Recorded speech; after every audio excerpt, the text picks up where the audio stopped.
Power 21 with Jerry Royce Live. And when I'm online, I listen to Jerry Royce Live at www.spreaker.com/positivepower21.org. Y'all heard?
Live Worldwide Podcast.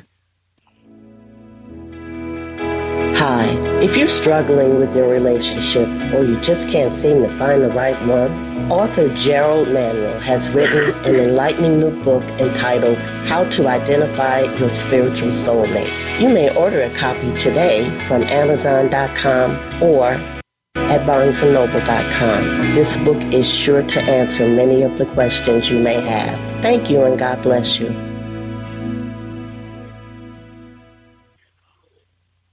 Hello, I am Sabrina Brown, author of Poetic Rhythms of My Heart, and you're listening to Jerry Royce Live Worldwide. You are listening to PositivePower21.org with Jerry Royce.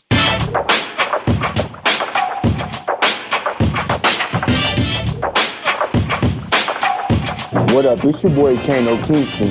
Hi, this is Angel Sessions. Hey, this is Pat. Hi, I'm Teresa Powell. Hi, Jerry. This is Ira Sandro Carter. Hi, this is Phil Powers. Hello, this is Teresa Bobby with Jerry Royce Live.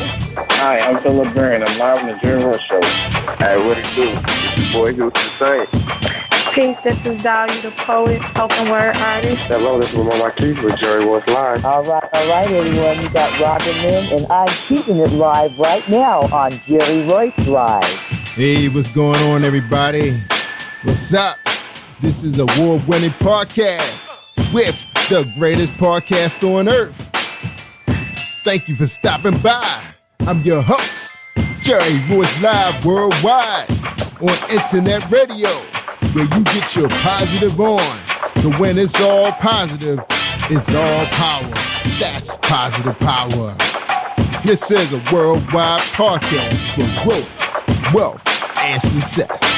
Thank you.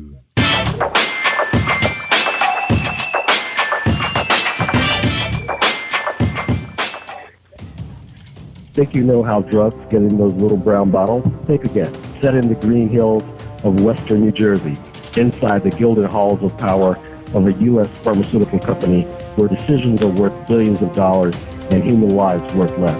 Nicholas Harding, a young executive at Marshall Pharmaceuticals, finds his career, family, and life in jeopardy. The Farmhouse, a suspense thriller novel by Bill Powers, published by Donna Inc. Publications, available at Amazon.com or DonnaInc.org. Go to Bill's webpage at www.authorBillPowers.com. Are you looking for the next great read? A book filled with love, passion, betrayal, and intrigue. The award-winning novel, Season of Change, by Tamika Patrice Kane, is sure to satisfy your literary sweet tooth.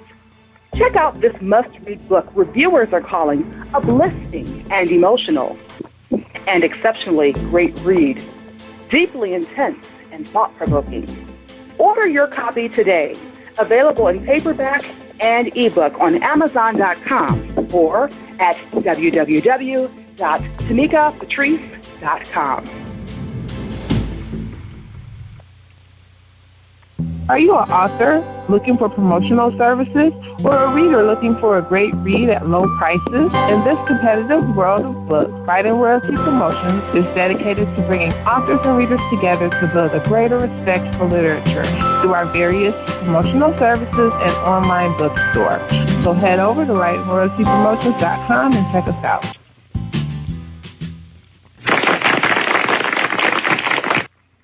Thank you, everybody, for joining us, and welcome to PositivePower21.org. Can you feel the power of 21? The path of 21 is professionalism, perseverance, and prosperity. I am Jerry Royce Live. I am blessed, and I am worldwide. You're listening to episode 357 with author, poet Sabrina Brown from Lane, South Carolina. And she's from Kingdoms Builders Publications with CEO Lewis Smith. So hold tight for a moment. We got a word from our sponsors, and we have out to you momentarily. Hold tight with Reese World Publishing.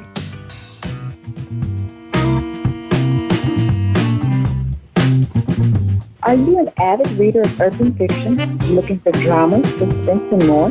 Reese World Publishing is dedicated to bringing the world's best literature to our readers. Urban fiction, erotica, sci-fi, mainstream fiction, and children's literature are just some of the genres produced by our diversified family of authors. You can reach us on Facebook, Twitter, Instagram, and at our website, www.reeseworldpublishing.com.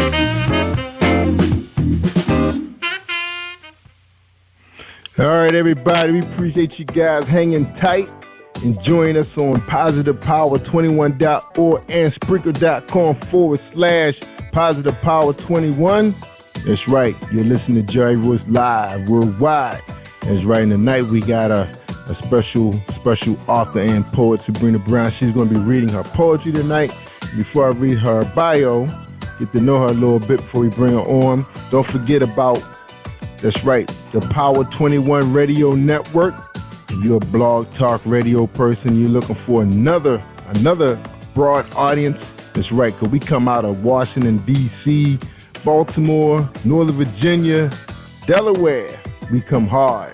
That's right. We got a lot of family, and they spread the word. That's right. We also broadcasting very strongly out West Coast. That's right, in 20 countries. That's right. And we got strong programming of some new podcasts that have joined us. Also, we have our gospel music streaming on Sundays. We got my man Kerry Hines coming out of Brooklyn, New York. That's right, all day on Fridays. That's right, we started him a little earlier because his shows are so intense. We decided to bring him on around dinner hour. That's right, he brings you the hair industry, the hair radio morning show with Kerry Hines. Awesome performances, awesome interviews. And also you got to check out my man from South Carolina. That's right, CEO, radio operator Linton Smith Jr. That's right, he got a show called Jam Vibes Radio. He brings you Jazzpool. It's a combination of jazz and gospel music. Also, he brings you a little bit of talk show, some very strong, positive podcasters like Sabrina Brown and his lovely wife, Louise Smith. That's right, we bring it to you guys. And of course, you know, we got Beverly Fells Jones on our roster, and she know how to bring it right. And also don't forget about Love and War with Crystal Francis out of Baltimore. Bring you a relationship show. And we always talking about, we bring you, that's right, clean talk, clean music. But you might have to hold your ears when you listen to Love and War. And also we got inspirational relationship show coming to you by Gerald Manuel. We got the Word of Power coming out of South Carolina with Pastor Virginia Singleton. That's right. And shout out to her son, Chuck, for helping us out with the podcast. We're going to be bringing you guys some Bible study soon. So we're talking to a number of pastors to help bring a different variety. So we want to bring what God has bona fide for us to do, and that's to bring you guys clean talk, clean radio, clean music. That's what it's all about. All right, y'all. Let me read Sabrina Brown. She's eager to get on here. Her book is called Poetic Rhythms of My Heart. Her website is www.ablsandpoetrybooks.com. It's a poetry book comprised of 6 categorical chapters, over 60 poems, and 6 transparent thoughts relating to glorifying God, celebrating others, relationships, witty humor, living life in triumph, aim at inspiring, motivating, and encouraging everyone through various experiences. Poetic Rhythm is written by Sabrina Brown, who developed a love for poetry in grade school and was influenced by Maya Angelou, Robert Frost, and Langston Hughes. The cover design is credited by Mark Lennon, and publication credits go to Kingdom Builders Publications. The section of faith deals with experiences with Jesus and reminds us why relationships with Him are beneficial to sustaining abundant life. Other sections are on life lessons and things learned on the journey. Tributes to inspire us to celebrate the victorious and life events of our networks of people, trying to keep us motivated that winnings will come. There are also sections in love, relationships, and witty humor through the use of pigrams. Pigrams, I guess that's how you say that. There's something that can speak to the hearts of anyone. The price is $15. If you pick it up, $18.50 to be shipped. All right, ladies and gentlemen, I bring you Sabrina Brown. What's up? What's going on, Sabrina? Hi, how you doing, Mr. Jerry? How are you? I'm doing awesome. Glad. Thank you for your patience. We got so much going on. Yeah, we got so much going on Power 21 Radio Network right now. We're just so excited about the direction that God has directed us. And like I said, directed us because we was off the path for a little while. You know how it gets sometimes. Yes, I do. I really do. Yeah, you try to have too much fun, you know. But, you know, we're having fun now. We're having even more fun now, you know. Very good, so very good. That's right. We meet some interesting people, and we're so excited to have you in so we can hear some of your poetry. I heard a little bit of it. I heard a little bit of it on SoundCloud, and you got some skills. Okay, can't wait to hear you read live. Yeah, I appreciate it. Thank you very much. You're welcome. Now, the first question is, who is Sabrina Brown? Well, Sabrina, I am a native of Lane, South Carolina.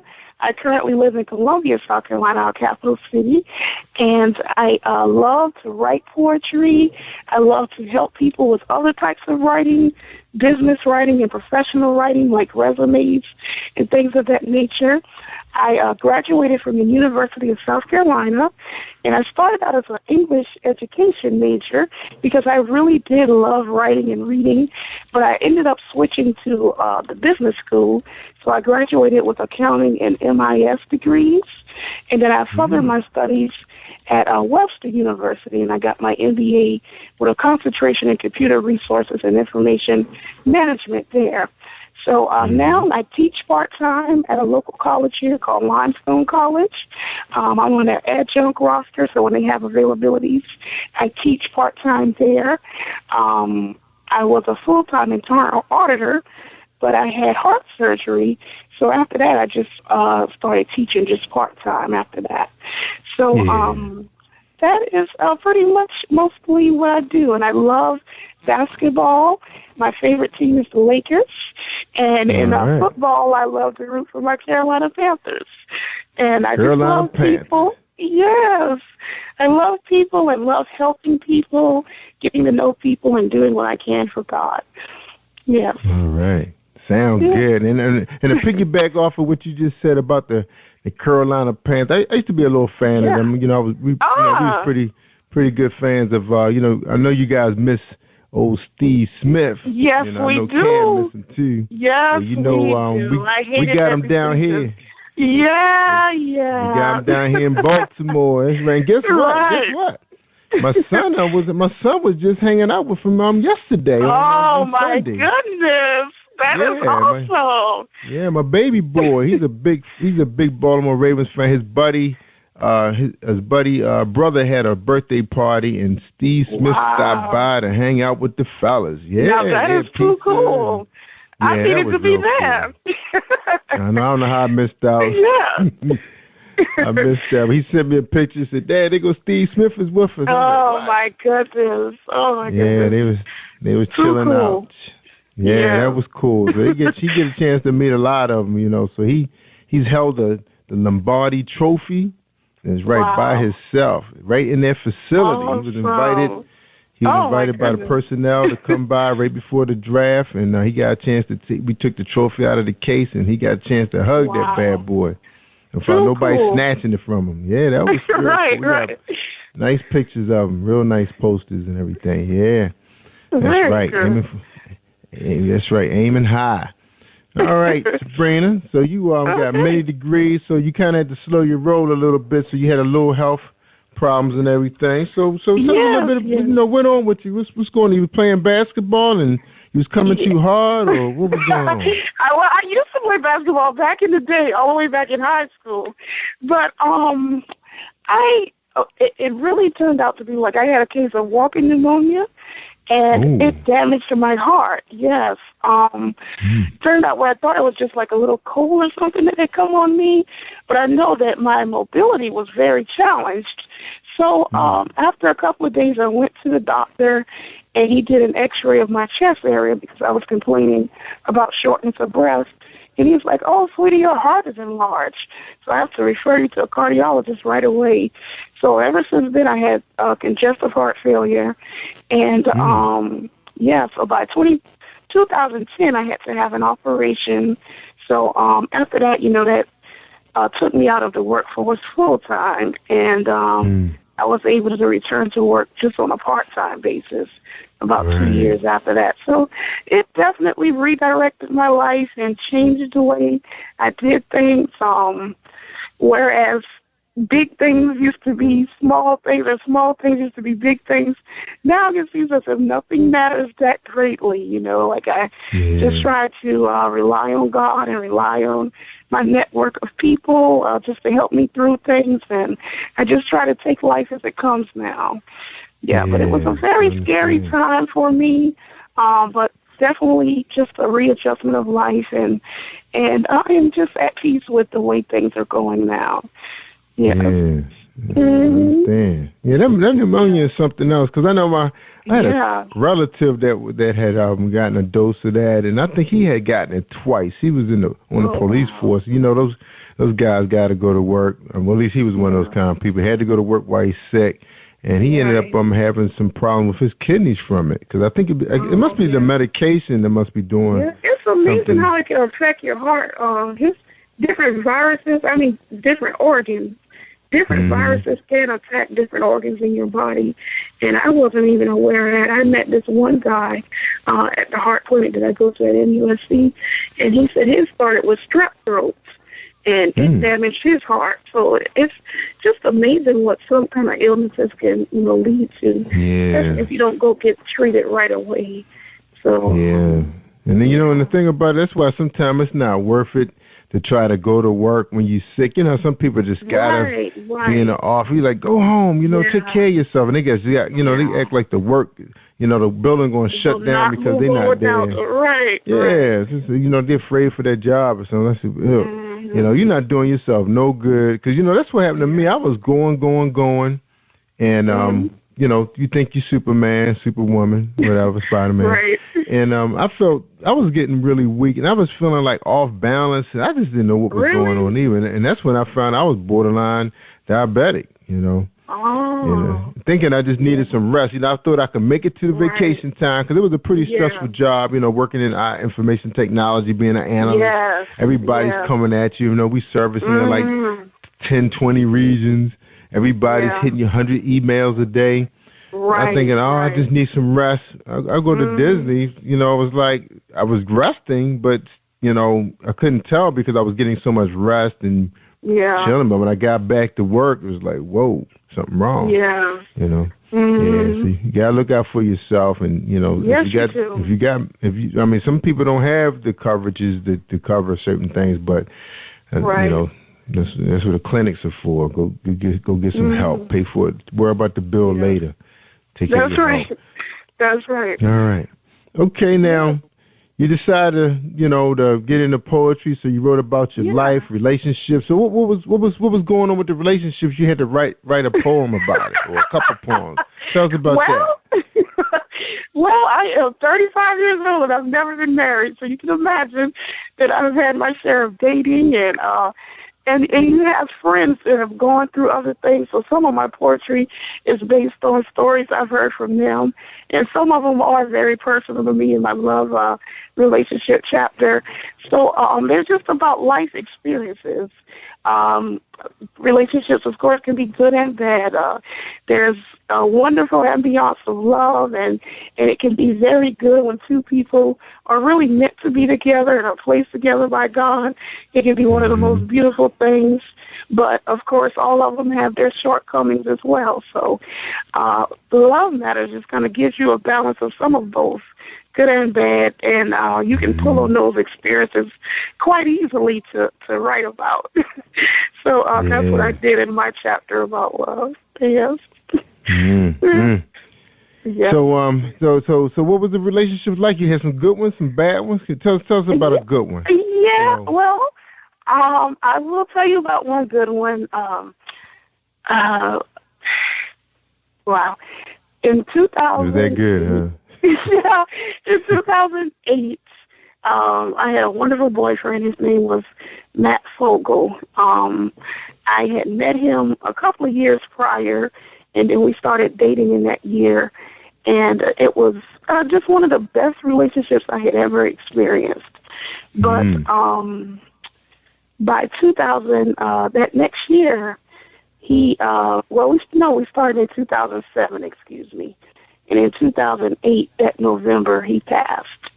And, gosh, get out of here. Wow, yeah. He was only 28 years old.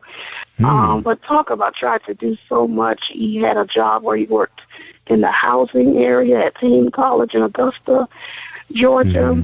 So his job never ended. And he also worked in student affairs. He was in grad school. He was on the choir at his church. He was mentoring different programs. So it just went on and on, the different type of service-oriented things he was involved in. And it took a toll on him. And he had a heart issue as well. And, so by that November, he passed. And that was one of the best relationships I've ever been in, and definitely one of the hardest to get over, because it was one of those things where we were like planning for the road ahead, and then he passed. So he was giving too much of himself to everybody. Yes. So there are a few poems in the book about him also, and about that experience. Sorry to hear that. Yeah. So that was you said his last name was Fogel? Huh? I'm sorry? What you said his last name? What was his last name? His name was Matthew Fogel, F-O-G-O. All right, may you rest in peace. All right. Yes. Sound like he was a good man, but he just gave a little bit too much of himself. Wow, when did he sleep? All those things you named. When did he sleep? It was sporadic. It was very sporadic, I think, on the sleeping end. Yeah. You gotta get that 7 in. I'm guilty of not getting it in every day, but I try to make sure. Sometimes if I gotta go home and take a straight 3-4 hours, it feels pretty good, and try to, But when you wanna, get the rest in, split shift. Me too. I end up doing the same thing. Yeah, I really do. Split shift. But sometimes it's funny though, when it gets like I guess when you have kids, we have kids, when they get around, they start settling down around 10:30, 11, and so it's like, missus don't really get the house to ourselves until after midnight when they stop roaming around. So you're looking at, we chit-chatting around 1:30, 2 o'clock. Oh, we got to get up for work at 4:30, 5 o'clock. So then you find yourself being, getting a good 2-3 hours in, and then napping at lunchtime. Yeah. So wow. That's the deal. All right. Well, we're glad you shared that piece. Now, you said you had another piece. So tell us about a bad one. Did you have a bad relationship you wrote about? A bad love? Yeah. Tell us a little bit about that one. Okay. Well, I was dating this guy. He was a very nice guy, pretty fun-loving. But he turned out to be living a life that I guess he wasn't quite pleased with all his accomplishments or where he had been. So he tried to lie about certain things, like where he had been, where he had gone to school, and all of these different things started coming out. So it just made me look at him a little differently, and he didn't seem to like to work too much. And, I'm a country girl. I was raised by a country dad, and he worked long, hard hours, so I pretty much expect a man to hold down a job, unless you're just sick and can't, So we wasn't working a whole lot at the time when we were dating either. So that used to be a little issue with me. And so it ended. It just kind of phased itself out after a while. Yeah. So you just found out a little bit too much about him. You were looking down the road. You can see yourself getting up for work, and he's still there. He's still laying in bed. Right. Yeah, you got some of those guys out there, They're looking for a good, hard-working woman, one ambitious, a workaholic. Yeah. To forget about him while he playing his video game with the boys over there. Oh, my God. Yeah. So you saw that one coming then, huh? Right, I did. And I didn't like that, so. All right. So now you mentioned growing up on a farm. So what was that like growing up on a farm? Were you the only child? No, I have 3 older sisters, and they will be the first to admit, and I must admit, they had more farm experience than I did because I'm the youngest. So it began phasing out as I grew up. But we grew up on many acres of land, and our cash crop at the time was cucumbers. So my father planted acres and acres of cucumbers for us to take to the local cucumber market. And we also planted, like other vegetables for ourselves, anything from cabbage to collards to potatoes, you name it, we did. And, yes, because we just have a lot of land. And so we did that. We had chickens. And we had a mule. The cow, all of that had already phased out. My father grew up with all of those things, but when I grew up, we only had the chickens and the mule. And the mule was used for plowing, and that kind of thing. That's right. So we worked hard where I was from. We really did. And my sisters got even more of it than I did. So I got my share too. What a share too. Yeah. That's tough. So how much did your pop pay you guys for picking a basket of cucumbers? I used to get 50 cents a basket. Honestly, I don't remember that. I would have to ask my sisters that question because I really don't recall. Yeah. That was a hard labor, boy. It was. Cucumbers, man. But they do fill up the basket a lot quicker than string beans. Exactly. They at least were a little larger crop, than some of the other things, and definitely had more weight than cotton did. That was hard too. So what's your dad up to now? That did he retire? He's chilling out. He has retired. He still lives in Wayne with my mom. They're in their 70s now, but he does still farm. Well, he doesn't have any animals anymore, but he always plants a very large garden. And he mends it and takes care of it himself. And he and my mom, they take care of all of the vegetation there. And they put some up in the freezer and all of those kind of things. She cans some of them. So they still do a lot of that in the spring and the summer, all the way through to the fall, really. Yeah. Got their routine. They got their routine down packed, so they know when the weather's going to get cold. And exactly. They know the timing for everything because he's done it literally all of his life. Yeah. Because that's right. He wants some food for the winter. He got to know how to harvest this stuff. Yes. And the thing about it, too, as a farmer, you remember the years when the weather was bad, too. Like, you remember when it was a real dry summer or a real rainy summer, because either way it's going to be bad, or a pleasant summer. Those things. Yes, he does. Yeah, he could be the weatherman. That's right. Yeah. They know better. They know better. All right, that's awesome. All right, we're gonna take a quick break. We're gonna hear a message from our sponsor, Marilyn Dunn, and then we'll be right back to talk to Sabrina. Who's gonna read us 3 pieces of our poetry. So we're excited to hear that. So hold tight, everybody. Here's a message from Marilyn Dunn and her manager and husband, Pastor Kevin Dunn. Hi, I am recording artist Marilyn Dunn from St. Louis, Missouri. If you are looking for some soul-stirring, anointed, spiritual, and heartfelt music, visit my website at www.marilyndunnministries.com. or you can also find me on CD Baby, iTunes, and Reverb Nation. For booking information, contact Mr. Kevin Dunn at 636-856-0551. That's 636-856-0551.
Live Worldwide Podcast. All right, we're back, everybody. The music you heard today was Linton and Louise Smith. That's right, yes, Touch Me. Yes. And I Want to Be Your... I'm sorry, Since I Met You, Jesus. What I'm talking about. All right, let me try that again. Touch Me and Since I Met You, Jesus. All right, and that's Linton and Louise Smith. Good couple. Good song. Love their music. Very good, very good. And their CDs available on positivepower21.org, compliments of Amazon.com, our sponsor and affiliate. All right, so check it out. Go ahead and make that purchase, y'all, while it's fresh on your mind. All right, we're talking to Sabrina Brown. Her website is ablsandpoetrybooks.com. She also has a business called, Administrating Business Lessons While Changing Lives, LLC. Sabrina Brown, reaching, motivating, inspiring, where educational assistance, poetry, business and personal consultation, and motivational speaking come to life. Administering Business Lessons While Changing Lives was formed in 2009 by Sabrina Brown, the host of Inspiring, Motivating, and Reaching Those desiring to enhance themselves or their business through writing, consultation, typing services. As a natural poet, the owner who creates and performs customized poetry for most occasions, and as a heart disease and surgery survivor, Sabrina proudly supports various medical charities and organizations, including American Heart Association, Royal Lupus, Helping Hands of Providence Hospital, Friends of Craig King, and many more. Motivational speaking can also be rendered from experiences as an auditor, conjunct professor, survivor, poet, and more. Allow ABLS to help you meet your needs. To make a donation, simply visit her website. Again, that is www.ablsandpoetrybooks.com. All right, you ready to read your poetry, Sabrina? Yes, I am. All right. You going to tell us about it first before you read it? Yes, I will. All right, so you can go right ahead. I'm going to be quiet, okay? Just go right ahead. Okay. The first one is called That Night My Sins Were Erased. And as we know, Christians, we have our experiences with dealing with God and knowing whether we're completely living right or not, or feeling the need to make some changes. And this poem is about that experience, an altar call that you felt propelled or engaged by God to move back into Him and formulate a stronger relationship with Him. So it's called That Night My Sins Were Erased. When the pastor called us to the altar, I felt the need to make haste. I felt the Spirit beckoning for me, for I knew the King I had disgraced. I felt a pull that led me forward, so much pain I had within, so many things I needed to change. I reverted to a life of sin. He cried for those who backslid and needed their commitment renewed. The tears began to fall on my face, before I knew what I was living through. The knock at my heart grew louder. The preacher had to hear it. He looked at me as he talked, as if God showed him my sins. I stood up and I stumbled. Didn't want the congregation to think, oh no, not her. I thought her steps were already ordered, but inside I really hurt. I disappointed me and God. I knew it. Yes, I blew it. The tears led a trail of things I wanted to forget. The tears led to a path I knew I had to reconnect. The plea of the pastor lunged me forward. It gave me back a little self-worth. For he said, listen, my child, God loves you. He can erase all your sins and hurts. He said, come and lay your troubles down. God cares. He sees you and he knows your name. With each step, I felt more victorious, and I can let go of a bit more pain. That night, I felt the King stand at the throne. He opened his book of life and turned to the letter B. That night, the Savior quickened my soul. He said, my child, you're back with me. He put a gold star by my name. It meant forgiven, connected, and renewed, and began to shout unto glory, for the past was no longer in my view. I could finally get past all the mistakes I made. I knew the Savior was again acknowledging me with grace. And that night I thanked him for another chance. That night my sins were erased. Love it. Love it. Thank wow. you. Thank you. Gifted. All right. Thank you very much. Ready. All right. The next one is called My Darling Follow Through, and this is in the love chapter. This one is just simply about knowing what you need in a relationship and knowing what you don't need, and just kind of explaining what those needs are very gently. It's called My Darling Follow Through. I don't need you to own millions. Even wealth doesn't last always. I don't even need you to be the finest man and have the narrowest waist. I don't need for you to drive a Hummer. The road that leads to me is not hard to climb, for I am not a big fan of fancy things. Your being able to get to me is fine. I don't need for you to have a house on the hill. Hurricane Katrina and Sandy can bend, and then you'd have to start over like any other man. So there my love does not depend. I am more in need of a character fellow, one whose yes means yes and no means no, one whose word is valuable as a ruby, prized, steady, and solidly supported. I just want for your actions to be what you boast on, not what you think I want to hear. I would rather you be tried true to your sayings than utter words that fall on deaf ears. Quality time is better than an expensive date, so I can roll with humble activities. I was not born with silver bells and fine china, and I still hold my humility. But what you do provide, let it be genuine, coming boldly and solely from your heart.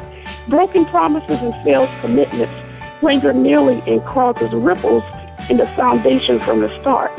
All is forgiven for now, for I am sure that I will disappoint you one day too. But in order for us to resume, my darling, just like Gatorade, just follow through. Beautiful. All right. You got a way, good flow. Good flow. Thank you very much. Okay. And the last one I will read, I guess, will be Less Traveled Trails. And this one is just a reminder that sometimes it's good to be on a journey where you may not have a whole lot of friends or a whole lot of people connected to you, or you may find yourself having to do things in a unique way. But if you feel that that is the way that you're supposed to be on, and those are the things that God is telling you and directing you to do, then that is the best road to travel. So it's called Less Traveled Trails. Narrow is the road of life. Often you try to do what's right. You will still sin, mistakes will be made, but prayer and surrendering restore God's grace. The older you get, the more you see. Sometimes less traveled trails are best for thee. You won't always be popular nor have many friends, but inside you'll feel respected, and that feeling is a win. So travel light, and may the path you trod be what's best for you and pleasing to God. Less traveled trails. Let's travel. That's beautiful. Now, right. Mr. Brady, you're a good reader, good flow. Thank you. Is this available in audio? Because I know I heard one of your pieces on SoundCloud. Do you sell them as audio pieces? I have not done that yet. That is a very good thought, but I honestly, they are not available on audio yet. Yeah. Okay. Yeah, the reason why I ask, because I talk to poets all the time, especially the spoken word artists. Right. But I find that, poets like you, the ones that write, the Christian poetry, the words are so tranquil. It's like so relaxing to hear, the poetic side of God's, words. And but I was like, where can you find this in audio? Because me, I don't read poetry that well. It's best for me just to sit back and listen. Right. So it is a thought. It is a thought. Yes, sir. I will definitely keep that in mind. Yeah, you got to check out your Kingdom Builders publications. See if they're gonna put you up in audio. It's right, because guys like listening to especially just think about you in church. Most of you hear your pastor all the time. You hear music, but it's just so nice you could pop in that audio and hear a very soothing female voice. It'd be nice. It's rough out here. It's rough out here. On the jobs. Just like your friend. You was talking about your friend earlier. Just imagine if you could just find some time to relax and just. Sometimes you have to find the time to meditate. A lot of us don't do that. Right. That's the power of God, is listening to His words. And the meditation. Yeah. Totally. That's very true. Well, you let us know when you do that, because I want a copy. Okay. Okay. I certainly will. All right. Now let's talk a little bit about marketing and business and everything. So how's it going with your business?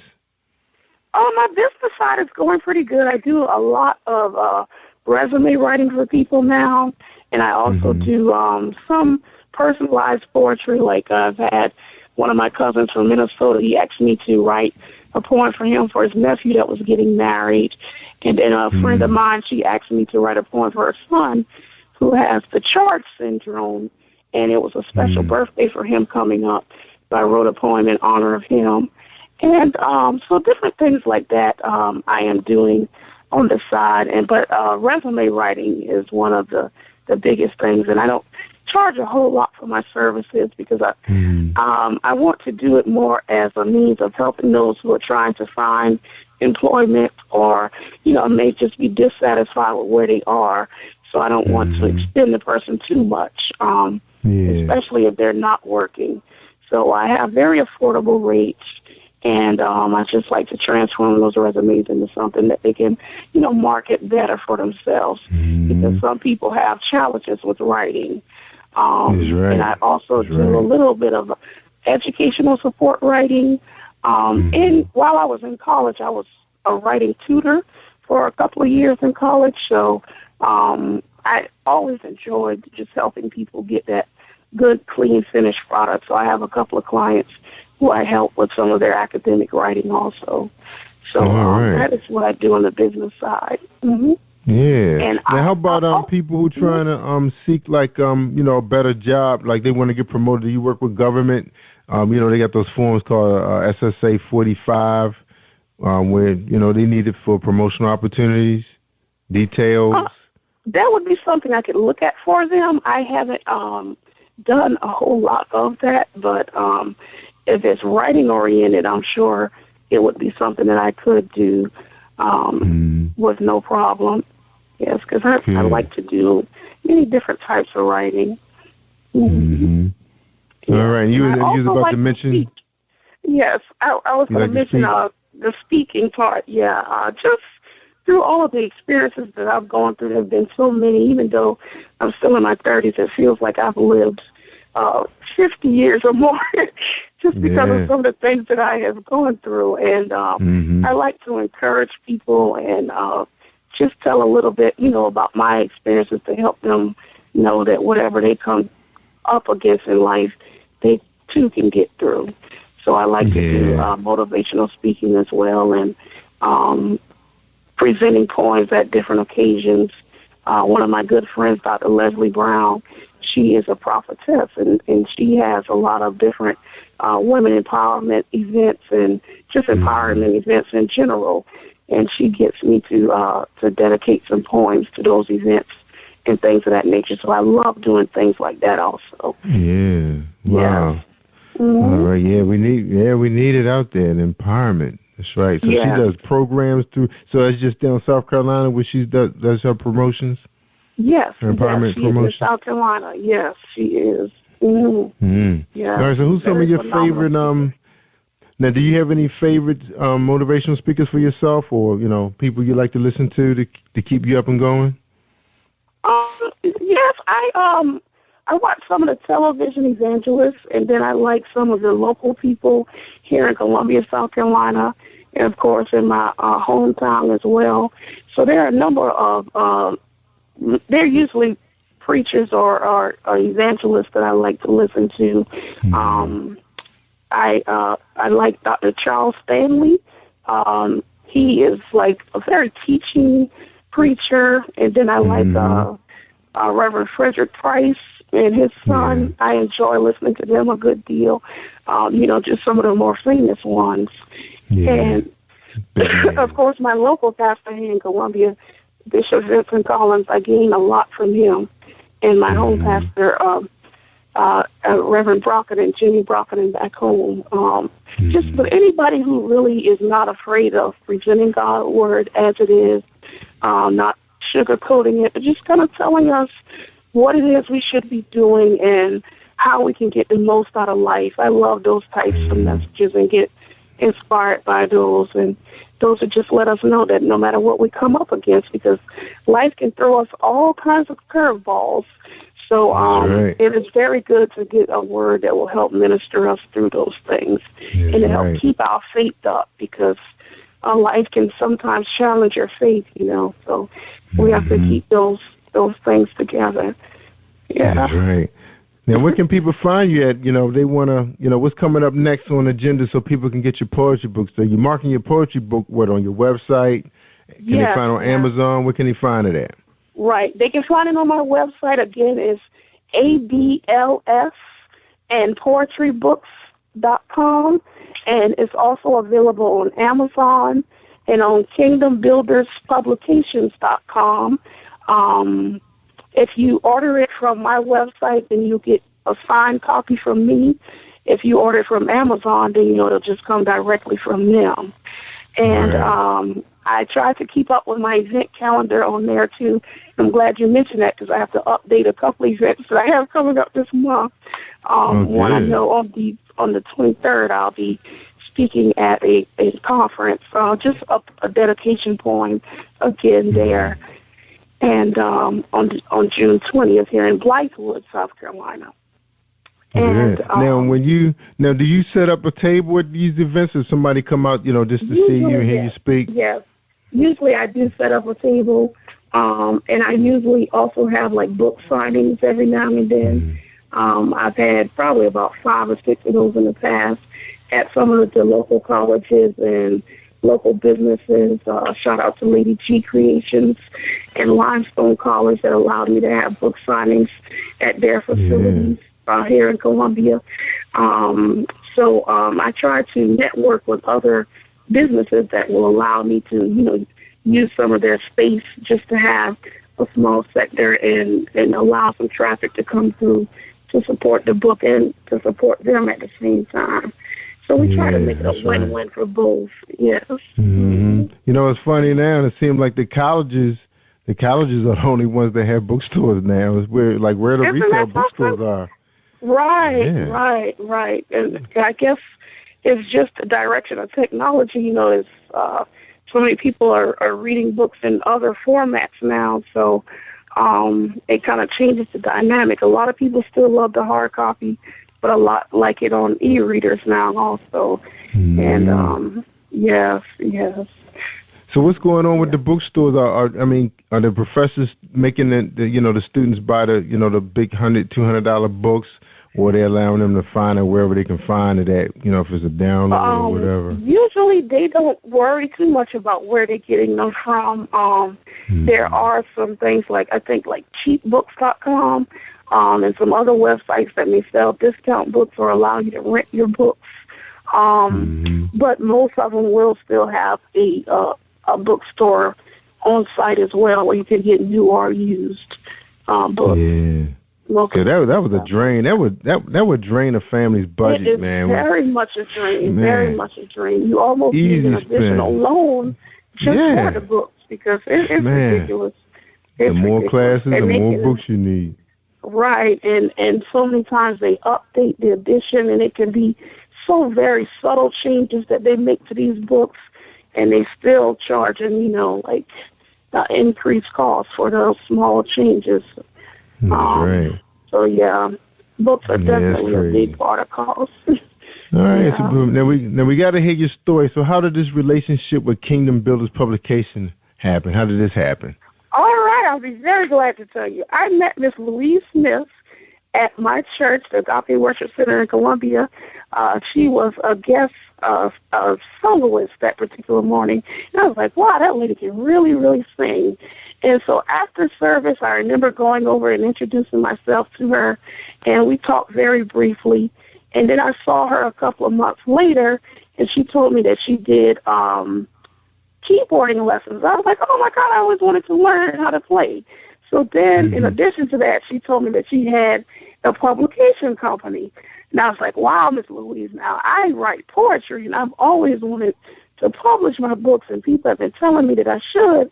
And she was like, well, we really need to talk. So that fostered an interest between the two of us. And this particular year, she was having a contest where the winner would be given a free publication through her company. And I said, oh, my God, this would be my opportunity to save some cost and to really make myself go through with this thing. So she ended up having 3 winners because there were multiple different venues or genres of writings that she received. So I won in the poetry division, and I was just so thankful and grateful for that. So I won my publication through her company, and that is how I ended up publishing with Kingdom Builders Publications. And she does a lot. Yeah, it included all of the costs except for, the printing. But all of the other costs, were taken care of through her company, and that was a big savings and a big asset to me. Yeah, it really was. Yeah. Well, you having fun with your book and meeting people and traveling? I have. I haven't done a lot of traveling with it yet, but I'm very open to that. I'm very open to that, and I just definitely want to market it and being able to distribute it even in bigger channels. I am definitely looking forward to learning more about those things and how those can be done, because I really want to do that. Yeah. Oh, man. Yeah. So what's your understanding on how, the connection with social media works with book sales? What's your understanding of it? It has helped me a lot, and I think that I can be doing even more with it. But it has helped me. I promote it on Facebook, Instagram, and tiny bit on Twitter, but I don't get on there as much. But definitely Facebook and Instagram. I've learned that the hashtags can create a lot of different followers for you on Instagram.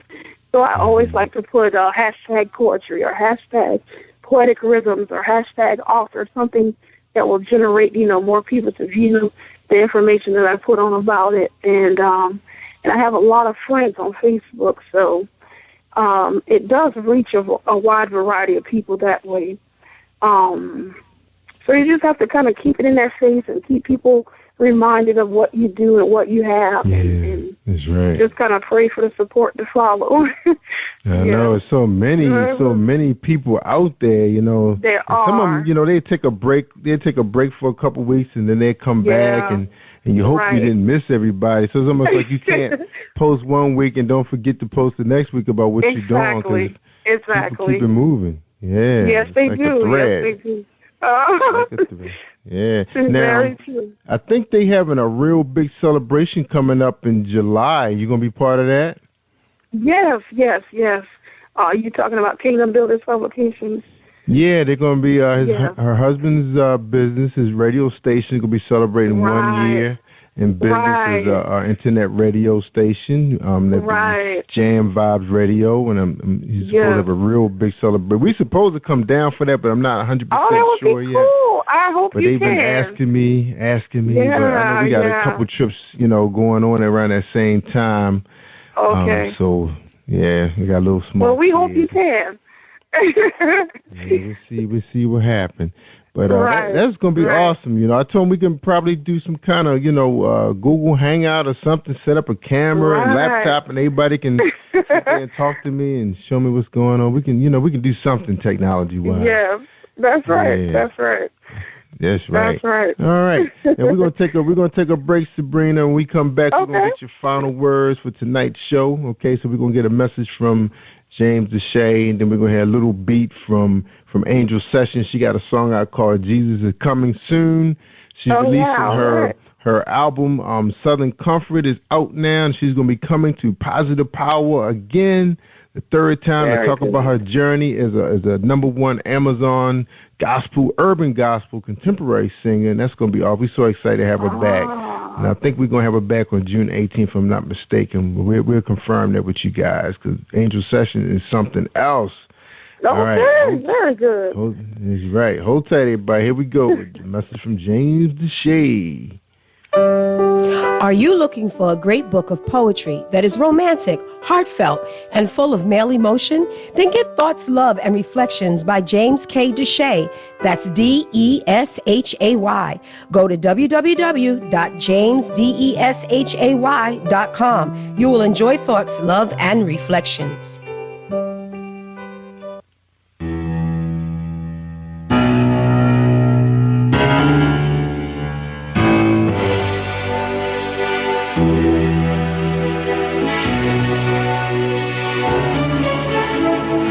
Looking at,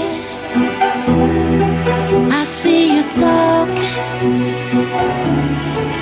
but you don't know me, so why you hating? I'm praying, you don't have a clue about me in my life, but I'm praying.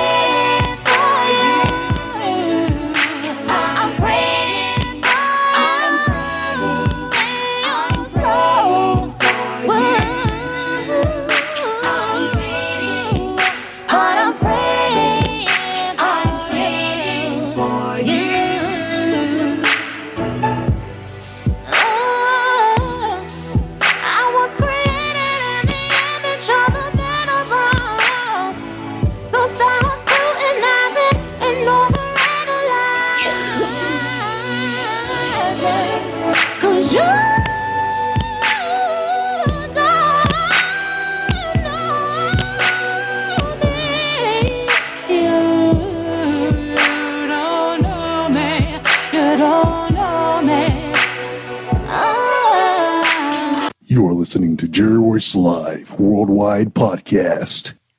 Yeah, that's one of our favorites too. Kimberly, where are you? She's probably on tour soon. We got to check with her manager, find out what is going on. Where is Kimberly? I need to get that album.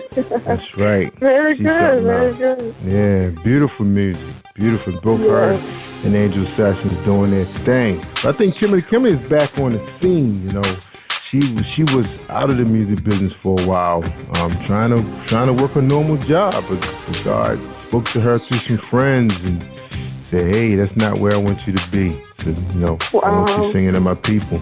Very inspirational music. Do you like that? Yes, I did. I really did. She has a very pretty voice. Yeah. Write all that stuff herself, and I think I've worked with a couple composers here and there. Both her and Angel worked with a couple composers, but a lot of this stuff is in their hands, independent. Very good. Very good. Support them. Right. All right, and we got a gifted person right here. Just read us 3 pieces of her poetry tonight, and we will. Thank you very much. Yeah, we're gonna release that. Gonna be going live soon on Positive Power 21. That's right here we have Sabrina Brown, her debut. All right, Sabrina. So what you got good to say to the people before we end our show? Well, I just thank you very much for supporting these platforms like Mr. Jerry Royce, because they allow us artists and entrepreneurs and authors to voice ourselves and let you all know more about us. And I just appreciate your support. I appreciate you for listening. And I hope that you'll visit my website and see the different works that I'm engaged in. And again, it's called www.adlsandpoetrybooks.com. And that will allow you to see, get access to the poetry book. It's also available on Amazon and on Kingdom Builders Publications website as well. The book sells for $15. And what I failed to mention, I also give portions of my sales to medical families in need. As we mentioned earlier in the broadcast, I am a heart disease survivor myself, and I know some other people who have been going through medical challenges. So last year I donated to 4 families in need, and I hope to continue to do that this year as well through some of the proceeds from the sales. So that is something I'm very passionate about and love help doing. So support goes to a good cause with me because I love to give back also. That's right. So you're grateful for life. That's right. Grateful to God. I mean, I know it's not the life you thought you was going to have, but you're grateful for the one you do have right now. That's right. Reaching out to people. That's right. You never know how God turns things, make a negative a positive. Look at you now. You're out there talking to people and meeting people and touching people. You never know how these poems touch people. People going through some stuff right now. And that's awesome, Sabrina, for you helping them out like that. All right, Sabrina, can you feel the power of 21? I can. I'm a new fan. Yes, sir, I can. Awesome. Definitely, I appreciate what you're doing. Yeah, all of them just like this. That's right. The path of 21 is through professionalism, perseverance, and prosperity, y'all. You got to do your thing. You got to put God first. Got to put him first. Absolutely. Thank him for what he has done for you. That's right. Be grateful for what little you do have. More is waiting. Right. More is waiting. That's right. All right. Well, we really appreciate having you here and Kingdom Builders Publications and sharing your talent. Yes, thank awesome. You. We can't wait to see how people react to your poetry and they support your book. And don't forget again, she's at ABLS and poetrybooks.com. It's right there on the landing page. So if you come out to Spreaker.com/Positive Power 21, you'll see the link right there. You can click it. It's going to be on Facebook. It's going to be on Twitter. It will be all over. That's right. Thank you. Thank you so much. You're welcome. We appreciate it. All right, Sabrina, I tell people all the time. They want to hear the good stuff, the real good stuff. You got to listen to Jerry Royce Live on Positive Power 21.org and Spreaker.com, our platform. That's right, the most powerful platform on earth right now is Spreaker.com/Positive Power 21. Don't forget about my network. Support all my podcasters out there. I think we run 8-10 programs. We got more podcasters coming on board. If you're on Blog Talk Radio, you're looking for a powerful platform, we will stream you through a RS feed. Of course, there is a membership involved, but don't be afraid. Don't be shy. Join us. Right. You got a church? Your church looking to reach more people? You got a powerful Bible study? And you think the Jerry Royce Live worldwide audience would love to hear it? Tell your pastor about us. Tell him that he has to stream his signal through positivepower21.org so people can check out your Bibles. We want to hear what's going on in your book because everybody teaches differently. But just think, just because Sabrina is in Lane or Columbia or wherever in South Carolina doesn't mean she can't hear what's coming out of Washington, Chicago, New York. So share your Bible study. Because right now, I just want to let you guys know that Pastor Virginia Singleton out of South Carolina, she's going to be sharing her Bible study soon. We're going to be running some tests. But just remember, y'all, these smartphones can do some stuff. And with the powerful platforms like Spreaker Studio, will enable her to be able to podcast live. You can hear her sessions going on live right through my my broadcast, my network. That's what we talking about doing, Sabrina. Isn't that powerful? All right. Yes, it is. It is. We taking ministry to another level. Yes. Yes, right. Amen. So that's what's on my heart, and God's word. You know, we just can't just restrict ourselves to just some small little community. We got the technology now. Everybody else using it for bad, right? Right. Yeah, that's right. That's right. We can use it for good. Yeah. We can use it for good. I love it. That's right. I love it. That's right. We can't shame our God like that. Hey. That's right. That's right. We gotta do our thing. That's right. Set the people free. Some of them people trapped. They got a smartphone right in their hand and didn't haven't heard the word in years. And we can bring it right to them. Different variety. Yeah. Look, I'm trying to preach. I can't preach.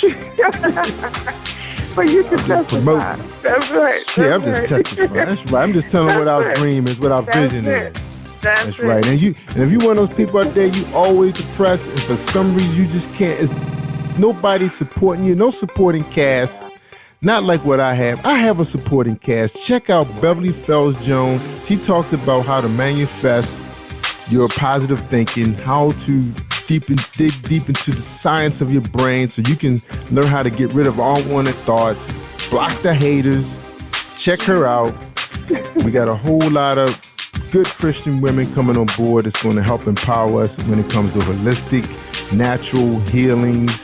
They're going to talk about just strictly how to surround yourself with the right. You don't have to have a big crowd of people to be your friends. Just choose the right one. Right. So we're going to be bringing a lot of that to bring. So we're excited.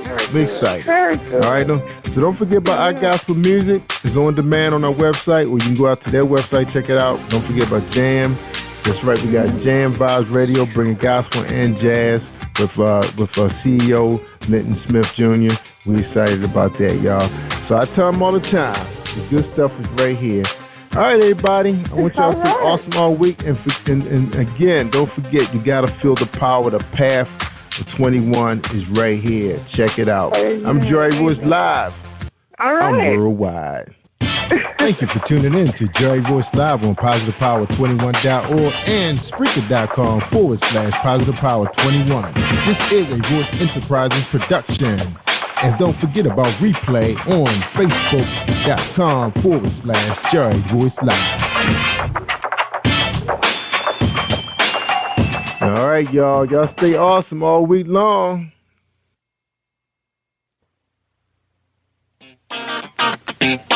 Hey, this is director, producer Alan Wills, and I am on Positive Power 21 with Jerry Royce Live. And when I'm online, I listen to Jerry Royce Live at www.Spreaker.com/PositivePower21.org. Y'all heard?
Listening to Jerry Royce Live Worldwide Podcast.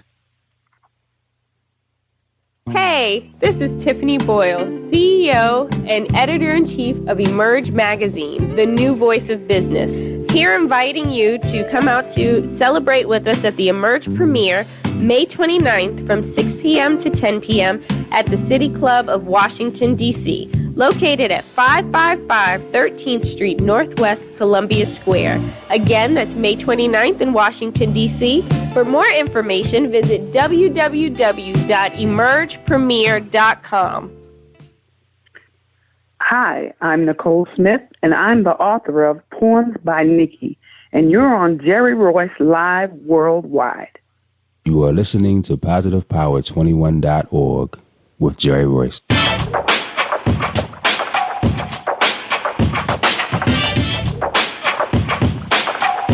What up? It's your boy Kano Kingston.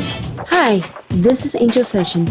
Hey, this is Koch. Hi, I'm Teresa Powell. Hi, Jerry. This is Ira Sandro Carter. Hi, this is Phil Powers. Hello, this is Teresa Bobby with Jerry Royce Live. Hi, I'm Philip Byrne. I'm live on the Jerry Royce Show.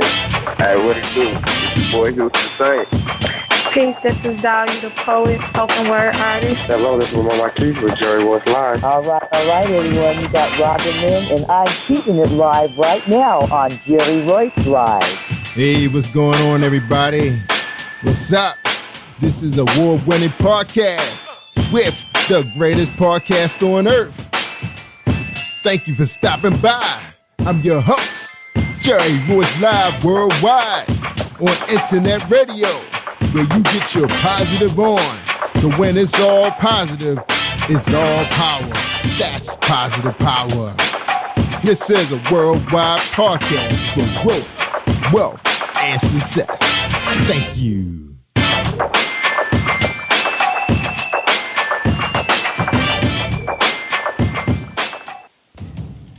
Think you know how drugs get in those little brown bottles? Think again. Set in the green hills of western New Jersey, inside the gilded halls of power of a U.S. pharmaceutical company where decisions are worth billions of dollars and human lives worth less. Nicholas Harding, a young executive at Marshall Pharmaceutical, finds his career, family, and life in jeopardy. The Farmhouse, a suspense thriller novel by Bill Powers, published by Donna Inc. Publications, available at Amazon.com or DonnaInc.org. Go to Bill's webpage at www.authorBillPowers.com. Are you looking for the next great read? A book filled with love, passion, betrayal, and intrigue. The award-winning novel, Season of Change, by Tamika Patrice Kane, is sure to satisfy your literary sweet tooth. Check out this must-read book reviewers are calling uplifting and emotional, and exceptionally great read, deeply intense and thought-provoking. Order your copy today, available in paperback and ebook on Amazon.com or at www.tamikapatrice.com.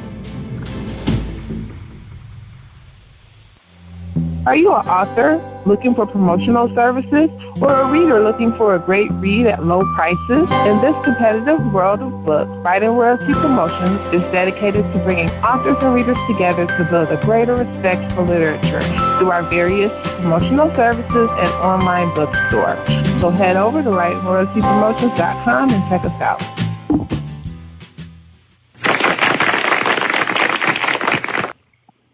Thank you, everybody. Thank you for joining us, and welcome to PositivePower21.org.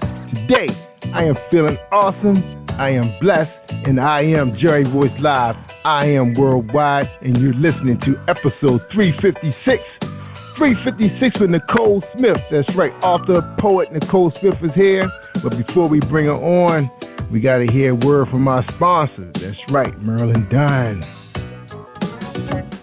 Hi, I am recording artist Marilyn Dunn from St. Louis, Missouri. If you are looking for some soul-stirring, anointed, spiritual, and heartfelt music, visit my website at www.MarilynDunnMinistries.com. Or you can also find me on CD Baby, iTunes, and Reverb Nation. For booking information, contact Mr. Kevin Dunn at 636-856-0551.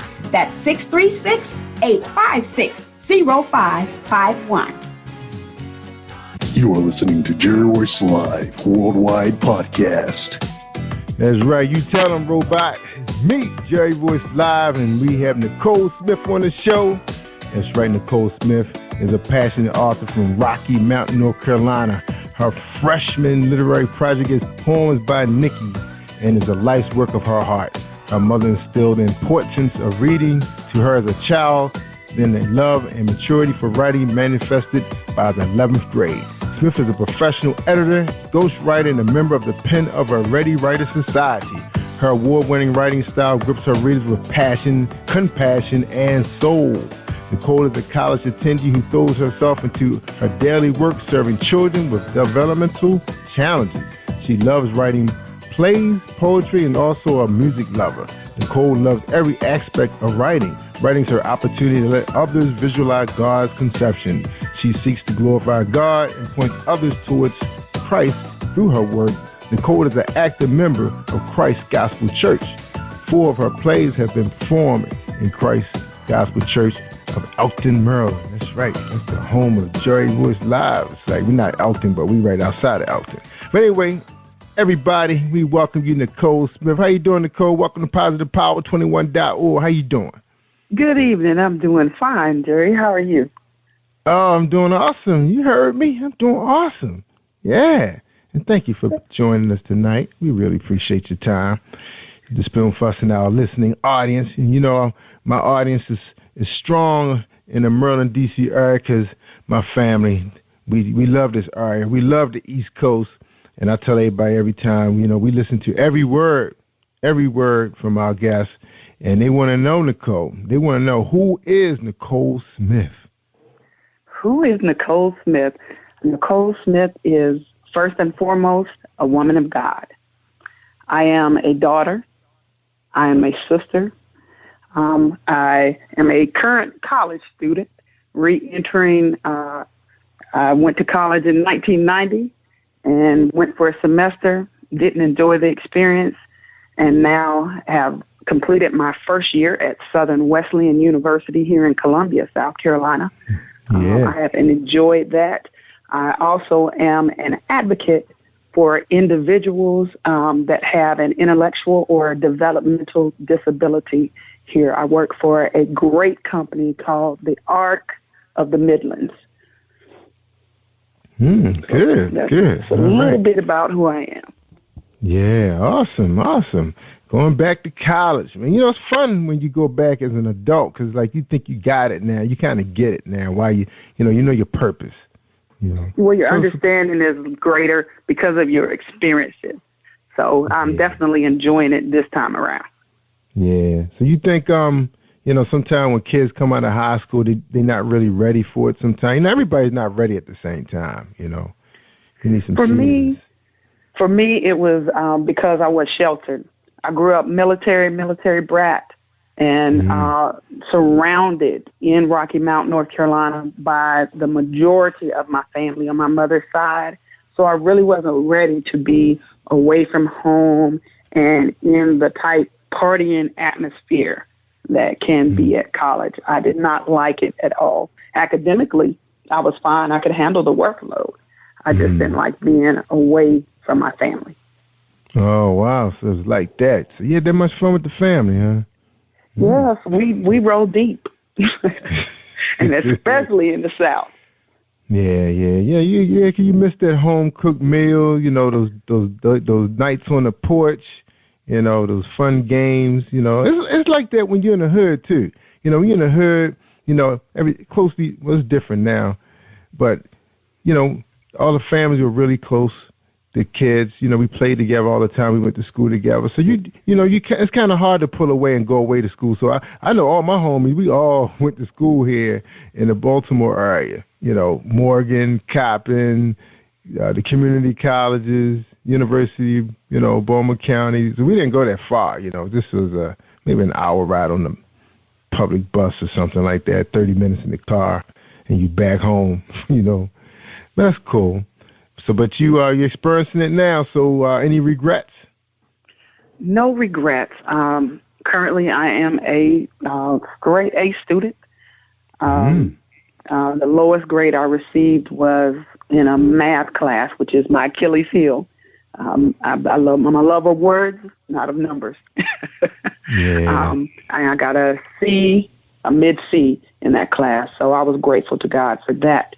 But I'm definitely enjoying the experience. I love learning, no matter what area you put me in. I'm soaking it up like a sponge. Yeah, I know you are. And, you know, I went to school right out of high school because, you know, my intention was to play baseball, but I got hurt before I got there. But, it was a struggle for me because, you know, I was there kind of confused because I wasn't able to, you know, do what I wanted to do. I wanted to play baseball, and then I was going to pretty much just minor in, I think, like technology, because that was my thing. But I just, you know, like I was frustrated. So those 2 years were like wasted. So I ended up going into publishing. That's how I got into publishing.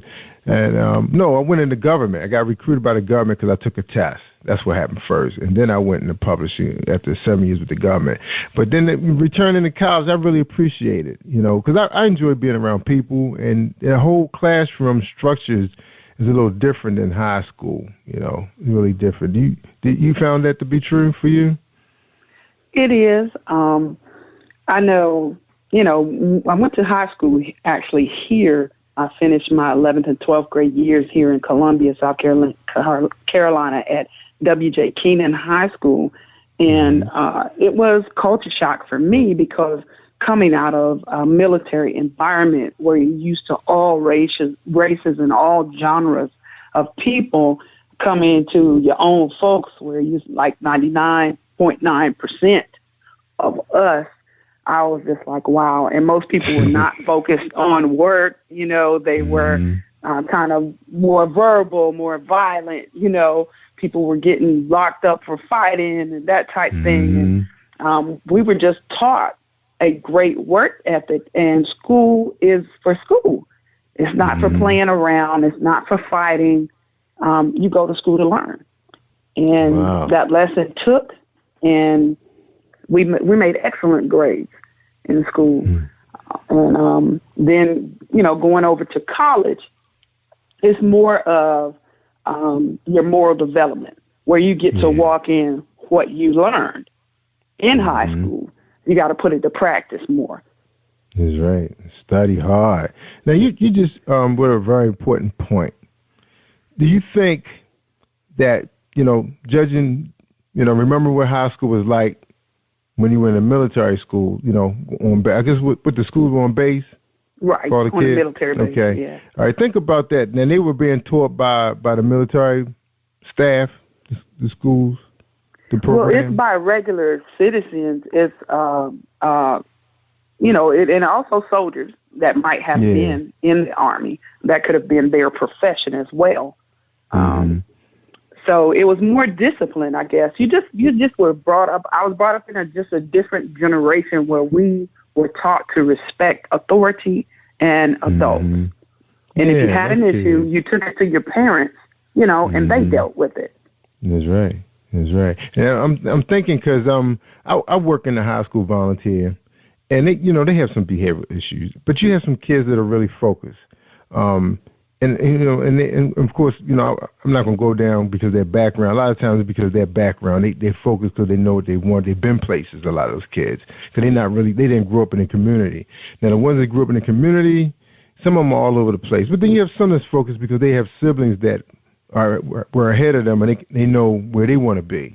But they do have military programs in the schools, and I noticed that those kids are a lot different in the ROTC than the general population. And they are headed up by, you know, I forgot what he called himself, but, you know, they just different, you know, because we invite them over to our agency, to, you know, when we do the, you know, programs dealing with military, Memorial Day, Labor Day kind of stuff.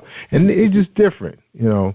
You can just see that the focus is just different than the general population. Right. A lot of times they just need structure. They just need structure.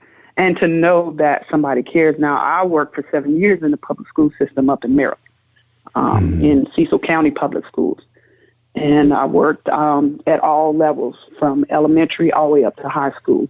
And the high school level, I was the MIT teacher at Perryville High School. And it's just developing a rapport with that student. You have to get outside of yourself, and you have to look at that student as if you were them. What might they be thinking? What are they going through? Because 9 times out of 10, the attitude that you may see stems from something that happened outside of school. Yes. And so if you can take yourself out of the situation and de-escalate that student, you will find that you have a gem there as a student, and you'll be able to reach that student when nobody else can. It's true. Yeah, mentoring is important, too, at that level, too. I know a lot of the schools are really getting heavily. They're inviting the business community to come in. You know, the fraternities and the sororities have heavy presence in some of the schools now. And that's really important to allow them to come in. Now, the school I've been dealing with for the last 3 years, they have a new administrator, and he hasn't been that inviting. I haven't heard from him in, several months. And the guy that was there before, he was really big on, community, allowing the community to come in to help them because they needed help. They don't have enough people to deal with the number of kids they have. But maybe, the other guy has a different approach. I don't know. I haven't heard from them in a while. But, I really enjoyed exposing the kids to, politics and government and, telling them, how the whole system works, from high school through college to the working world. They love hearing those stories. Not all good stories. Because I think you think it's tough there. Wait till you got to get a job and then competing for promotions and the same thing you experience here is just at a different level when you get in the job. That's right. I always told my students, now is practice for later. You are going to have to adjust your behavior and your attitude because you're going to need that job. You're going to want that money. So now is practice. You're right. Yeah. Especially. I mean, there's so many things that you really want. I mean, that cell phone that you have in your pocket that your parents paying for, pick that bill one day, and then you're going to understand you're going to need a good paying job if you want to have a good internet through your house, working computers. It takes money, insurance on your car, the stuff that you need to live a normal life costs you money, and those jobs that you just walk out of high school to get, they won't take care of you like that, So they, you got a head start now to see what you need to do with yourself, and wise up, That's so you right. think it's rough. It's right. Yeah, most kids now, their big problem is that they think that their privileges are their rights. Mm-hmm. Yep. And they don't know the value of working for something because the parent wanted the child to have better than what they had. That's great. Mm-hmm. But when it comes at the cost of them not working for it or knowing the value of it, then that takes away from it. It takes away from the experience that I think each child needs to grow right. That's right. That's right. And then and it takes more stuff. It's right, and it takes more than administrators and the parents. You need to expose them to your church community. So they can be around different type of men and women.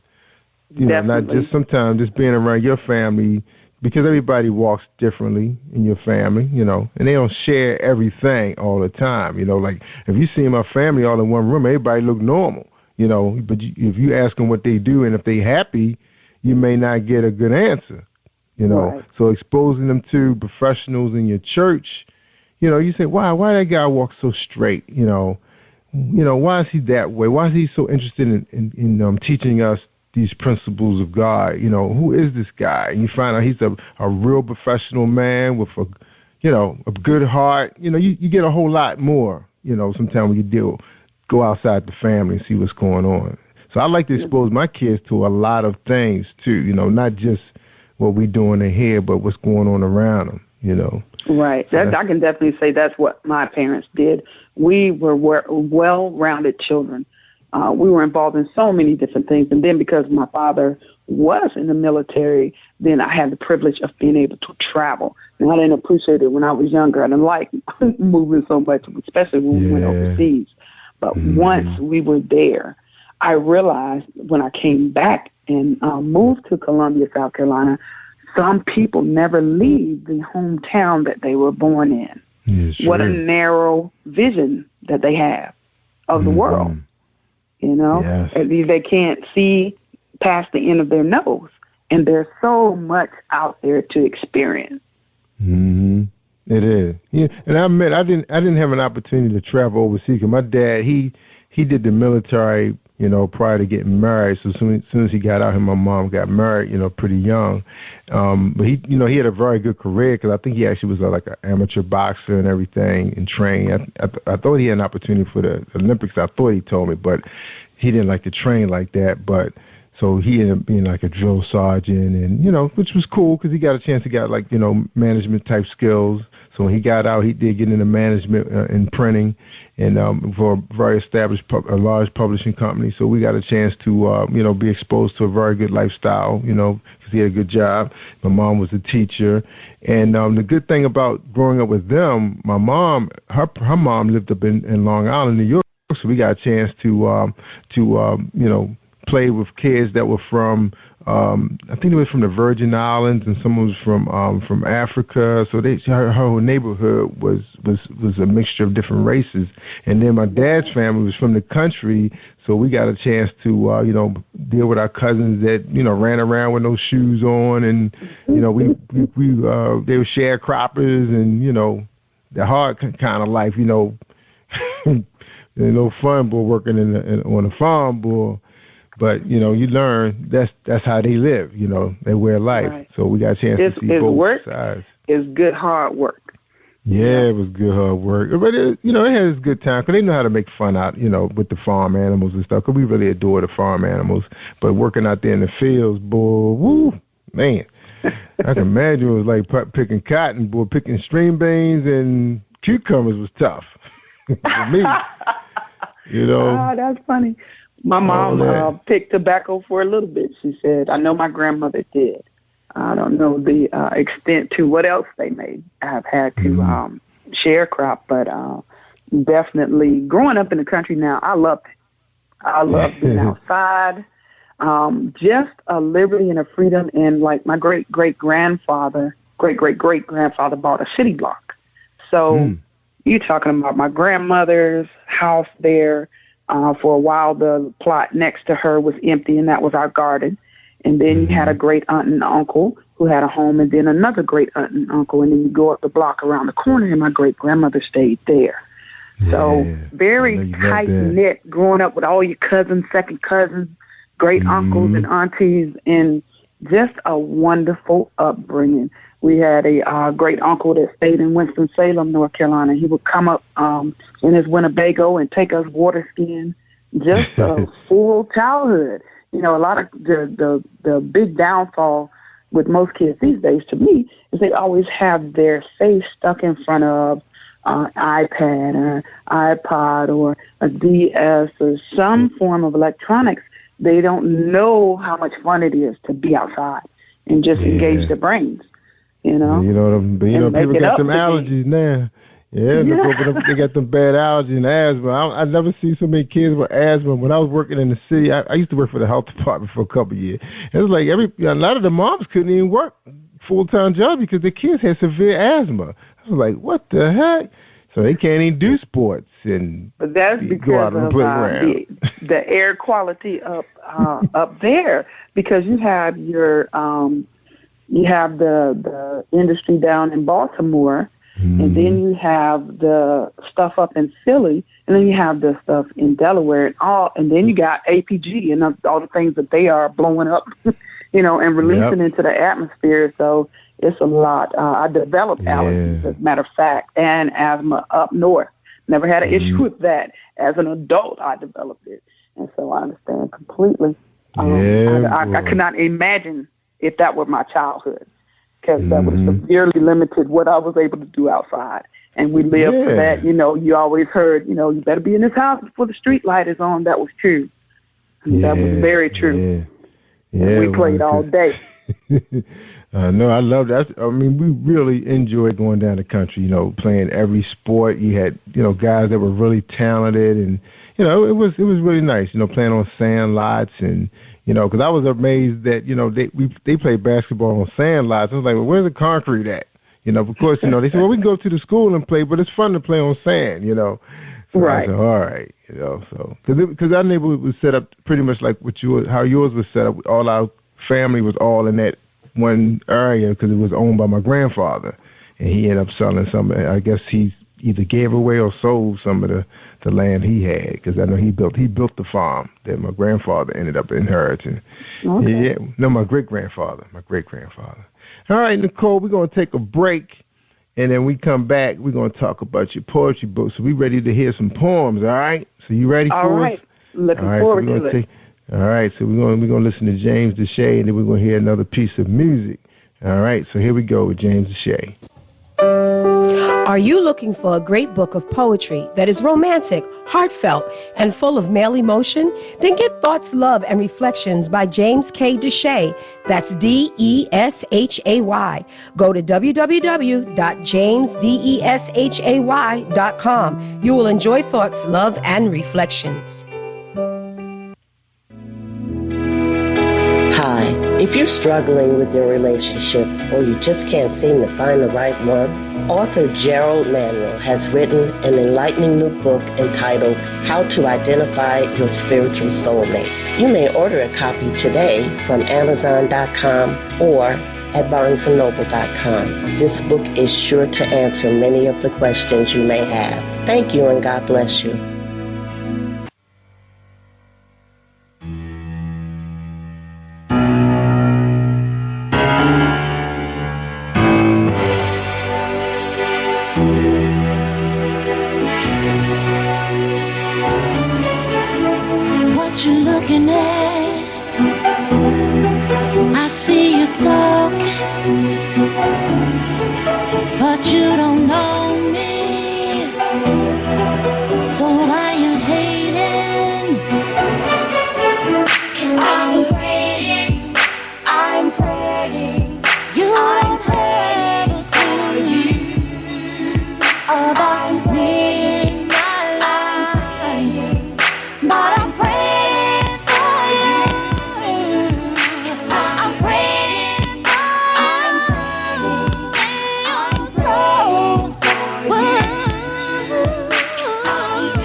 Listening to Jerry Royce Live Worldwide Podcast. All right, we got to get back to Nicole Smith, Kimberly. I know you wanted to keep singing. All right, that was Kimberly, and that song was called I'm Praying for You. And also we heard a tune from Linton and Louise Smith. That's right. And I think the one we played was Touch Me. All right, and that was awesome. We appreciate the music provided by those artists, and they're all independents. So check them out on PositivePower21.org for those of you that's listening to us on your Spreaker device, your mobile device, on Spreaker.com/PositivePower21. And right now we're listening to Nicole Smith, and she's about to lay some poetry on us. You ready, Nicole? I am. Yep. The first poem that I'll read, and I will read 3, is called A Friendship of Souls. A great friendship is like rays of the sun, which warms everything in its path. If you water and tend it as a garden, you can be sure the harvest will last. When trying to describe our friendship, I could barely type without tears. Look at how the Father favored us with each other's company throughout the year. You have been the voice of wisdom, lifted my spirit when I was down, even mothered me at times when mine could no longer be around. There's a genuine sweetness about you, a joy bubbling from within. As we celebrate your life today, I can truly say that I'm blessed to call you my friend. I wrote that for a friend of mine named Donna Gill. She was a church member, and it was her birthday. I wrote that to commemorate that. Better than a birthday card. Yep, that has been suggested to me.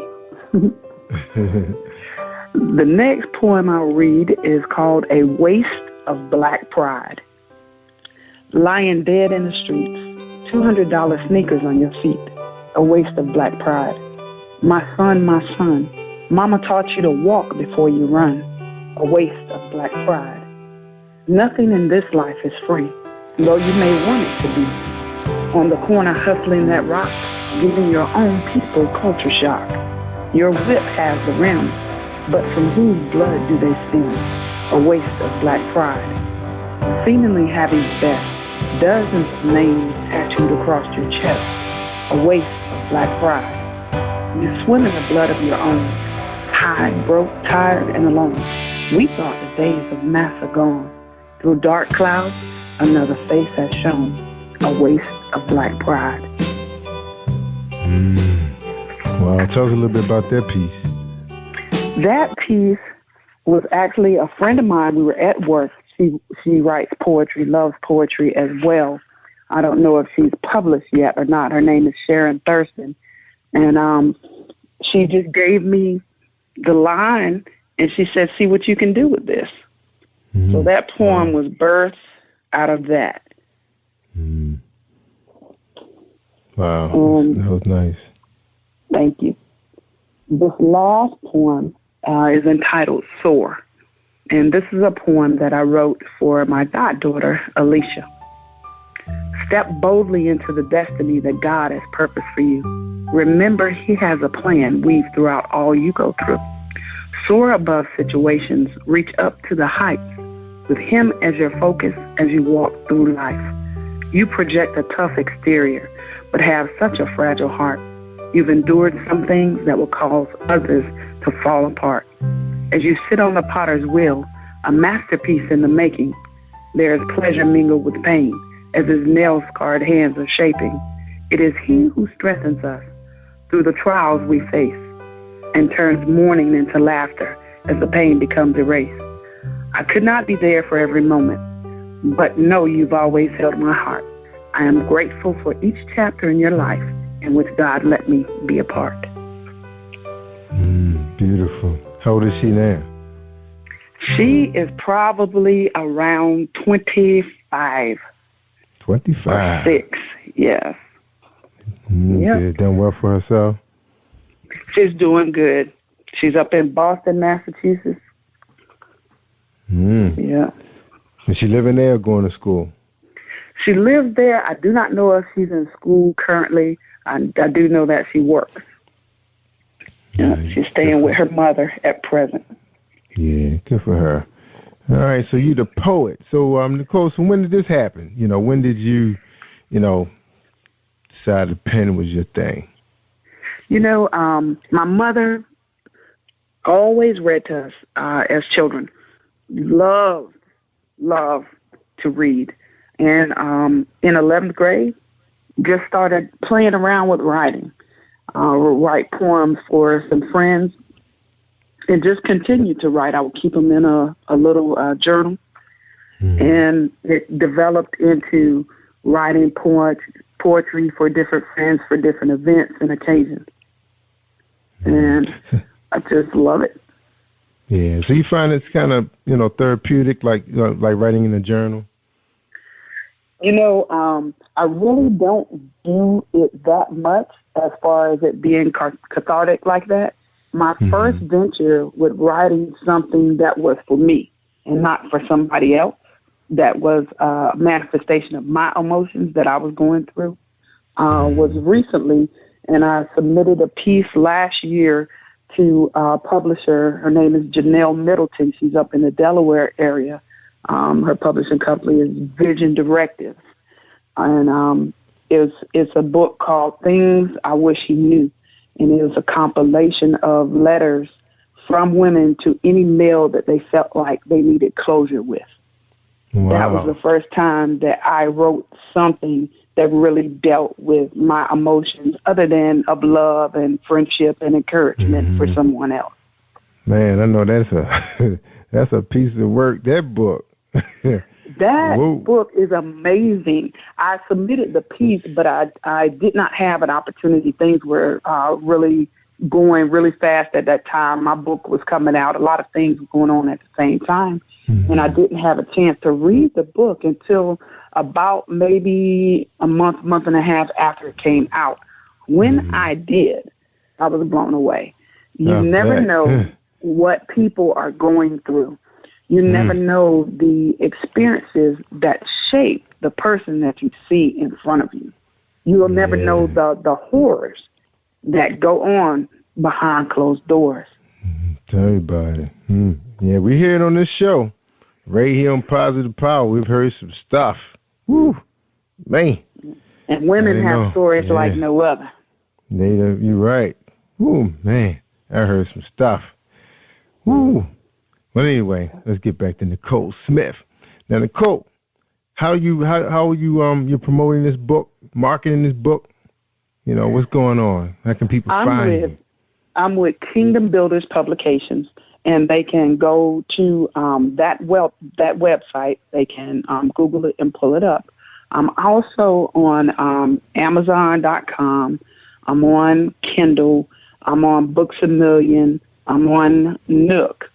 And I also have a Facebook page entitled Poems by Nikki. That's right. Good. So where you decided to go with a publisher? You know, not just Nicole Smith doing her thing. You know, I really did not know what to do with the gift that I had. And I knew I wanted to move forward in it, but I didn't know how. So before I moved from Maryland in August of 2013, a fellow author and playwright, her name is Gina Edwards, she helped me to submit 30 pieces of poetry to the Library of Congress. Well, a year later, I'd heard nothing from them. And so in being connected to Janelle Middleton through Gina, I was looking to see how much a publisher would charge to edit a piece, because Gina had a book coming out called Imparting Eternity, and she wanted me to edit it for her. So I wanted to see how much I should get a baseline for how much I should charge. So I got on Google. Amazing story here. God is amazing, and the things that he does are so divine. And I Googled Christian publishers. Up pops Kingdom Builders Publications. When I called Louise Smith, and she asked me how I found her, and I told her that I Googled her, she said, you can't find us through Google. Wow. My husband tried it. So that was a divine connection. That was a divine connection and the beginning of a great working relationship. I have a friend that self-publishes. I have many friends now that self-publish. But it's just not something that I moved toward yet. And because I'm still learning it, being with a publisher, you know, you can find out all the things you need to know without necessarily making a mistake that might cost you. Yeah, that's right. You know what I mean? You have that safety net. Yeah. They know the ins and the outs. Now, are you performing your poetry? You know, have you had a party? Any of this stuff? I have had a speaking engagement here at a local coffee house called The Drip downtown in the 5 Points area, and I was able to get up and read several pieces of poetry for about 15 to 20 minutes. Enjoyed that tremendously. A lot of poets wait a long time for something like that to happen. My professor at the time, her and her husband are there on Wednesday nights, and she gave me the invitation and made it extra credit for my class to come. Wow, good. So it's a great opportunity. I enjoyed it. That was I've spoken in the poetry in church before because it was written for the majority of my church family at that time in Maryland. But that was my first public speaking engagement outside of church. And so it was different, you know, a varied audience, and people were very receptive, and I enjoyed that moment. Yeah, good. Now, clubs. Do you belong in any poetry clubs? Or, do you attend them, check them out? I do belong to Pen of a Ready Writers Society through Kingdom Builders Publications, and we meet quarterly and have different events, and she has different information for us as far as marketing. You can ask different questions. You have a group of not just authors or poets, you have artists, and any question that you might have, you can ask.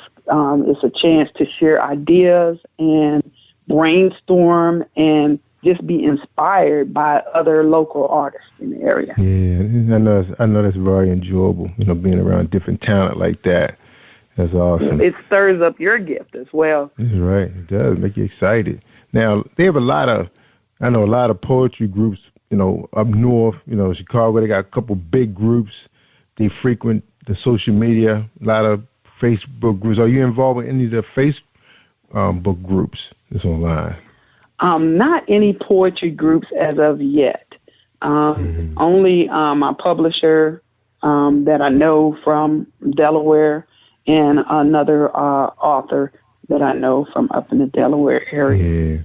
Yeah, because I always wonder, when you have everybody all in a group together, I know they share some of their writing. Sometimes you got something in your mind, you need somebody to, to be there for you and, blog back.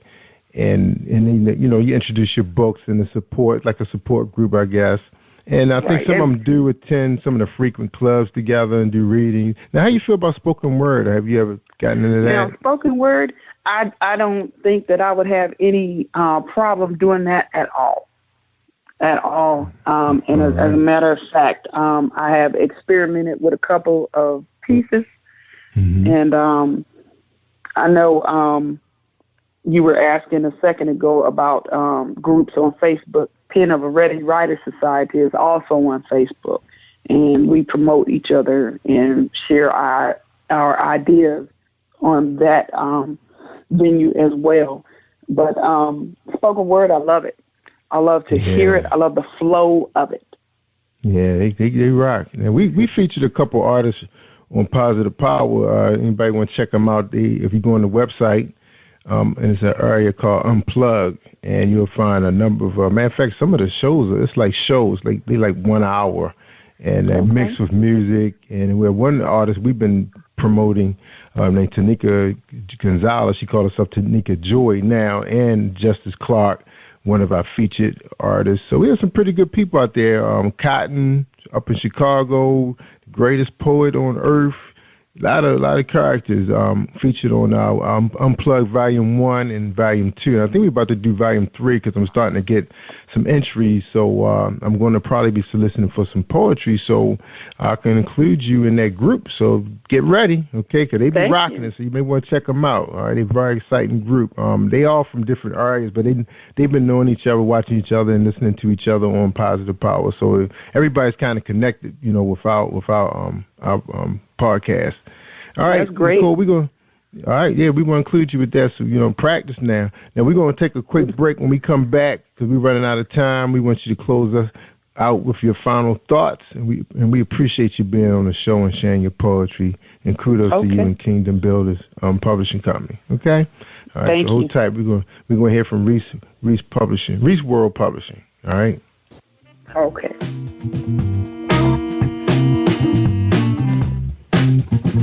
Are you an avid reader of urban fiction, looking for drama, suspense, and more? Reese World Publishing is dedicated to bringing the world's best literature to our readers. Urban fiction, erotica, sci-fi, mainstream fiction, and children's literature are just some of the genres produced by our diversified family of authors. You can reach us on Facebook, Twitter, Instagram, and at our website, www.reeseworldpublishing.com.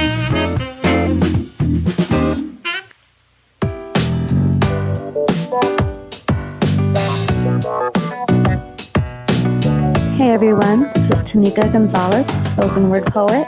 Whenever I'm online, I'm always listening to Jerry Royce Live. You can find Jerry on www.speaker.com. Positive Power 21. All right.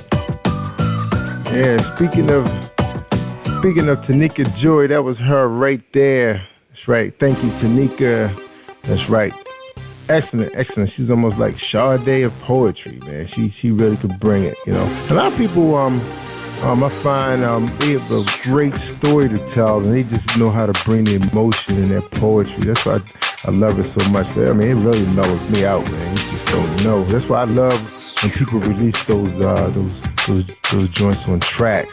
You know, you can just sit back and enjoy it on a good podcast like PositivePower21.org.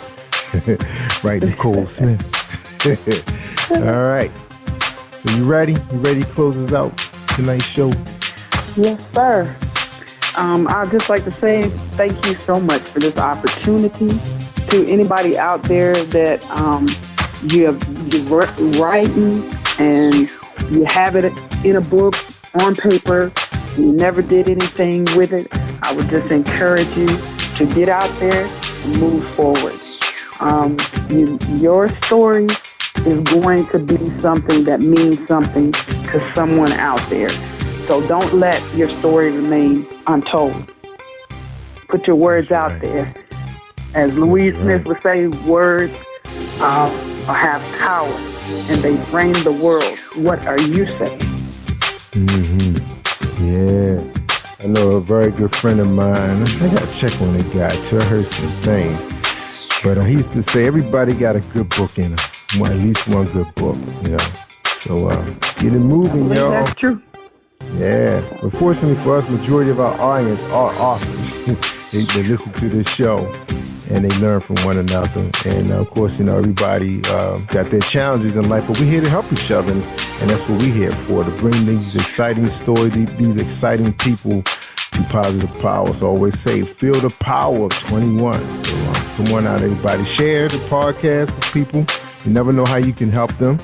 Put a little fire under some. Some people just dragging. They don't know where they're going. They don't have no direction at all. Sometimes it could just be one thing somebody say ending the show that could make a difference in their life, you know, life and death. Yeah. So we appreciate you being here, and your points are so awesome, and we can't wait to get you on Unplugged 3. All right? So be ready. Thank you so much for having me. Appreciate it. You're welcome. And Nicole, I tell people all the time, when they listen to the show, you're going to hear some good stuff on the show, some real good stuff. So I always tell them, share this podcast. Listen to PositivePower21.org. We pretty much 24/7 in a way. You know, you come out anytime and check us out at PositivePower21.org and Spreaker.com, PositivePower21. And don't forget, y'all, we have a host of brand new podcasts. It's not just me anymore. It's not about Jerry Royce Live anymore. It's about us forming an alliance, just like my good friend Louise Smith of Kingdom Builders Publication, bringing these awesome poets to us these last 2 weeks. Well, we got another week of poets, so we really enjoy having all of you here, and we'd love to have you back when y'all release your other books.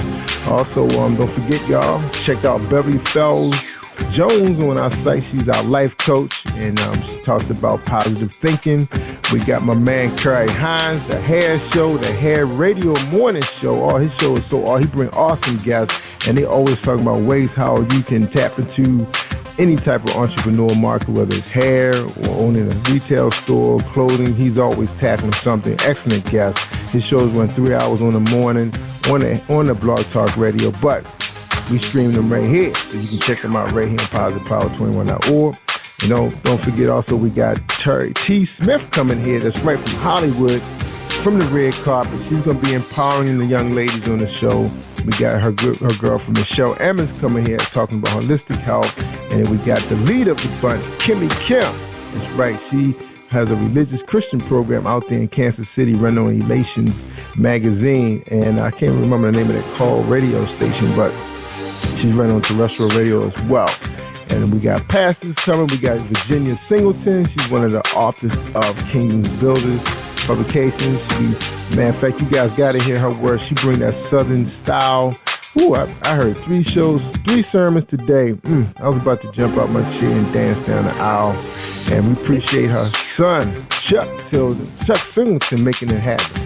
Chuck Tilden used to play baseball with me. Apologize for that, Chuck. But anyway, we appreciate him bringing it to us. And, of course, We bring all our broadcasts in high definition audio. So when you listen to it on your speakers through your Bluetooth headphones or your car stereo system, you will get awesome sound quality. All right, everybody, I tell you all the time, you want to hear the good stuff, you got to listen to Jerry Royce Live. He worldwide. Bye-bye. Thank you for tuning in to Jerry Royce Live on PositivePower21.org and Spreaker.com/PositivePower21. This is a Royce Enterprises production. And don't forget about replay on Facebook.com/Jerry Royce Live.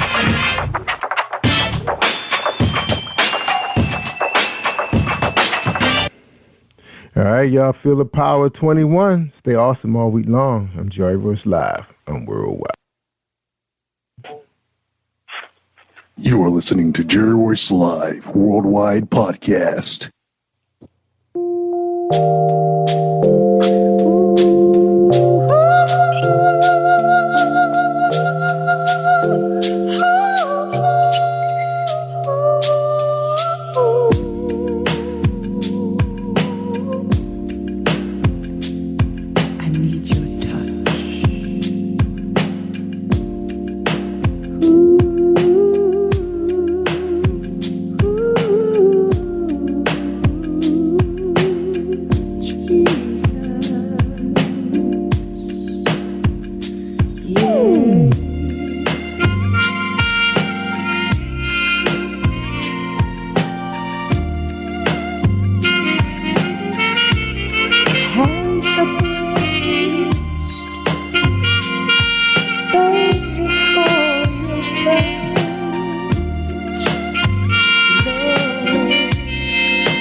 Live Worldwide Podcast.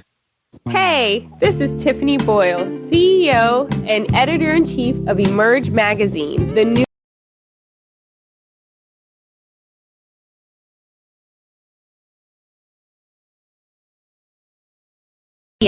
at the City Club of Washington, D.C., located at 555 13th Street Northwest, Columbia Square. Again,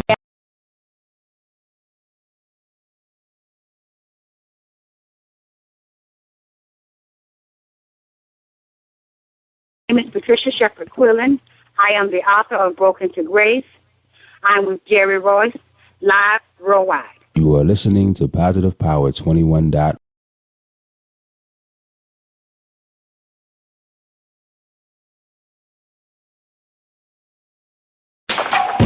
What up? It's your boy Kano Kingston. Hi, this is Angel Sessions. Hey, this is Scott. Hi, I'm Teresa Powell. Hi, Jerry. This is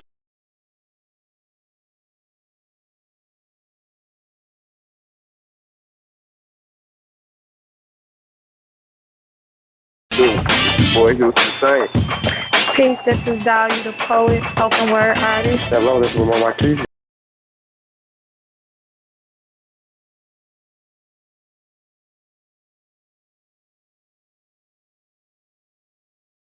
What's up? This is award-winning podcast with the greatest podcast on earth. Thank you for stopping by. I'm your host, Jerry Royce Live Worldwide on internet radio, where you get your positive on. So when it's all positive, it's all power. That's positive. Growth, wealth, and success. Thank you.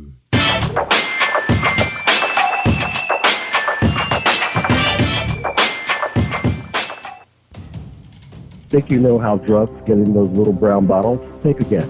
Set in the green hills of western New Jersey, inside the gilded halls of power of a U.S. pharmaceutical company where decisions are worth billions of dollars and human lives worth less. Nicholas Harding, a young executive at Marshall Pharmaceutical, finds his career, family, and life in jeopardy. The Farmhouse, a suspense thriller novel by Bill Powers, published by Donna Inc. Publications, available at Amazon.com or DonnaInc.org. Go to Bill's webpage at www.author.BillPowers.com. Are you looking for the next great read? A book filled with love, passion, betrayal, and intrigue. The award-winning novel, Season of Change, by Tamika Patrice Kane is sure to satisfy your literary sweet tooth. Check out this must-read book reviewers are calling uplifting and emotional, and exceptionally great read. Thought-provoking. Order your copy today. Available in paperback and ebook on Amazon.com or at www.tamikapatrice.com.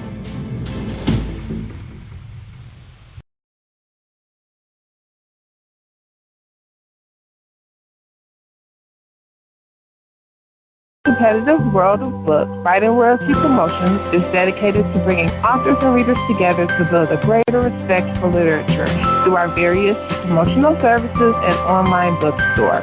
So head over to WritingRoyaltyPromotions.com and check us out.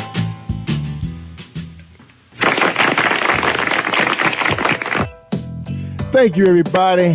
Thank you for joining us, and welcome to Positive Power 21.org. Today, I am feeling unbelievable, just like yesterday. I am blessed. I am Jerry Voice Live, and I'm worldwide. And you're listening to episode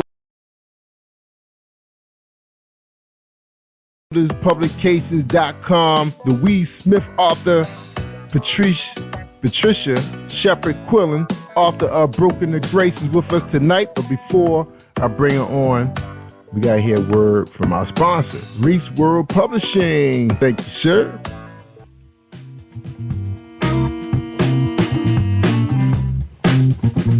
Are you an avid reader of urban fiction, looking for drama, suspense, and more? Reese World Publishing is dedicated to bringing the world's best literature to our readers. Urban fiction, erotica, sci-fi, mainstream fiction, and children's literature are just some of the genres produced by our diversified family of authors. You can reach us on Facebook, Twitter, Instagram, and at our website, www.reeseworldpublishing.com.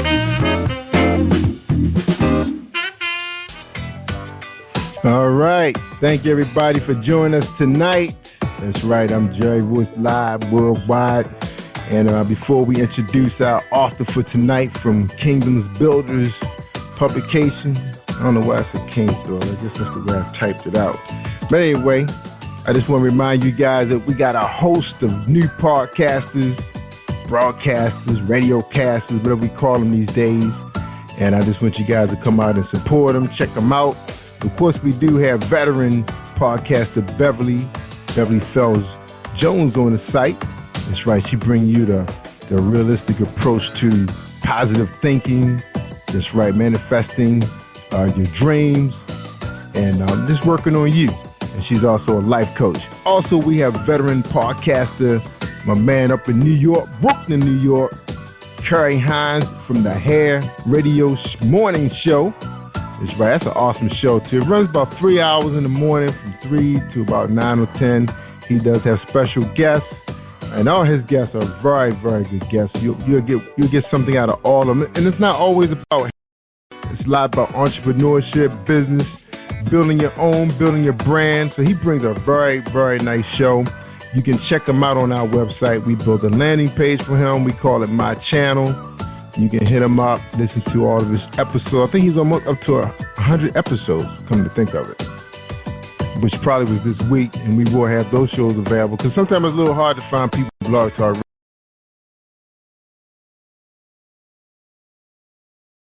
The path to Power 21 is right here with me, Jerry Voice Live Worldwide. So thank you, everybody. And don't forget about our new cast is coming to us real soon, and that'll be T. Spence. That's right, bringing tea time.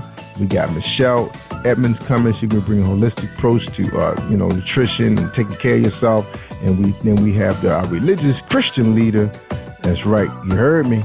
And that'll be our good friend Kimmy Kemp from Relations Magazine down in Kansas City. And also don't let me forget about the good pastor. That's right, we got a pastor on Bushwick. We got church on here now.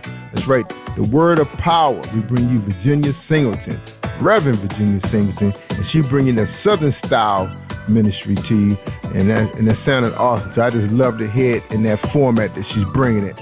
But of course, we in multimedia now, so everything got to be web friendly. But she's bringing it though. So check out. She had me thinking yesterday about Valentine's Day. I was listening to an episode about Valentine's Day, and you know, it's like, why you gotta wait till Valentine's Day come to give the person you love flowers? Just, you know, show them you really love them by telling it to them right now. And that was awesome. So I'm gonna be throwing some stuff on Nene. She's not gonna know where I'm getting this stuff from, boy. She was like, who he talking to on that internet show? That's right. All right, y'all. Let's talk to Patricia Shepard Quillen. She's a native of South Carolina. She's the mother of 2 and grandmother of 7. She's married to Jacob Quillen. Patricia accepted the Lord Jesus Christ in her heart in an early age under the leadership of the late Bishop J.A. Sherman. Patricia is a member of Abundant Life Church. Dr. Carl Morris is her current pastor. She's a member of the Family Circles and serves on the praise team. Patricia is the founder of Caring Hearts of the PD. She accepted the call of God in ministry in August of 2010.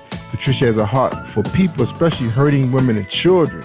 Patricia received her undergraduate degree in sociology from Francis Marion University and a master's degree in mental health counseling from Webster University in Myrtle Beach, South Carolina. She received certification in Christian counseling from Chapman University, the School of Theology under the leadership of Pastor Apostle Laverne Chapman. Patricia is an honorary Republic of South Carolina. Patricia's favorite Bible verse is Philippians 4:13. I can do all things through Christ which strengthens me. Her motto is, if she can help somebody as I travel through this life, then her living will not be in vain. Let go, let God. All right, ladies and gentlemen, I bring to you Patricia Shepard Quillen. Welcome to PositivePower21.org. Patricia, what's going on? How you doing? Thank you. It's just so good to be here. Yeah, I know you probably said, well, Jerry, stop the yak and introduce me. I know that's what you was thinking. I got powers. No, I'm only kidding. I just have fun with this thing, Patricia. I'm just so happy to have you on here, talk about your book and everything. But before we get to your book, and I was telling you earlier, you know, I got a lot of family. You know, they come all the way up from Richmond, Virginia, Petersburg, Blackstone. They made their way into D.C., so somebody decided to get them a real good job, and they working in D.C. They got homes in Eastern Shore alongside the border. They all up in Baltimore, Philly, New York. And guess what? They want to know, who is Patricia Shepard Quillen? Patricia Shepard Quillen is the author of Broken to Grace. She's the author of Broken to Grace. All right. I'll go with that. Keep it short and sweet. All right, Patricia, tell us a little bit about your background. We want to know a little bit about you. You know, what kind of student were you in middle school before, you know, you went to college and everything? What were you like in high school? Did you have, you know, were you chasing the boys? Did you have a lot of girlfriends? Were you a cheerleader, running track? Tell us a little bit about your background, you know, starting out in school. Actually, when I was in school, I was very quiet and reserved. I enjoyed school, and I had lots of friends, but I was kind of to myself, if that makes sense. I had friends, but yet to myself. Yeah, that makes sense. Yeah, I can go with that. Because, you know, a lot of times, you know, people don't really follow the crowd. They just real serious. So were you a real focused student in earlier middle school? I was, because I've always enjoyed school. I enjoyed learning, especially new things. Yeah. Now, were you an innovator, or, you know, were you a born leader? You know, what type of student were you? Everybody just basically followed me. I was the leader. Uh-oh. And I was the one that everybody followed, because I was, like I say, I had a lot of friends, but I was very reserved. And I just enjoyed school, so I made good grades. So everybody wanted to be around the girl that made good grades. That's right. Especially the ones that don't know nothing. They want to cheat off your paper, or they want to quiz you, you know, before the test. You know, you have those little, little quizzes you have before the test with your friends. You have, you know, a little circle throwing out questions at each other. Do anybody know what so-and-so mean? Was that some of your friends trying to pick your brain? They knew I knew the answer, so they would pick my brain, yes. Yeah, I like that form of studying, because you remember what your friend said. You're like, oh, I remember Steve asked what was so-and-so, and she said it was that. Next thing you know, you got 85. You can get a good 85 studying like that. You know, you do your little struggling studying the night before. Then when you get with the smart people in a little circle, you can get some pretty good grades that way. All right, awesome. Yeah. Now, Now let's talk about high school. You know, what kind of things were you involved in? You know, were you really involved with school? You know. Well, actually, Jerry, I dropped out of high school when I was in 9th grade. Ooh. I dropped out of high school, and I didn't go back to school until after I reared my two children. I went back to school at age 37. Back to high school? I went back and got my GED. Wow. And from there to Francis Marion. So you from South Carolina. So what happened? Were you from the deep part of South Carolina where, you know, like you guys had farmlands and school really wasn't that important? No. Actually, I was expecting my first child. So I couldn't go to school back in those days. Oh. So I got married and did all that stuff. And then after I got that out of my system at 37, I decided to go back to school. Oh, wow. Well, you really went back to school, too, because I read your bio, and it sounds like you've been just going to school, you know. Wow. I've always loved school. But so you got pregnant while you was in school. You said you got pregnant in the 9th grade? I did. I was in 9th grade. Okay, so you weren't that quiet. So you weren't that quiet in high school then. You had a boyfriend, right? I did have a boyfriend. Now tell us about mom and dad. Were you reared up in a 2-parent household? Actually, I wasn't. My mom died at age 35. I was 12 years old. And I was reared by a wonderful father. He was both my mom and my dad. And I lost my father about 15 years ago at age 85. Oh, wow. Even though I didn't have both parents, I had good parents. And when my mom died, my dad reared us. Yeah, so he did an excellent job. So he didn't bother to be married or anything like that, huh? No. Oh, he just kept that memory alive. Wow, he must have been really in love. Well, you hear about that all the time, you know. So he just took the cards that he was dealt with and just made sure you. Now, who was he rearing up? Was it you and how many siblings? I have 3 other siblings. I have 4 other siblings. I have 2 brothers and 2 sisters, and I am the eldest girl. All right. And what are your siblings doing these days? Well, my baby sister, believe it or not, she works at a bakery here in Florence. She works at Freeman's Bakery, and she loves it. My other sister is just doing her thing. You know, there's always going to be 1 or 2 that's just doing their thing. You know, so all we can do is keep them lifted up in prayer and let God do what we can. Yeah, that's right. That's right. Show a miracle, God. One day, they're going to be knocking at your church door, right? That's right. That's right. Keep praying for them. That's right. That's when you really find the power of prayer. All right. Okay. You know, it's what it is. But I know sometimes, you know, I had a couple guests on the show. We always kid around sometime on Positive Power about if your parents have 3 kids, if 2 do well and 1, you know, still at home, you know, you did well. You know, they could pat themselves on the back. You know, but you said 2 still hanging out there, huh? 2 of them. They're still hanging out. All right, that's still not bad because that's what 50. You said it's 4 of you guys, right? Yeah, so right. Yeah, so your dad was by himself, so he didn't do bad. Yeah, because I hear some stories on here. You know, I hear some stories, and we're not going to get into that business and everything, but you know what the deal is. All right, that is good. All right, now so you decided to pick up the books, go back to school. Now, how many children do you have now? I know I read that in your bio. 2 children. I have 2 children. 2 children. And what's their ages now? My daughter is 38 and my son is 39. All right. Oh, you had them back to back. I did. They're a year apart. All right. Good for you. And what are they doing these days? Well, my son is a licensed barber, and my daughter is going to school for cosmetology. All right. So they like the hair. All right. So they like the hair. So it took them a long time to get out the house for school because the hair had to be right. So they decided to go into their profession. Was that the deal? I suppose you could say that. And I was surprised my brother didn't become a barber. It took him forever to get out the house. I think he literally cut his hair every day. Every day. Yeah, and dyed it every week. Yep, and he was only in his 20s. Yeah, I'm talking about you, Mike. All right, good for you. All right, good. So the children doing all you have to worry about them. That's good. Now you got 7 grandchildren. Wow. Everybody's still in town, so you can get together for the holidays? Everybody's still here. As a matter of fact, I have a granddaughter that's graduating next Friday from Tillersville High. Good, and that's exciting. So she's going to college like Grandma? She's on her way to the military. She's going to the military.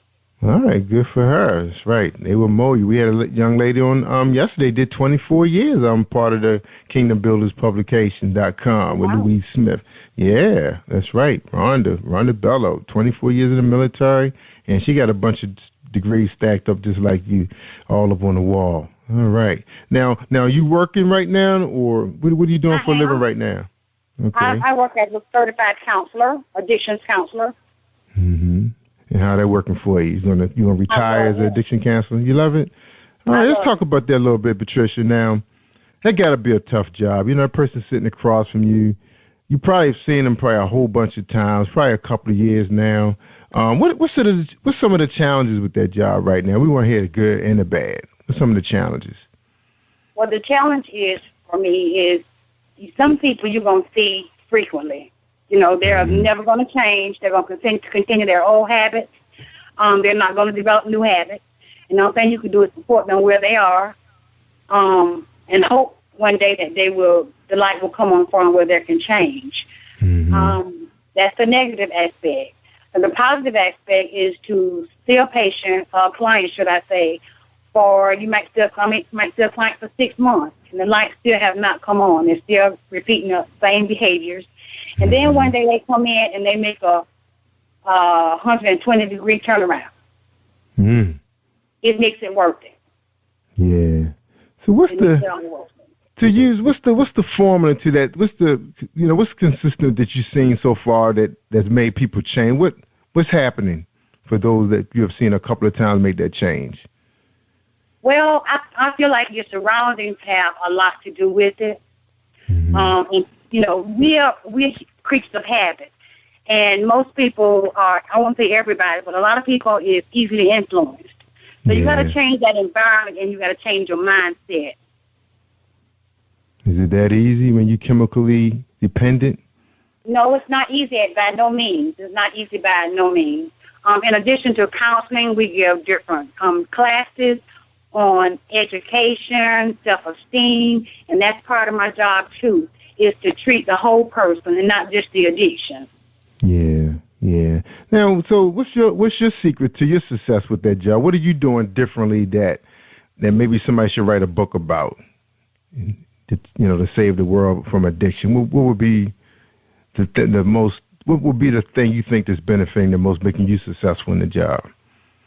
I believe that you need to meet the person where they are, because we can't change anybody. We can't even change ourselves without the help of God. And in everything, I reference God because I feel like that's very important.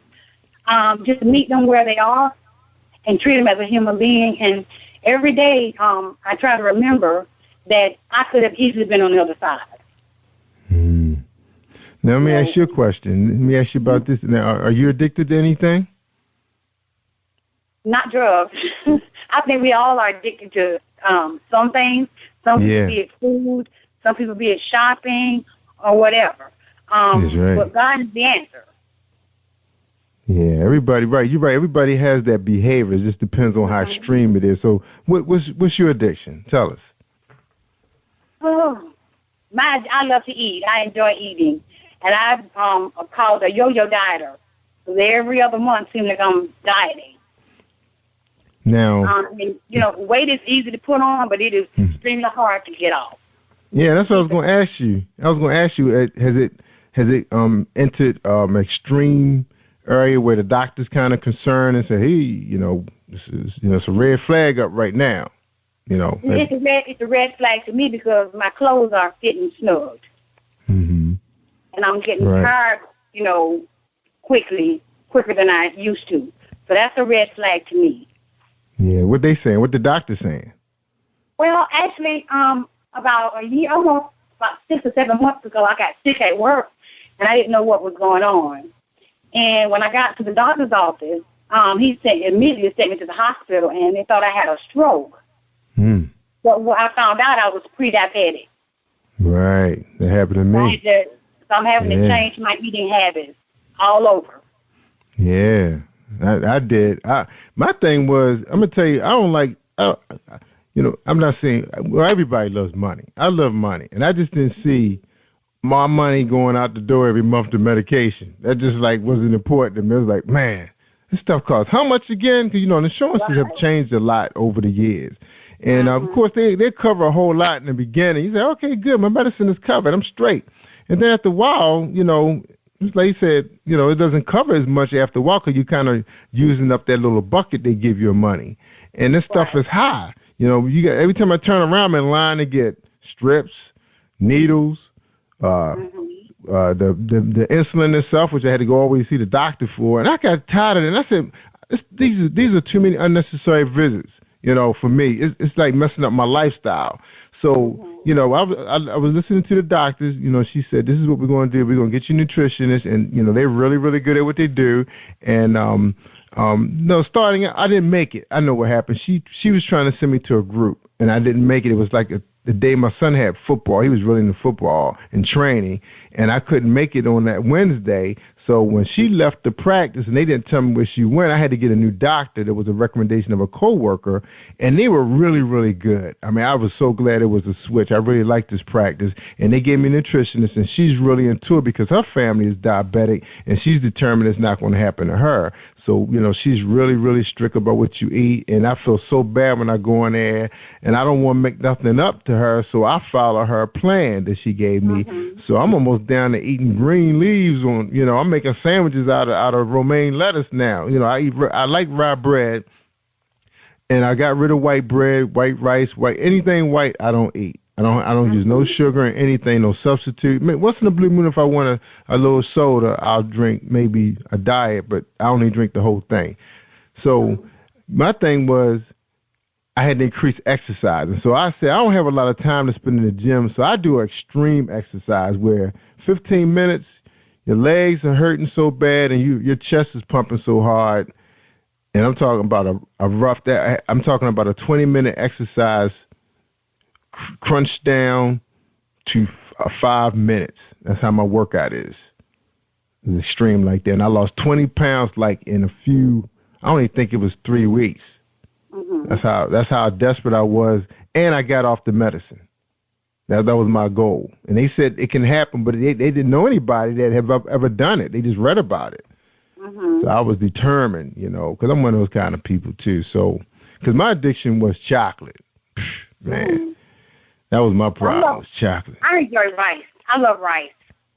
Yeah, me too. Rice too. Potatoes, baked potatoes, all jammed up with butter and pancakes and waffles. I can go on down the list, but I like seafood a lot. So that was one of the things she said I can have a lot of. I like melons. You can eat a lot of melons. I like apples. I love grapefruit, and I couldn't eat grapefruit on the medication, so that was another thing. I love grapefruit. I love the way grapefruit make you feel. Grapefruit has a lot in it, a lot of vitamin A's and stuff. So I was determined to get off the medication. So that was my little spiel on my thing. So, it's up to you, how you take that story. Because it can happen. You just have to be serious. And if you like giving medication people all your money, is what it is. But, yeah, crab meat. I love crab meat. And, you can have a ball with seafood, steamed shrimp. And a lot of stuff is high in cholesterol, but that's where grapefruit comes into the picture. Grapefruit helps reduce your cholesterol level. You don't need pills. Grapefruit is like a medicine itself. And I eat 2 of those a day, and they are marvelous. All right. We're talking to Patricia Shepard-Quillen. We were just talking a lot about, being diabetic, being borderline, being obsessed with food, why you should work out. And I don't care if you're not diabetic, you should be doing those things anyway. You should really pay attention to, high blood pressure is a problem with a lot of us. All right. All right, Patricia, when we come back, we're going to talk about Broken to Grace, your book. We're so excited about that for you. And we're going to hear a message from my girl, Marilyn Dunn. All right, everybody, hold tight. Here we go. Marilyn Dunn. Hi, I am recording artist Marilyn Dunn from St. Louis, Missouri. If you are looking for some soul-stirring, anointed, spiritual, and heartfelt music, visit my website at www.marynndunnministries.com. Or you can also find me on CD Baby, iTunes, and Reverb Nation. For booking information, contact Mr. Kevin Dunn at 636-856-0551. That's 636-856-0551. Are you looking for a great book of poetry that is romantic, heartfelt, and full of male emotion? Then get Thoughts, Love, and Reflections by James K. Deshay. That's D-E-S-H-A-Y. Go to www.jamesdeshay.com. You will enjoy Thoughts, Love, and Reflections.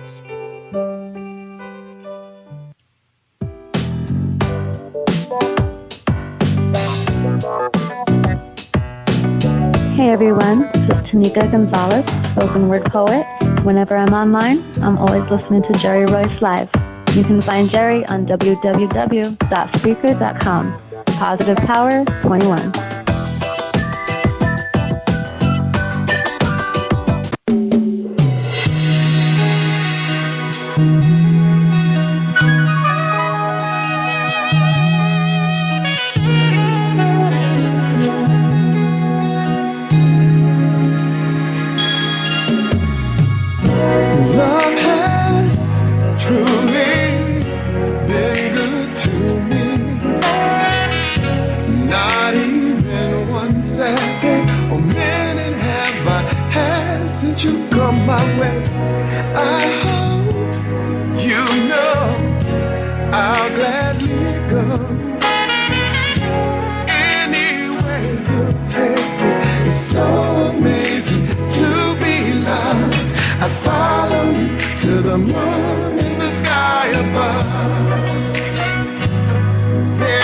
You are listening to Jerry Royce Live Worldwide Podcast.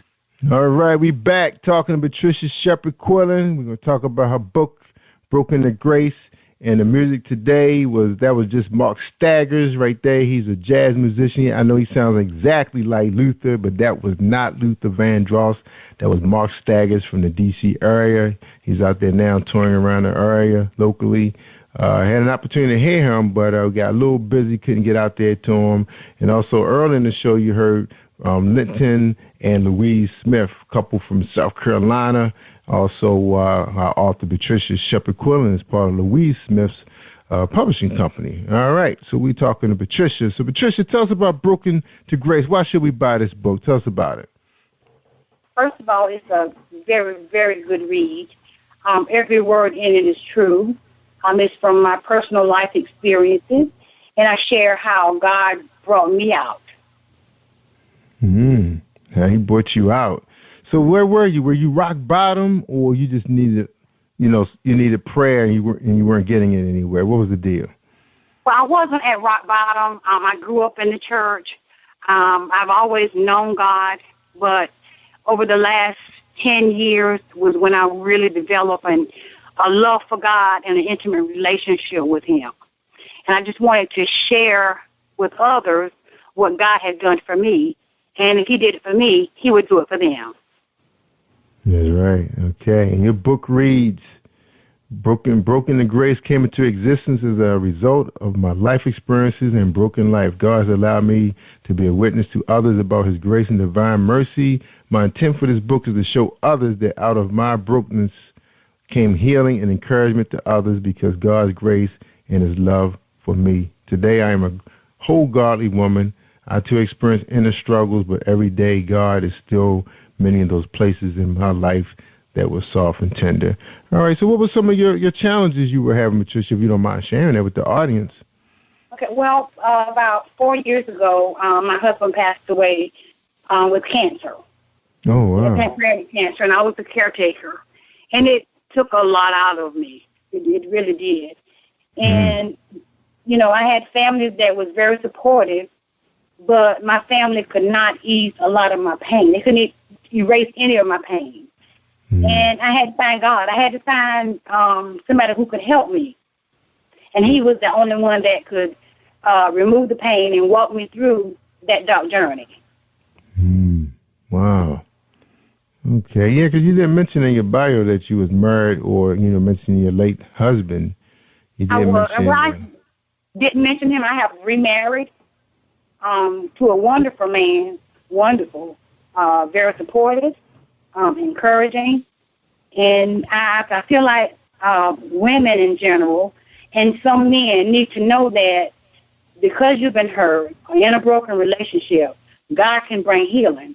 And if you ask him, he will send you a significant other, somebody who will add value to your life and not make you whole, because God is the only one that can make you whole. But he would send that person that makes you shine and you make them shine. That's right. So when you say you were brokenness because your husband, he had left you to move on to the next world, is that what happened? You was broken from his death? Yes, that was part of it. And the fact that I was in, I won't say the name of the church, but different churches have different, should I say, rules or standards. And I was in the church and I was partying all week long and attend church on Sunday morning. And I felt like, as long as I went to church, then God understood. But something still was missing because I was not happy within myself. Oh, you did that after? So you were doing a partying after your husband passed?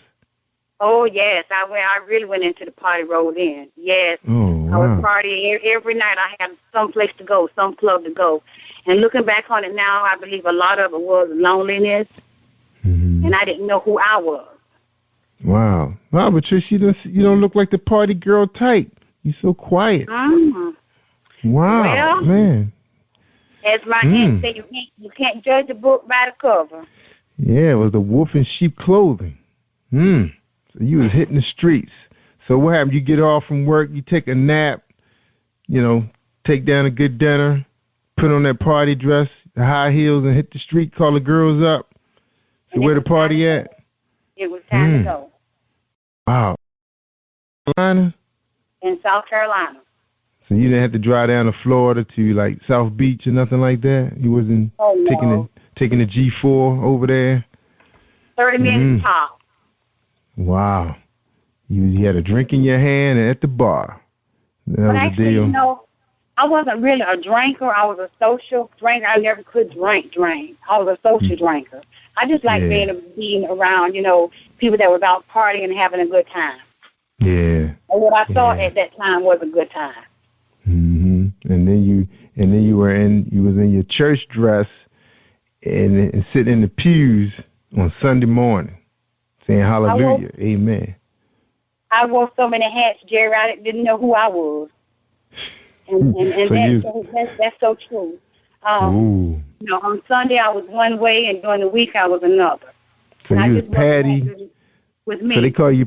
You was Pat and Patty in the nightclub, but you was Patricia on Sundays. Is that the deal? There you go. Oh, that was dangerous. Very dangerous.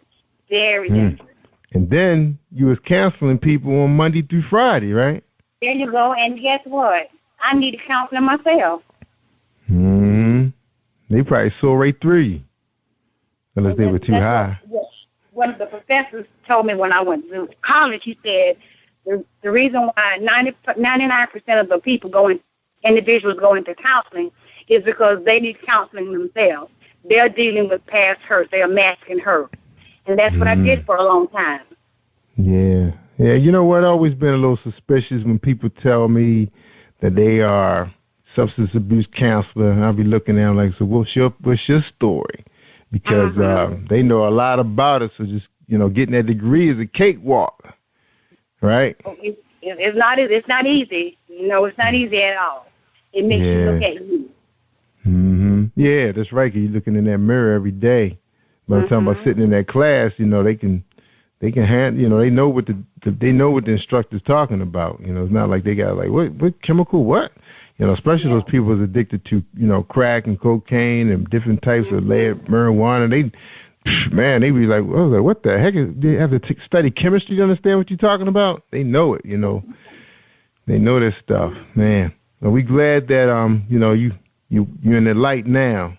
You're living in the light, and now you're helping God's people. So now, are you able to really help people more now that you know, because you know where they are right now, so you can relate to them, and they probably respect that, right? Don't they respect that? They do, and they tell me that all the time. You know, Miss Patricia, I'm glad that you understand, because I try not to stand in judgment of them.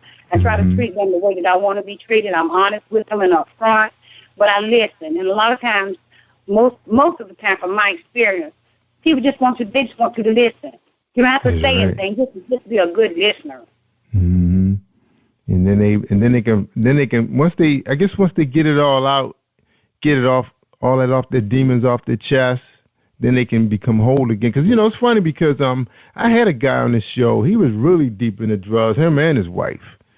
And he said he just got tired of being tired, going to those places, going through the same cycle, seemed like it. I guess after a while you just get tired of that place, and he just stopped doing it. He called his boy up. Boy came and got him. Bam, So I think that's what it takes. You have to be tired. You have to be tired of, and you have to be sick and tired of being sick and tired. Yeah, that's what he said. Yeah, exactly what he said. And especially hurting people, because you hurt a lot of people when you live that lifestyle. Yeah. You don't know you're doing it. Yeah, you put them through some. And I wonder, how some people become homeless. I know a lot of people are homeless because they got mental health issues, but then you have some that's out there because people just got tired of them, dragging them down, and they just had to say no. They just had to say no. Yes, I can relate to that, too, because I have a family member now who's struggling with another family member in addiction, and it is weighing her down. So a lot of this is in your book. The whole struggle. Mm-hmm. Wow. This is some kind of... How many pages in this book? It's almost 178, I believe. It's easy read? Pretty easy read? It's an easy read. Very easy read. But there's one thing here I wanted to share. And in 1989, Hurricane Hugo hit Florence, the tornado. Mm-hmm. I had just purchased a mobile home. And the hurricane took my home. I was homeless. I was homeless. I didn't have any place that I could go. My family members' houses were filled. And my dad's brother's son offered me and my children one bedroom in his home. Wow. And to lose everything and not have anything and don't know how you're going to make it, you have to be there to understand it. So that's a chapter in my book. It talks about the hurricane and how God brought us out. We was in the storm when the tornado was going on. We could feel the rain pouring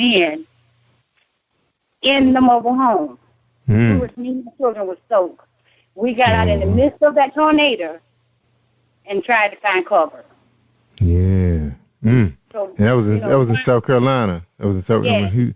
Hugo was something else. Yeah, there was a lot of damage in his path. Yes, it was. Affected the East Coast too.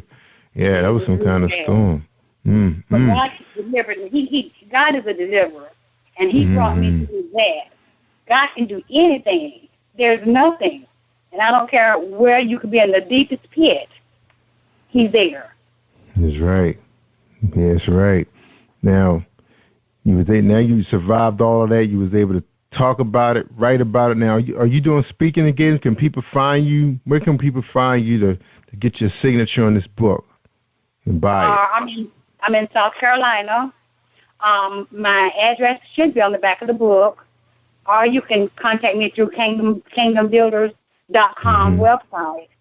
Also, my personal email is P as in Paul, W as in Wood, 21759 @yahoo.com. All right. Now, how about you guys going to be doing a little touring this summer? We got book festivals coming up that you're aware of. What Louise got planned? I'm not sure what Louise has planned yet, but she has something. They're wonderful. She has something planned, I'm sure. But I have been doing some church appearances and just talking about the book and my life story. Just sharing, letting people know that God has healed my brokenness. I am whole. And if He did it for me, He can do it for them. That's right. So you haven't had a book event yourself, a book signing party? I did. I had a book signing party. Not party, but a book signing at my church about 2 months ago. Okay, well, that's a while ago. You gotta get the moving, Patricia. Yeah. Yes, I do. I gotta get up and get on the ball. Yeah, you gotta tell your story. That's right. You gotta keep it moving. But this show travels a very long way, so people got an opportunity to get to know you tonight. It's a pretty fascinating story. Is this a downloadable file? Is it digital? Because I see it in a book form for $20 on Kingdoms Builders Publications website. But can they get a digital format, a little less money for those who like to collect books? So you got a lot of digital collectors out there. Yes, they can go to Amazon.com and get. I think it's the last time I checked, it was $13 on Amazon.com. All right, good, exciting story. All right, y'all, that's Broken to Grace. Sound like a great story, 170-something pages. I know you be hanging on. You probably read it in one day, because when you read stories like that, you just can't put it down and just go to bed and go to work the next day. Yes, I had one lady call me a couple of weeks ago, and she said, I got your book. She said, and I would read a while, I'll cry a while. She said, I read a while, and I would cry a while. And she read the book in one setting. Yeah, I believe. And when she started reading, she couldn't stop. All right, Patricia, we're going to take a quick break. We got another show coming up, so we're going to close this one out real quick. But when we come back, we want to have your final thoughts to tonight's show, okay? So hold tight, everybody. We got Patricia Shepard-Quillen, author of Broken to Grace. She's part of Kingdoms Builder Publications.com in South Carolina. All right, and here's another message from Tiffany Boyle. We got to come to her party, y'all. Hey, this is Tiffany Boyle, CEO and Editor-in-Chief of Emerge Magazine, the new voice of business. Here inviting you to come out to celebrate with us at the Emerge premiere May 29th from 6 p.m. to 10 p.m. at the City Club of Washington, D.C., located at 555 13th Street Northwest, Columbia Square. Again, that's May 29th in Washington, D.C. For more information, visit www.emergepremiere.com.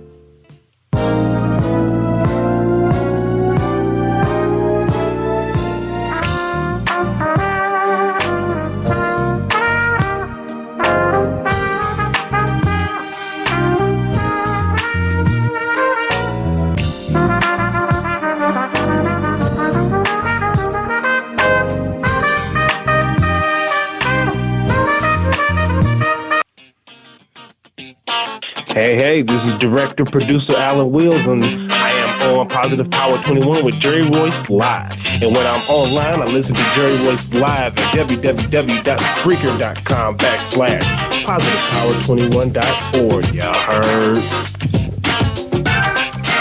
All right, that was my man Alan. That's right, Alan. He's from Indianapolis, right, home of the Baltimore Colts. I always tease him about that.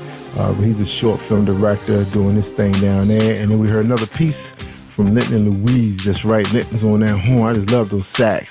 All right, we ready for you, Patricia. We ready for you to take us home. So give us your final thoughts for tonight's show. My final thoughts for tonight's show is I encourage you to go out and get a copy of Broken to Grace. And I know that you will be blessed. It will, God, because through reading Broken to Grace, God can heal those broken places. Go out and purchase my book. You will enjoy it. And share it with your friends and coworkers and just everybody. That's right. And we appreciate you being here, sharing your life story, your journey, your path.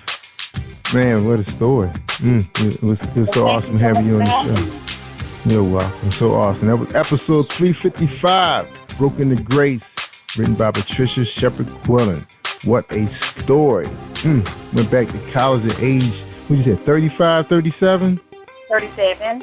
You got all those degrees and doing her thing in God's name.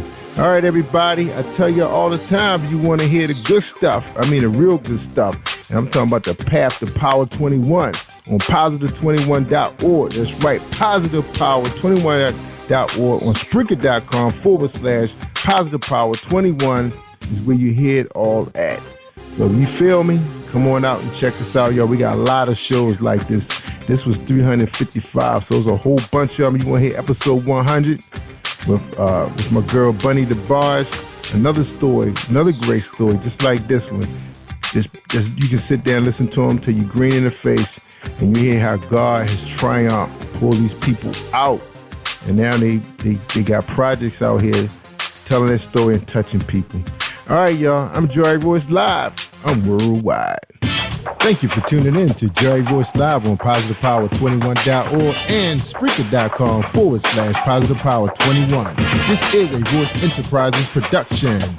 And don't forget about replay on Facebook.com/Jerry Royce Live.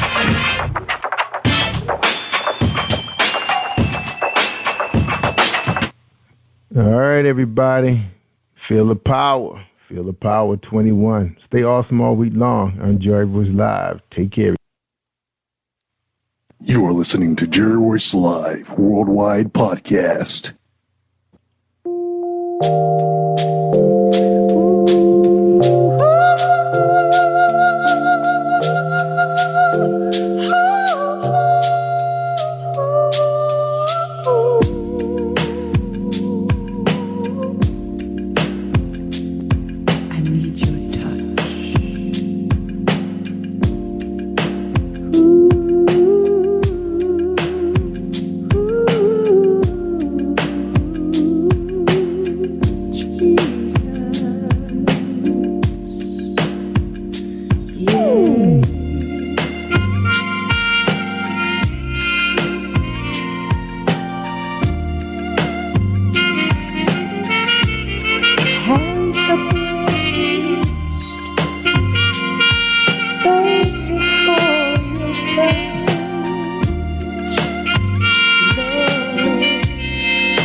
Jerry Royce Live Worldwide Podcast. Hey, this is Tiffany Boyle, CEO and Editor-in-Chief of Emerge Magazine, the new voice of business. Here inviting you to come out to celebrate with us at the Emerge premiere May 29th from 6 p.m. to 10 p.m. at the City Club of Washington, D.C., located at 555 13th Street Northwest, Columbia Square. Again, that's May 29th in Washington, D.C. For more information, visit www.emergepremiere.com. Hello, I am Rhonda Bello, the author of Women of Yesterday for Women of Today, and I am on Jerry Royce Live Worldwide. You are listening to PositivePower21.org with Jerry Royce.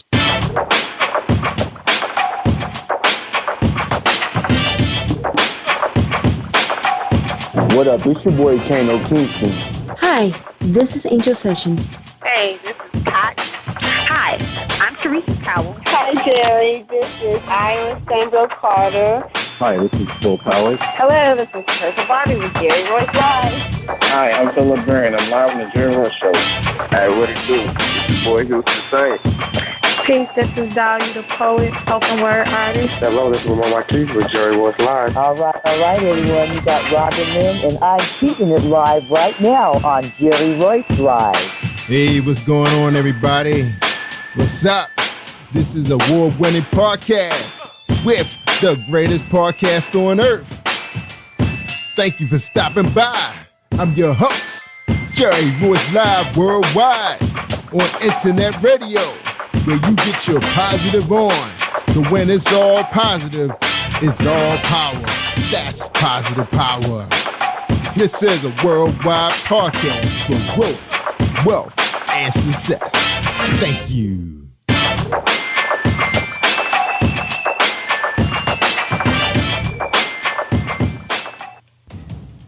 Think you know how drugs get in those little brown bottles? Think again. Set in the green hills of western New Jersey, inside the gilded halls of power of a U.S. pharmaceutical company where decisions are worth billions of dollars and human lives worth less. Nicholas Hardy, a young executive at Marshall Pharmaceutical, finds his career, family, and life in jeopardy. The Farmhouse, a suspense thriller novel by Bill Powers, published by Donna Inc. Publications, available at Amazon.com or DonnaInc.org. Go to Bill's webpage at www.authorBillPowers.com. Are you looking for the next great read? A book filled with love, passion, betrayal, and intrigue. The award-winning novel, Season of Change, by Tamika Patrice Kane, is sure to satisfy your literary sweet tooth. Check out this must-read book reviewers are calling uplifting and emotional. And exceptionally great read, deeply intense and thought-provoking. Order your copy today, available in paperback and ebook on Amazon.com or at www.tamikapatrice.com. Are you an author looking for promotional services or a reader looking for a great read at low prices? In this competitive world of books, Writing Royalty Promotions is dedicated to bringing authors and readers together to build a greater respect for literature through our various promotional services and online bookstore. So head over to WritingRoyaltyPromotions.com and check us out.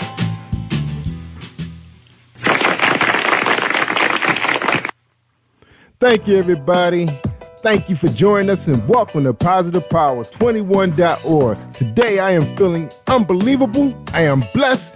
I am Jerry Voice Live and I'm worldwide. And you're listening to episode 354 with Rhonda Bello. That's right. She's here to talk about her book called Women of Yesterday for Women Today. She's with Kingdom Builders Publications. They are home based in South Carolina. So we're going to take a quick break real quick. When we come back, we're going to hear all about who Rhonda is. So here's a message from Gerald Manuel in his new book. Check him out. Hi. If you're struggling with your relationship or you just can't seem to find the right one, author Gerald Manuel has written an enlightening new book entitled How to Identify Your Spiritual Soulmate. You may order a copy today from Amazon.com or at BarnesandNoble.com. This book is sure to answer many of the questions you may have. Thank you and God bless you. That's right. Check out Gerald Manuel. His book is on our website, PositivePower21.org. For those of you who have never been to the website, you can check it out at PositivePower21.org. That's right. And also we want to give a shout out to all our new radio casters that's coming up on our new program. That's right. We current other programmers now, other podcasters, other radio personalities. We have Elation Magazine show coming to us with Kimmy Kim. That's right, out of Kansas City. She hosts a show, a religious show on AM out there, and she just launched her brand new online magazine, and she will be hosting a show with yours truly just to get her out of the gates. Also, we got Tea Timers coming. That's right. Real Talk with T. That's right. T Spence from Hollywood. That's right. She walks the red carpet. She's going to be here to talk about empowerment for young ladies and people going through some things. She has walked that walk before. She knows what it's like. So she's going to be here to talk about that and also a little bit of HIV intervention, okay? And we're going to be bringing Justice Clark live, going to be here soon. That's right. You can find him out there on APRI on Blog Talk Radio, so he has a lot of experience. He's going to be coming here real soon. And also the biggest surprise was we got church on Positive Power now. That's right. We got Reverend Virginia Singleton. That's right. She preaching the word to us every Sunday. We excited about her, but if you can't wait for Sunday, you can go out there. We will have a couple of shows loaded that previous sermons she has done. So if you want to get to know her and feel her style, because everybody bring it differently. So that'd be the Word of Power, starring Reverend Virginia Singleton. And we want to thank her son Chuck for making this happen. And don't forget about Jam Box Radio on Saturday night, where you want to hear some house music from my favorite DJ, and he's worldwide. That's DJ Spin. We grew up together. If you remember him, he was formerly with the New Mops. If you come out of the 80s, back in the day when they had a big hit with Nilly Vanilli and those guys that made it big. And right now, of course, that group consisted of yours truly, Kevin Liles, who's a big-time record executive up in New York. Him and DJ Spen used to spin on 4 turntables at one time, and I think Kevin was like a rapper. Yeah, man, it was exciting cats back then. And also we got Michelle Emmons going to be here. She brings the holistic approach. You'll see a little more information out there on her. We just received her information, and she's excited to be here too. So all those young ladies will be slotted during the week. You know, where you used to hear me, they're going to be taking my place where we're going to be co-hosting, still bringing some guests, still having an exciting time, big-time talk. All right, so we ready to move on. We got Rhonda Bello in the house. Minister Rhonda Bello is a Maryland native. She loves the Lord, education, reading as well as teaching. She retired in 2011 from the United States Army, where she served over 24 years of faithful service. She is now less than 1 year from receiving her doctorate degree in business administration from Phoenix University. Rhonda holds her MA in accounting from the University of Phoenix. She's the executive board for the NGO Agency, Global Organization for Humanitarian Relief, as a legal advisor. She's certified with the IRS, performs services for tax preparation, a mentor with University of Phoenix mentorship program, as well as president of University of Phoenix Alumni DC Chapter, University of Maryland Mentorship Program, American Corporate Partners, ACP, Protégé Program, and Business Professional Women Foundation, BPW. Ron is the Area 11 Governor of District 27 Toastmasters. She is also co-founder and currently works as assistant pastor in Holy Mountain International Ministry. Rhonda Bello has written an endorsement for a book which will be released, was released in March 2015. She's also a contributing author in a book called You Are Called to Greatness. Her first book, which was just released, called Women of Yesterday for the Women Today Platinum Series. She's here today to talk about it. Rhonda Bello, welcome to Positive Power 21.org with Jerry Royce Live Worldwide. What's up? Oh, nothing. I am blessed. Amen. All right. Well, welcome. So glad to have you. All right. Now, we met Rhonda. We had an opportunity to do a face-to-face interview with Rhonda. We haven't aired that show yet because we got so much stuff going on. We haven't had a chance to publish that yet, but we will get that up on the site so you guys get a chance to see Rhonda in person with her loving husband, also Mr. Bello, and their church. That's right. She has her own church up there in the Greenbelt area of Maryland, and we had an opportunity to meet her and her publisher, Louise. That's right, Louise Smith, and owner and operator of Jam Vibes Radio. That's right, who bring us our jazz and gospel music daily. That's right, we stream them from South Carolina. So Rhonda, what's going on? Oh, it's nothing. Today, matter of fact, was a God-blessed day. Today, I had my TV show that I do every Tuesday at 5 p.m. That one is Christian Women's View. And what we discussed the issues that are going on with Christian women today. We just finished a 3-week series that was on women and parenting roles. And the reason we felt the need and got a vision from God was that there's so many women out there that are raising their children, but they weren't even properly taught Christianly of what was supposed to be done. So they're raising their children on what they think they should do, and they basically out there creating their own rules, their own regulations, and we have to understand that these children are our future. And then after that, I had to run over to the church because we have Bible study, and I teach the Bible study from 7 to about 7:45. So today has just been a beautiful day in the Lord. Wow, busy bee. Woo, you busy. Well, you're episode 354, and our signature question is, who is Rhonda Bello? Who are you, Rhonda? Well, I am just Rhonda. I'm an individual working for God. I don't try to showboat anything because I just want to make sure God get all the glory and all the admiration. God is God. He was God yesterday, He's God today, and He will definitely be God tomorrow. And Rhonda just wants to be a way maker. I just want to be a helper. I just want to go out and evangelize and teach the word of God. I want everybody that I meet to know that I am God sent, not from me announcing myself, but just from the way I carry myself and the way that I speak, and even the mannerisms of the things that I do on a daily basis. Rhonda Bello is married to Senior Pastor Deli Bello, who has his book, which will be on your fabulous show tomorrow. And we're just out there making dents everywhere we can for the Lord in the world. That is just the basics of Rhonda Bello. That's right. That is awesome, Rhonda. And you guys are a very lovely couple. You had a chance to sit down with you guys for, I guess it was about an hour.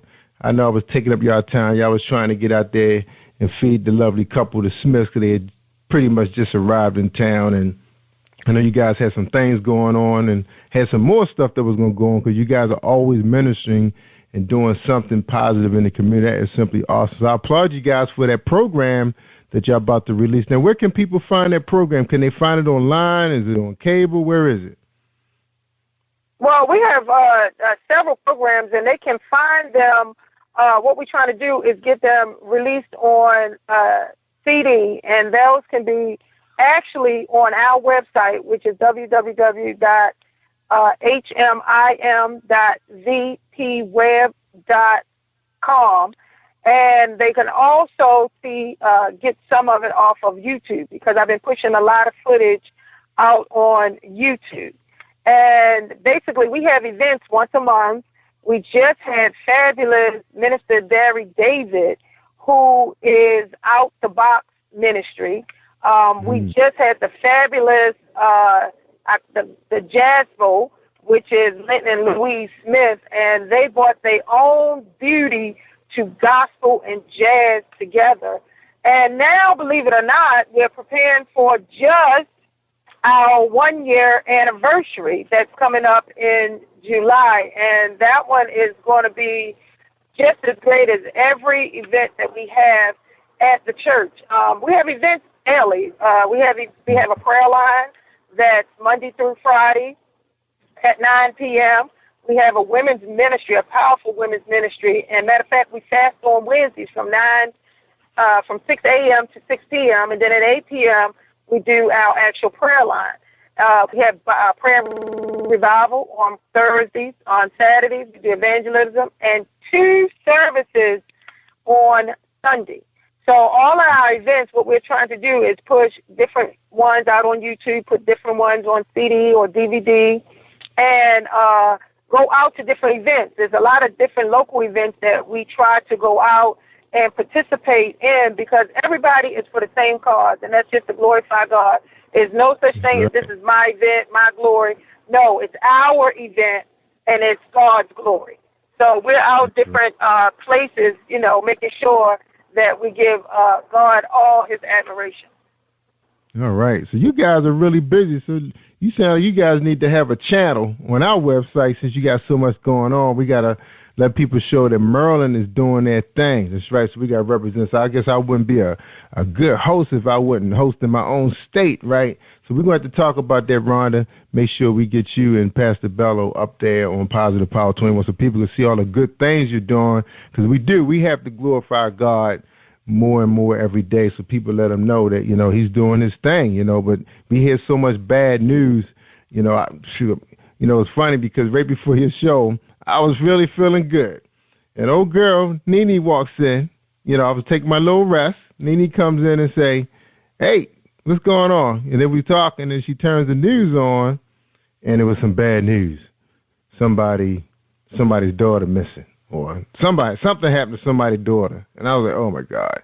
Then she said, "Oh, did you hear about the couple that drowned or something during the prom somewhere?" I said, no. It was too much bad news, and I just woke up. So I'm just so glad to hear that, you're doing things, because we never know when our time is up. And we need to talk to God before it's all done, so he know that we're ready to see him. All right. Awesome, awesome, awesome. All right, Ron, let's get down a little bit about you now. Now, we know what you're doing now. Everybody know you got all the education. You got the army behind you and everything. You got your stripes. tell us about you growing up. You know, what were you like? Because I know we went to the same neighboring school. We found that out when we met. Tell us what you were like in, you know, middle school. Was you always this much, you know, had this much energy, wanted to go in the armed forces, get all these degrees? Tell us what were you like before all this happened? Well, to tell you the truth, quiet. Very, very, very quiet. It was so quiet that as we was talking that, you know, I was at Western, he was at the Poly, that even when I went to my 10-year reunion, I had to pick myself out in the book, the yearbook, because they did not even know who I was. I was dedicated and focused on study because I had to get to college. And I didn't have, and the unique thing about it is that I was actually the secretary for the sophomore, junior, and freshman year. The only year I wasn't secretary was senior because I took extra classes. But I was very, very quiet. And it's amazing to be that quiet in the neighborhood I grew up in. I grew in the old part of Lexington Terrace when they had the high rises, where it wasn't no such thing as Martin Luther King Boulevard. It was the old part of Lexington Market. That's where I grew up at. And I knew from there that it had to be bonds of different things had to be broken. And everybody talks about, oh, we got to do this, we got to do that. But, you know, the first step is actually stepping out and doing something. You can't sit back and say, oh, I'm going to do this, I want to do this, and don't make the move. And that's what I was trying to do. I was trying to make sure that Rome wasn't built in one day, and I wasn't trying to get Rome in one day. But I knew if I took one step and my children take a step and they take a step, then little by little we can break all the different bonds of poverty, of spiritual bonds, of emotional bonds. You know, there's a lot of bondage that gets attached to you when you're actually born and raised in poverty. It gets to a point where you think that that's it. You know, I can remember one time I had to ask a friend, this was a friend that was up in Baltimore County, and I want to say about 13 or 14, I spent the night. I couldn't understand why she didn't put her cereal in the refrigerator. I'm like, everybody put their cereal in the refrigerator. She looking at me like, huh? But it was just a different way we grew up. So I knew from then that I had to do something. So that's how it was when I was growing up. I really didn't become outspoken until I actually joined the military. And I joined the military because I'm not going to lie, you know, all of us as parents, we want our children to go to school. We want them to be doctors, lawyers, you know, these famous actual business head people, CEOs. But I really didn't know what I wanted to do. And I knew I had to do something. And I knew the military would get me on a path to do something. And once I was in there, I saw that I was making a difference and I was making a change, and it was changing me. And I was actually getting out into the world and seeing more than just Lexington Terrace. That actually there is a whole big world, and you can travel on it and you won't fall off. So I actually started becoming outspoken and speaking out, and I went back into really reading the Bible, getting into religion, because I knew it was only God that got me out of Lexington Terrace and did not make me a statistic. Because that's exactly what a lot of my friends are. You know, they are statistics. And I didn't want to be a statistic. And when I went into the military, and you know that old military saying, be all you can be, that's what I was. I was a drill sergeant. I was a chief leader.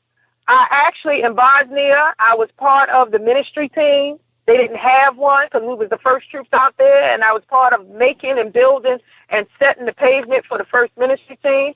I am already documented in the Pentagon history for opening the first tri-service tax center, you know, so I was always, you know, busting down barriers and breaking loose and breaking free all the things that were hidden. And I was doing it to glorify God, but I also was doing it as a woman perspective, because sometimes when we're women, we get lost in the shuffle. And sometimes we have to actually open up and say, hey, I know that this is what God told me to do, and this is what the Bible told me to do, and I need to step forth and I need to do what's right, and that's going to give the glory to God. So that's how I was when I was growing up. I was just you may as well say a rose that was closed, and then now I'm a rose that's done blossomed. That's all right. Good. Wow. Yeah, because I remember, what it was like back in the 70s and 80s. That part of Baltimore. Is nothing like what it is today. People think about the riots now, but that was just like 1 or 2 blocks that that was up in fire. But that part where you grew up now is, they building that up. That area is, whoo, man, you probably wouldn't even recognize it. $1 million churches and you name it. It's spectacular down there. Now, what happened, Rhonda? What kind of lit that fire up in your mind that you knew it was more than just Lexington Mark? Because I know in middle school you were just going to school in that community, but when you went to high school, you had an opportunity to attend Western High School, which is right next door to an all-boys engineering school. So you had the opportunity to meet young men and women who were actually attending probably private school before they attended Western, because Western was almost compared to a private school back in those days. So right. Well, what happened is that I was actually one of the ones that was known to go to Francis Scott Key. And we were over there, and I did my junior high there, and then was accepted into Western High School. And you're right, Western High School was treated as a private, upscale school, and I was honored to get accepted into the school. But that is not what sparked me to become the person that I am today. What sparked me to become the person that I am today, and to know that I needed to get out of Lexington Terrace and to actually pursue what my talents was that God gave me, was actually when I had family members to start dying. And it got to a point where I thought that I was the cause of all of them. And I said, you know what, I cannot consciously stay in this type of environment if I'm the one that's causing all these deaths. Through my lifetime, before I was the age of 24, my mother died, my godmother died, 2 aunts died, my brother died, and my great-grandmother died. So that let me know that I can't stay here. This is death. If I stay here, I am going to die. This is death. This is not a place that I will be proud to raise my children. So what happened? They were dying of what? Of illness, like what, diabetes or something? High blood pressure? Well, my mother was murdered, and I was sick.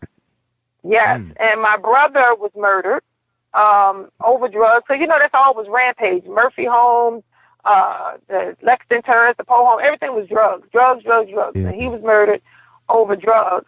My godmother over drugs. My 2 aunties over drugs. And my grandmother, my great-grandmother, she just died because she was old. Believe it or not, she was 98 when she died. Oh, okay. But she was that spark that kept me focused and would say, you can do it. Nothing is impossible for God. Just keep moving forward. Tell God what you want. You don't have it because we don't ask for it. She was the one. And when she died, that let me know, okay, I got to go. I can't take this. I have to do something.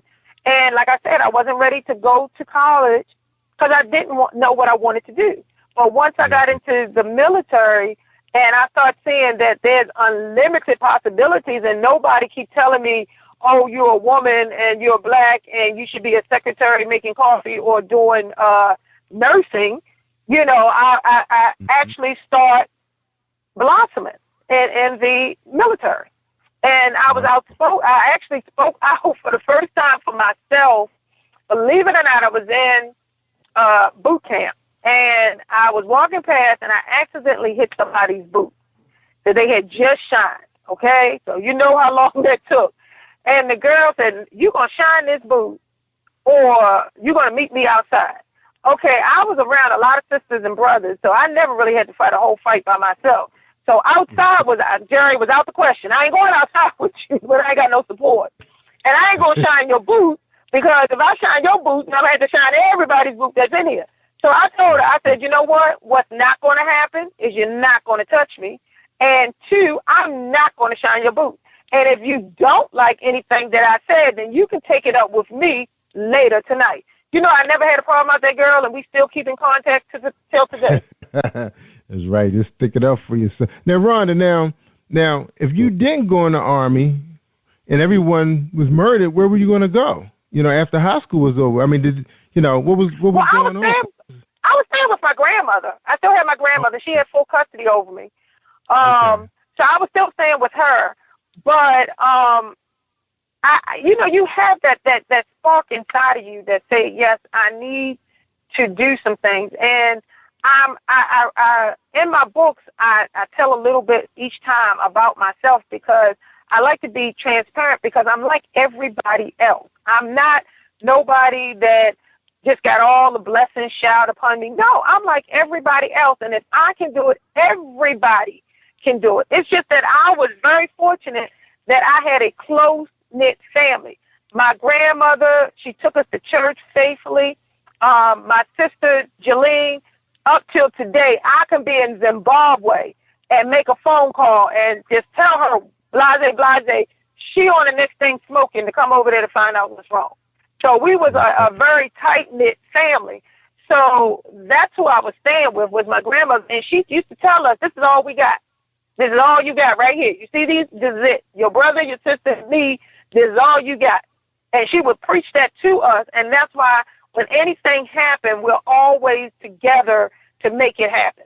And now my sister, you know, everybody always have their so-called as Big Mama. And that's more or less like the role that she has taken because she knows everybody's birthday, anniversary. She tries to get to every graduation. You know, she makes sure she's still holding that family banner, which is excellent because it's still keeping us together. So that's who I stayed with. So I had a place to stay. It's just that I didn't feel, Jerry, that I was going to make it. I really did not feel it. So I had to do something about it. Mm-hmm. So your sister's still living in Baltimore? Well, she is actually in Windsor Mill, which is off of Reisterstown. So she's still in Maryland. Okay, she's not that far from my location. Oh, not Reisterstown, Liberty Road. So she's still in Maryland. Yeah. And my brother, he's out near Aberdeen. He's all the way out. But they're still there. My grandmother lives with my sister, and I'm telling you, if I tell her when this is playing, she's going to be watching this. She listens to everything. She follows me. She supports me. And she's done got all the way up in age, and she doesn't miss a beat. Matter of fact, she's in one of the pictures in the book for the women of yesterday because she's one of those pioneers. She was on the missionary board, and she held that church down.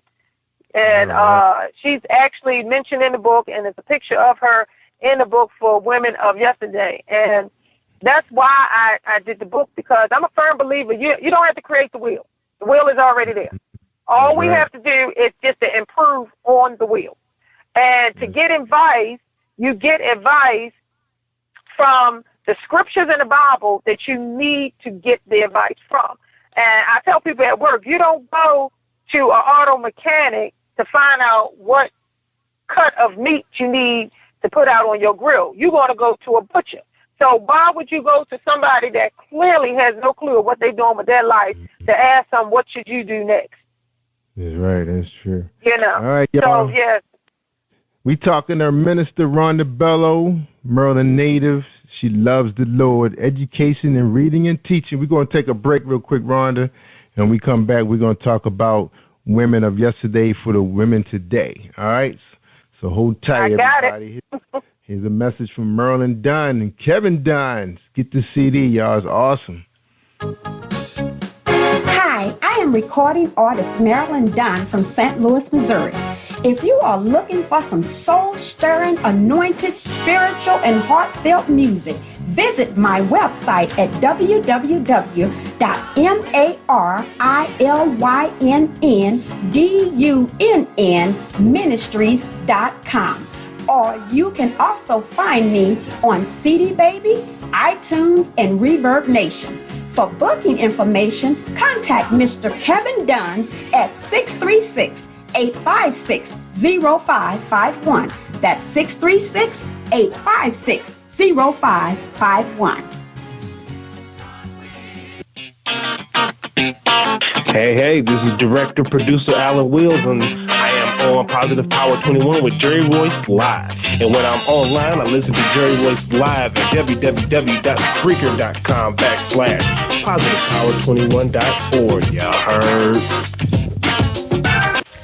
Don't delay, give it up, be strong and lift him up, 'cause he's the power of life. Lift him up, rain away, rain away, rain away, 'cause it's the last day. Don't look to the right, don't look aside. Jesus is Christ, Jesus is coming, but I'm feeling. Jesus is coming, but I'm feeling. Don't look to the left, don't look to the right, don't look aside. Jesus is Christ, Jesus is coming, but I'm feeling. Jesus is coming, but I'm feeling. Don't let nobody turn you around. Don't let and try to make you fall to the ground. Don't let God is protection. He guides with direction. His love and affection. Give it up. Be strong and lift him up. 'Cause he's the power of life. Lift him up. Rain away. Rain away. Rain away. 'Cause it's the last day. You are listening to Jerry Royce Live Worldwide Podcast. All right, y'all, we are back. We talking to Rhonda Bello, and she has her book out. She's published under Kingdom Builders Publications, LLC, based out of South Carolina.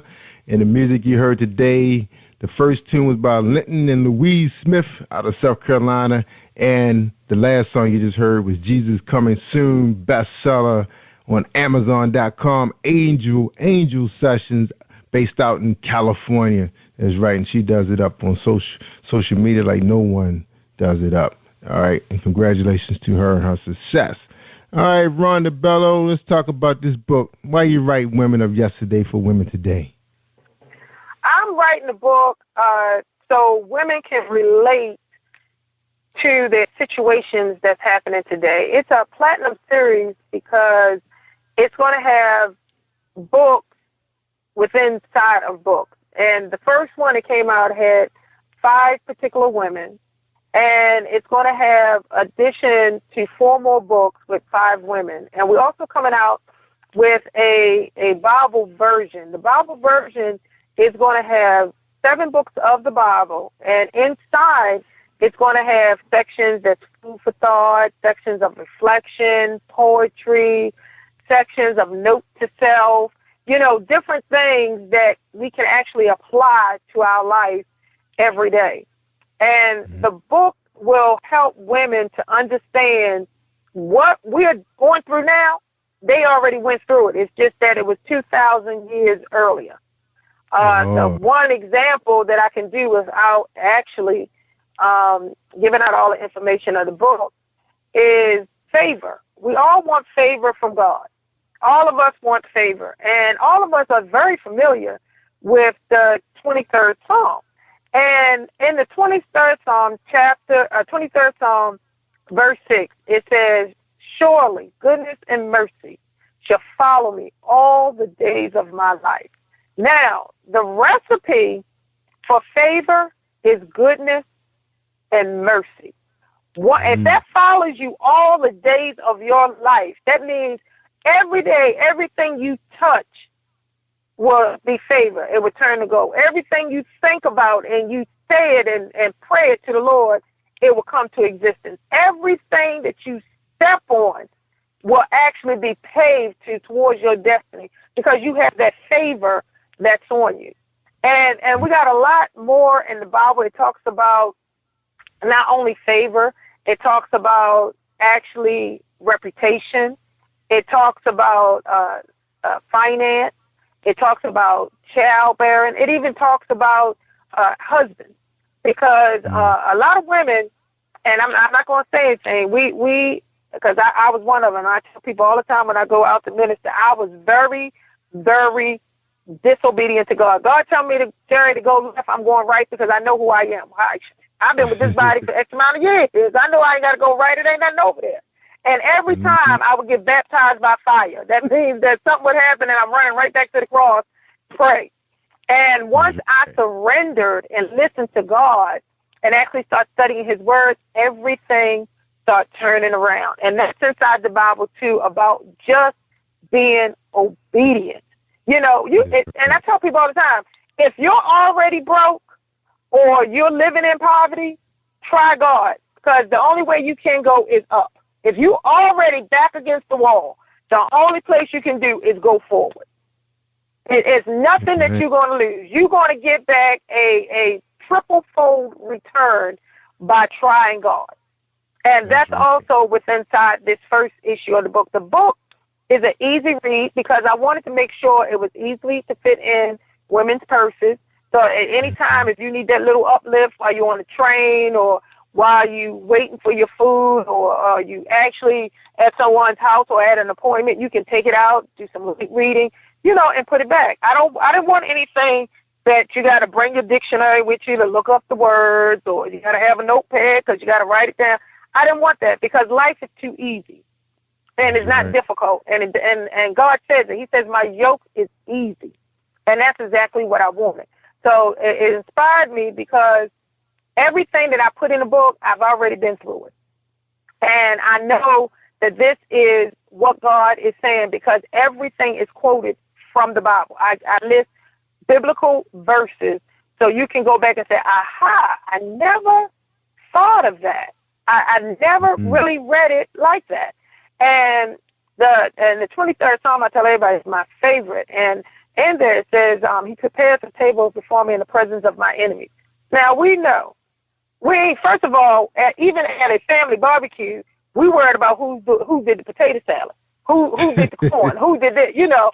So now in the Bible it says he's going to prepare a table in the presence of your enemies, which means that everything that your enemies has already done to you, once it's presented, it's already blessed and it's coming back to you double fold because that's your destiny. God tells us we're the head, not the tail. We're the lenders, not the borrowers. He said, I want you to have life. I want you to have it more abundantly. So that's how I tell people, wake up every day like you're 5 years old and tomorrow's Christmas because you don't know what's going to happen. Right. You know, jump out of bed and say, hallelujah, thank you, Jesus, for waking me up. Because that's just as simple. Do you know that's the first gift that he gives us when we're born is the breath of life? Yeah. That's the first thing, that the gift that God gives us.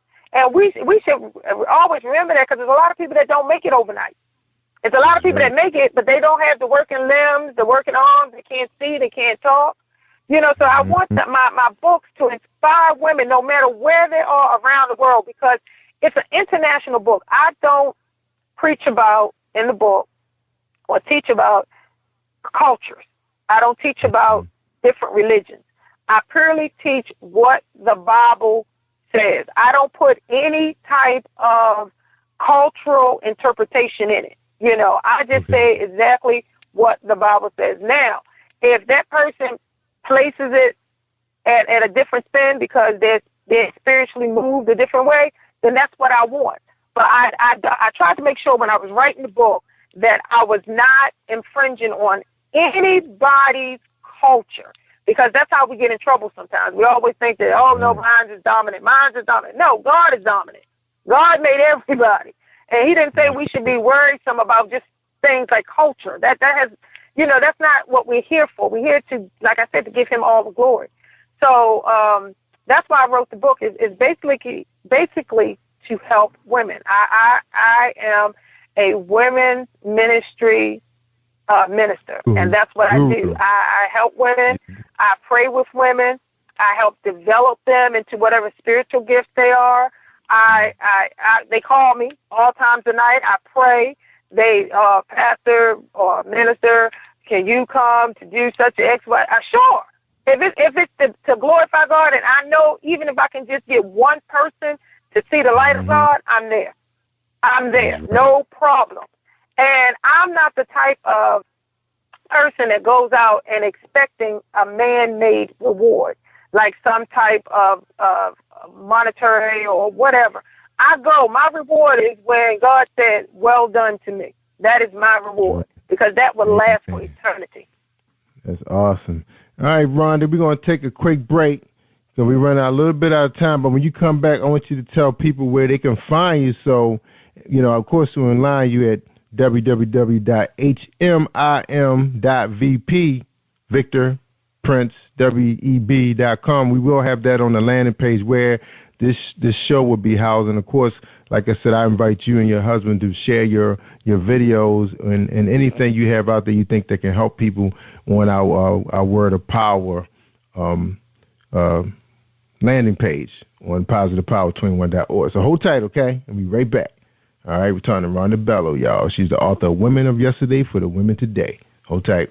We have a message from James Deshay.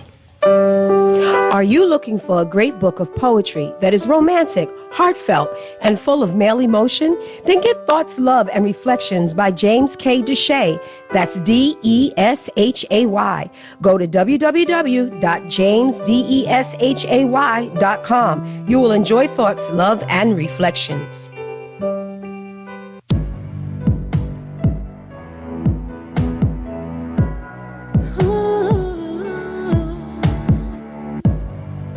I'm on my knees, it's just you and me, Lord.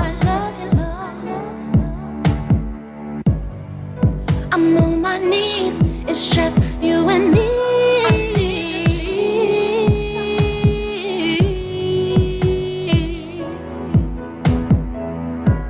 I love you, Lord. I'm on my knees, trying to get through, Lord.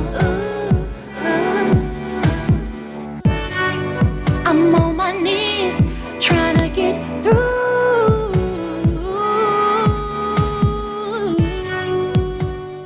You are listening to Jerry Royce Live Worldwide Podcast. All right, that was Kimberly. I Want to Be Yours. Man, I love that song. But I don't want to take up too much time because Rhonda got to tell us where they can find her, where her church at, because Rhonda goes to church on you. Rhonda, where can they find you and your husband's church? Tell them. Our church is located at 7755 Bell Point, that's B as in boy, ELLE, Point Drive, and it's in Greenbelt, Maryland, 20770. That's right. And that church is called Mountain International Ministry. So you guys Google it. You should have told them to just Google it, Barbara. And it would find you. They find you. The GPS do the work. You had to read it out, Rhonda. And Rhonda's the first lady, minister of Holy Mountain International Ministry. So she want to make sure you guys get this. So that's why she's reading out the address. But I thought she was going to say Google me and Mountain International Ministries. All right, because we're on the internet, Rhonda. You have to do all of that. All right. I understand that, but you got older and younger. We got the media generation, then you got the ones that still carrying around the big backpacks and the notepads and the pens. That's why I tell them just click. All they got to do is click. Touch screens down. Just click it. All right. All right, Ron, we appreciate you being on the show, and definitely I'm very interested in, you guys, carrying your ministry on our website. If it's, the open invitation for you and Minister Bello, to do that. If you guys would like to do that, we could talk about that this week. When you have some free time, then you're busy during the week, but that's what text messaging and emails for. I want to talk because I got a good principle that I think will work for your show. And when I tell you, you'll be so happy you'll run around probably your house 10 times. All right, I'm game. I'm trying to do good by the Lord. Cause Jerry, he partied for a really long time, but this side of life, we got to chill out. We're getting a little older now. We got to slow down. When the kids grow up, do that thing. So here we go. Go ahead and close us out. Give us your final thoughts for tonight's show.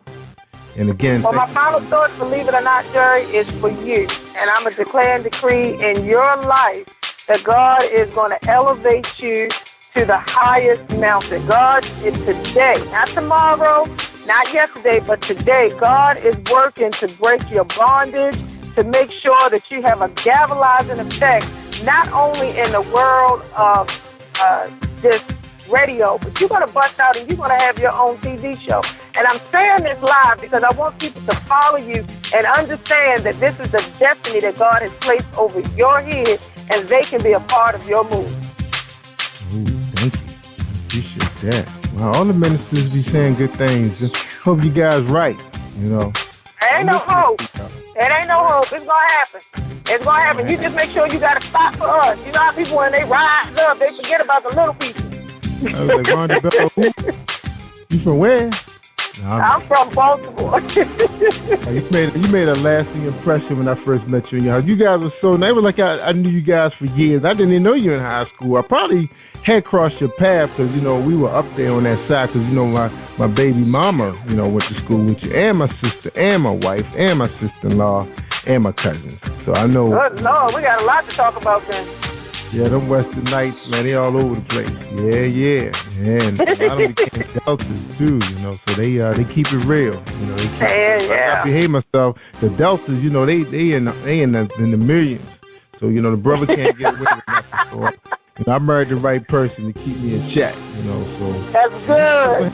Opportunity to catch Jerry Voice Live reality show coming to my YouTube channel. You have an opportunity to see me doing chores and helping the lady the house out because she works all the time.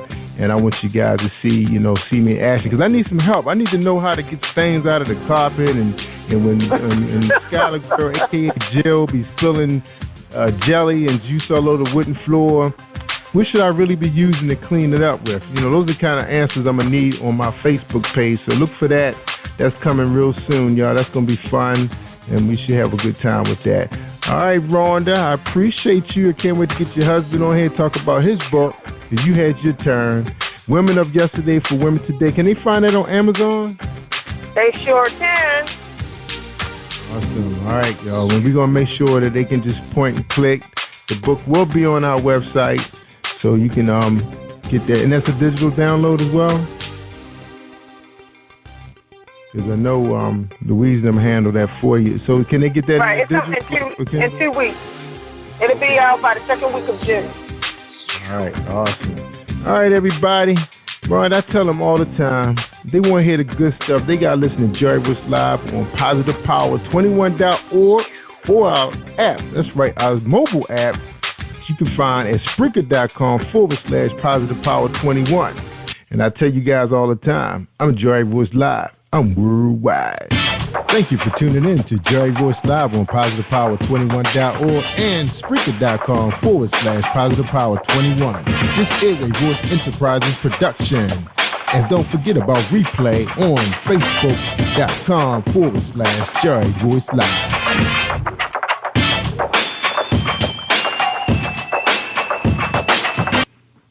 All right, y'all. Y'all stay awesome all week long. You are listening to Jerry Royce Live Worldwide Podcast.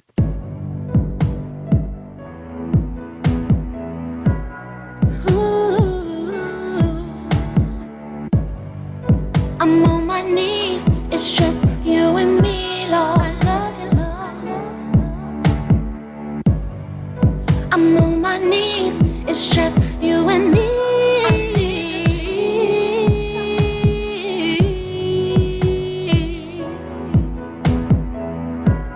I love you, Lord. I'm on my knees, trying to get through, Lord. I'm on my knees, trying to get through.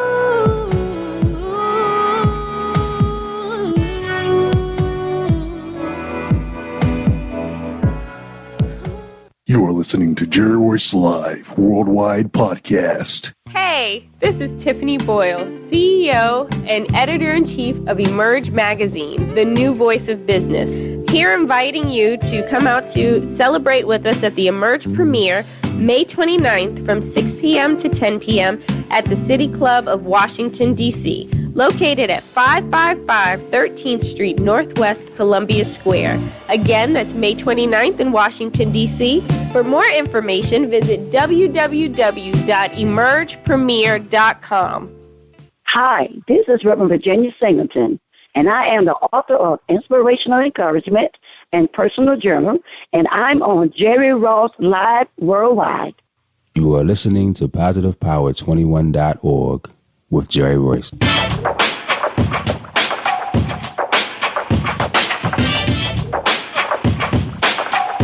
What up? It's your boy Kano Kingston. Hi, this is Angel Sessions. Hey, this is Pat. Hi, I'm Teresa Powell. Hi, Jerry. This is Ira Sandro Carter. Hi, this is Bill Powers. Hello, this is Teresa Bobby with Jerry Royce Live. Hi, I'm Philip Byrne. I'm live on the Jerry Royce Show. Hey, what it do? It's your boy Houston Saint. Peace, this is Dahlia the poet, spoken word artist. Hello, this is Lamar Marquise with Jerry Royce Live. All right, everyone. You got Robin Lynn, and I'm keeping it live right now on Jerry Royce Live. Hey, what's going on, everybody? What's up? This is a award-winning podcast with the greatest podcast on earth. Thank you for stopping by. I'm your host, Jerry Royce Live Worldwide on Internet Radio, where you get your positive on. So when it's all positive, it's all power. That's positive power. This is a worldwide podcast for growth, wealth, and success. Thank you.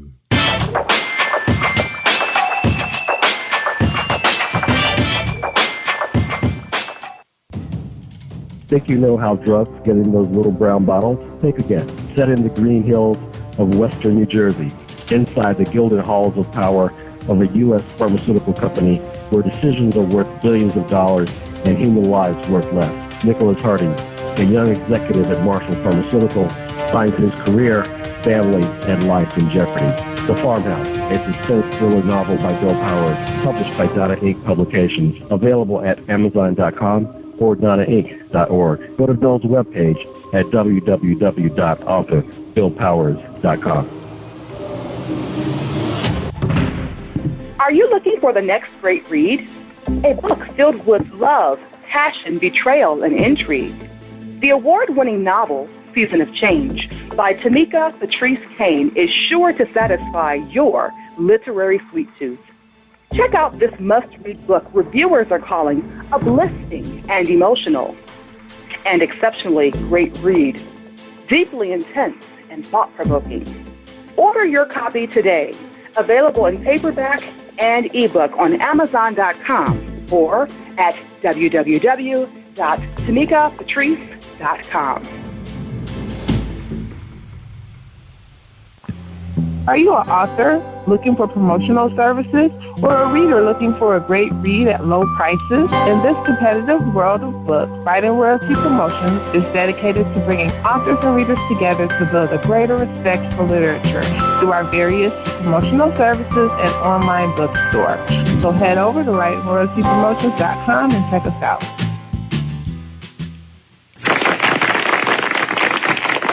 Thank you, everybody. Thank you for joining us and welcome to PositivePower21.org. Today, I am feeling incredible, I am blessed, and I am Jerry Royce Live, and I'm worldwide. And you're listening to episode 353. And today on the show, we have a poet. Well, not exactly a poet, but we're going to say we have an author on the show. The title of her book is called Inspirational Encouragement and Personal Journal. And her name is Reverend Virginia Singleton. And we're going to bring out on the show as soon as we hear a message from our sponsor. And tonight's sponsor on the show is my man. That's right, James Deshay. Check him out. Are you looking for a great book of poetry that is romantic, heartfelt, and full of male emotion? Then get Thoughts, Love, and Reflections by James K. Deshay. That's Deshay. Go to www.jamesdeshay.com. You will enjoy Thoughts, Love, and Reflections. Hi, this is Angel Sessions, and when I'm in town, I listen to Jerry Royce Live, PositivePower21.org, where they play my favorite music. All right, thank you, Angel, for bringing us in. That's right, tonight on episode 353, we got Virginia Singleton. That's right, she's one of the authors of Kingdom Builders Publications, LLC. And again, we want to thank everybody for joining us on PositivePower21.org, Power 21 Radio Network. And later on in the show, we're going to talk about some of the fantastic things we have going on in the show. But, of course, we want everybody to keep our city, Baltimore, in prayer. We will be having some court proceedings going on Friday, so we don't know what's going to happen. We hope it's the best.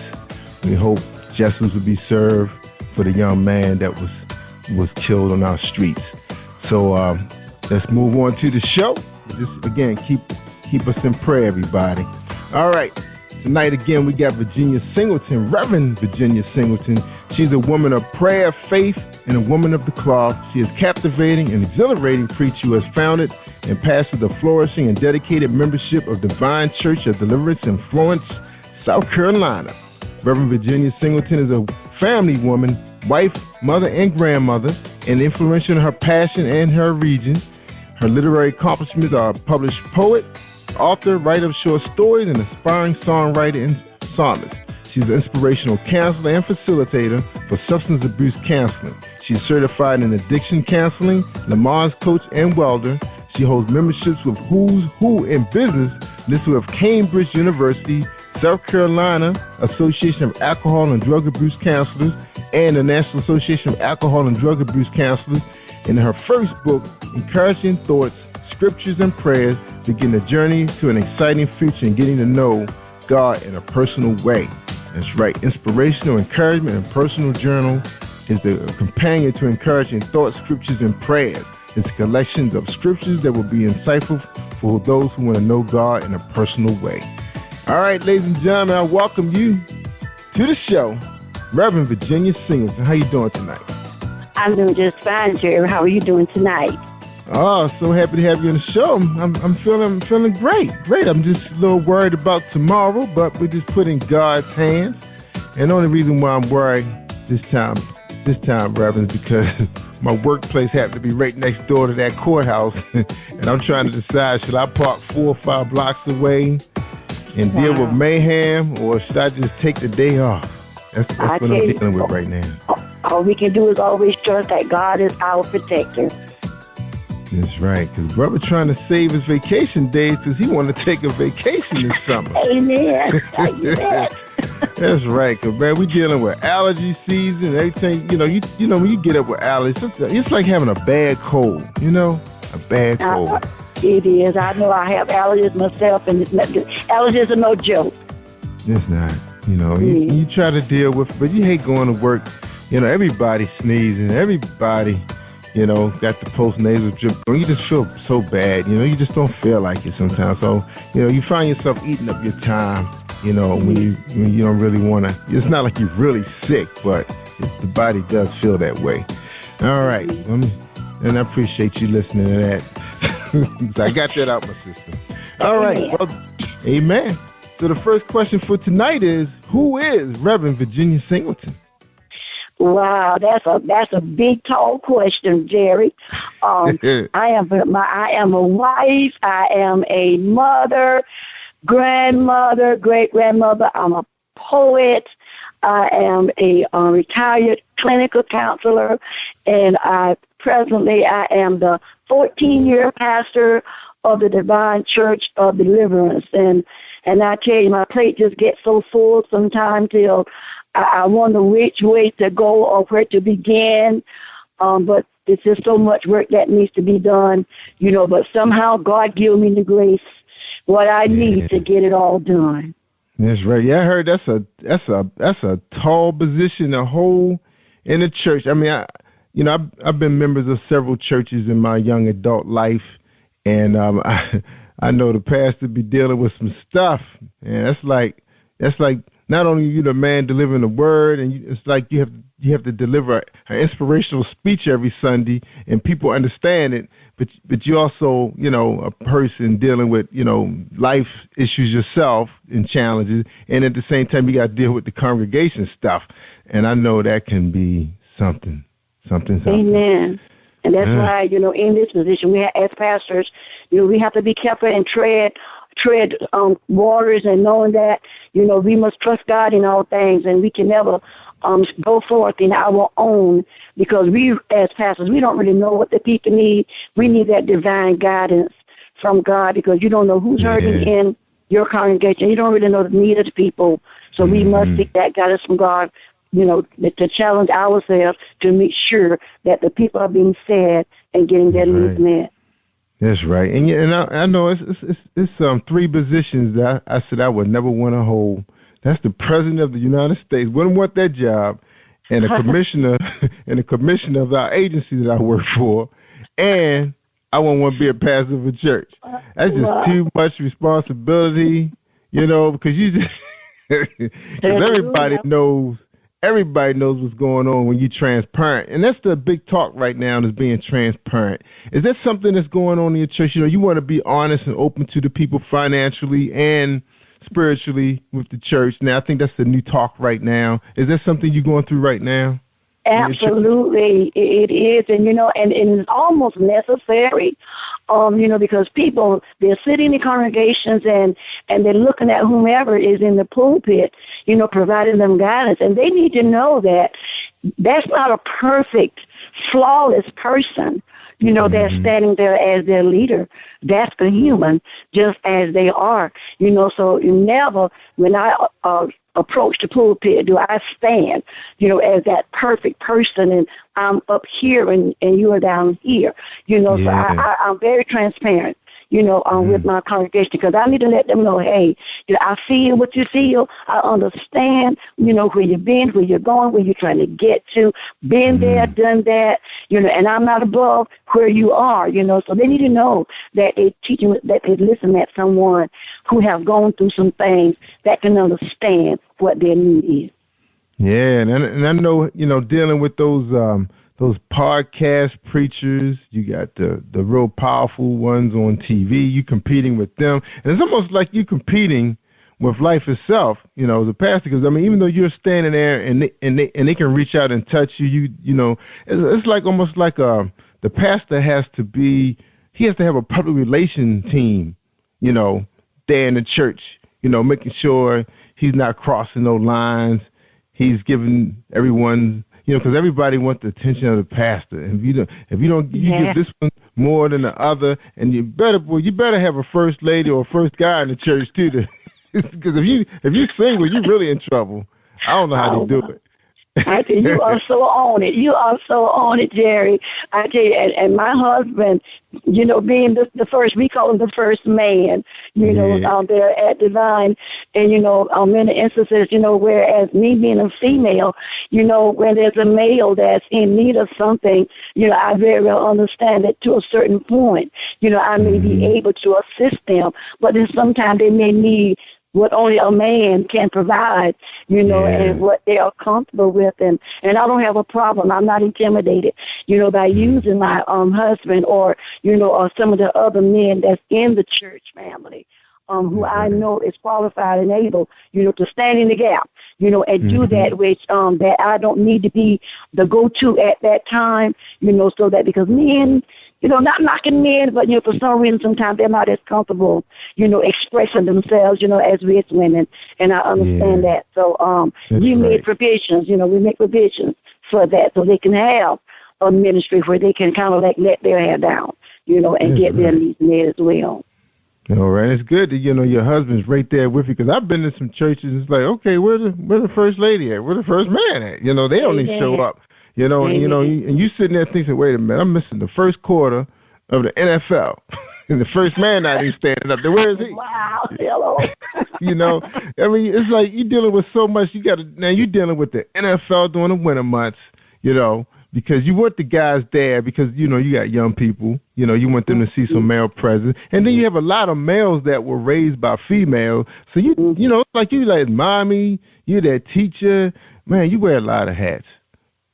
Praise God. Amen. But thereby, and I recognize that, so sometimes, being that female pastor, I have to be willing to remove myself from the situation, when it is necessary, and fill that gap with the males of the church, so that the males will not lack anything that they need within that congregation.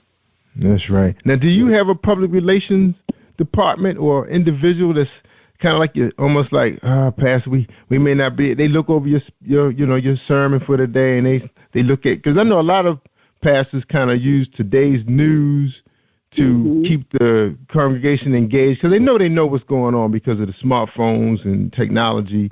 What's your style like? You just straight from the book, or? Amen. Basically straight from the book, but at the same time, when I'm from the pulpit, I do address issues that is going on in the world, because it's of necessity that, we're not excluded or we're not in exclusion because we are within the church setting. We need to know what's going on outside of those walls. So as pastors, we need to be able to not politic in the pulpit, but we need to keep our people abreast of what's going on in the world that may happen in their neighborhood, in their environment, and may be even happening in their individual homes. They don't know how to deal with it, and I don't want them to feel closed in, like I'm sitting in this congregation and I can't let anybody know that I'm feeling this, I'm thinking this, so certain topics are addressed from the pulpit, so they'll know I'm open. Whatever your need is, we can come to the table and we can talk about it. And even though I don't have a per se PR person, I do have a pastoral care team, and what we do, we come together, we sit down, and we talk about sermons and what we're talking about in the church and what we're going to bring forward, what we think going to bring the enlightenment, and as they hear what the people are, they bring what the people's concerns are, and then we try to make sure we build sermons around that to try to reach them from the pulpit, but at the same time let them know, if you need more than that, you can always see me individual. I am always available to you. Amen. All right. Now, again, we was talking a little bit about technology, social media. Do you find it being a little bit more challenging now that you're dealing with 3 generations right now? You're dealing with the retirees. I forgot what they call them. The boomers. Is that right? The baby boomers. The baby boomers, yeah. The baby boomers, they're they're they're in the gym right now, they're eating healthy. You can't tell them from the 40-year-olds now. And then you have, of course, you got your 40-year-olds, they're parents, but they still go to the clubs and they still think they got to have the latest and everything. And then you're dealing with the teens coming up through college that they're a little brighter now. They're ready to purchase their homes. They're ready to, they're not just about buying cars. They're about investing, starting their own business. They're not like, used to be. They're like, whoa, they doing better than their parents, and they just got out here. Now, do you find that challenging now that you're dealing with at least about 3 to 4 generations now? Amen. It gets challenging at times. However, to kind of arrest that challenge, we have different ministries. It's ironic that you look at the different levels and stages where people are in their life. But, we have a ministry that addresses our seniors, those that are retired.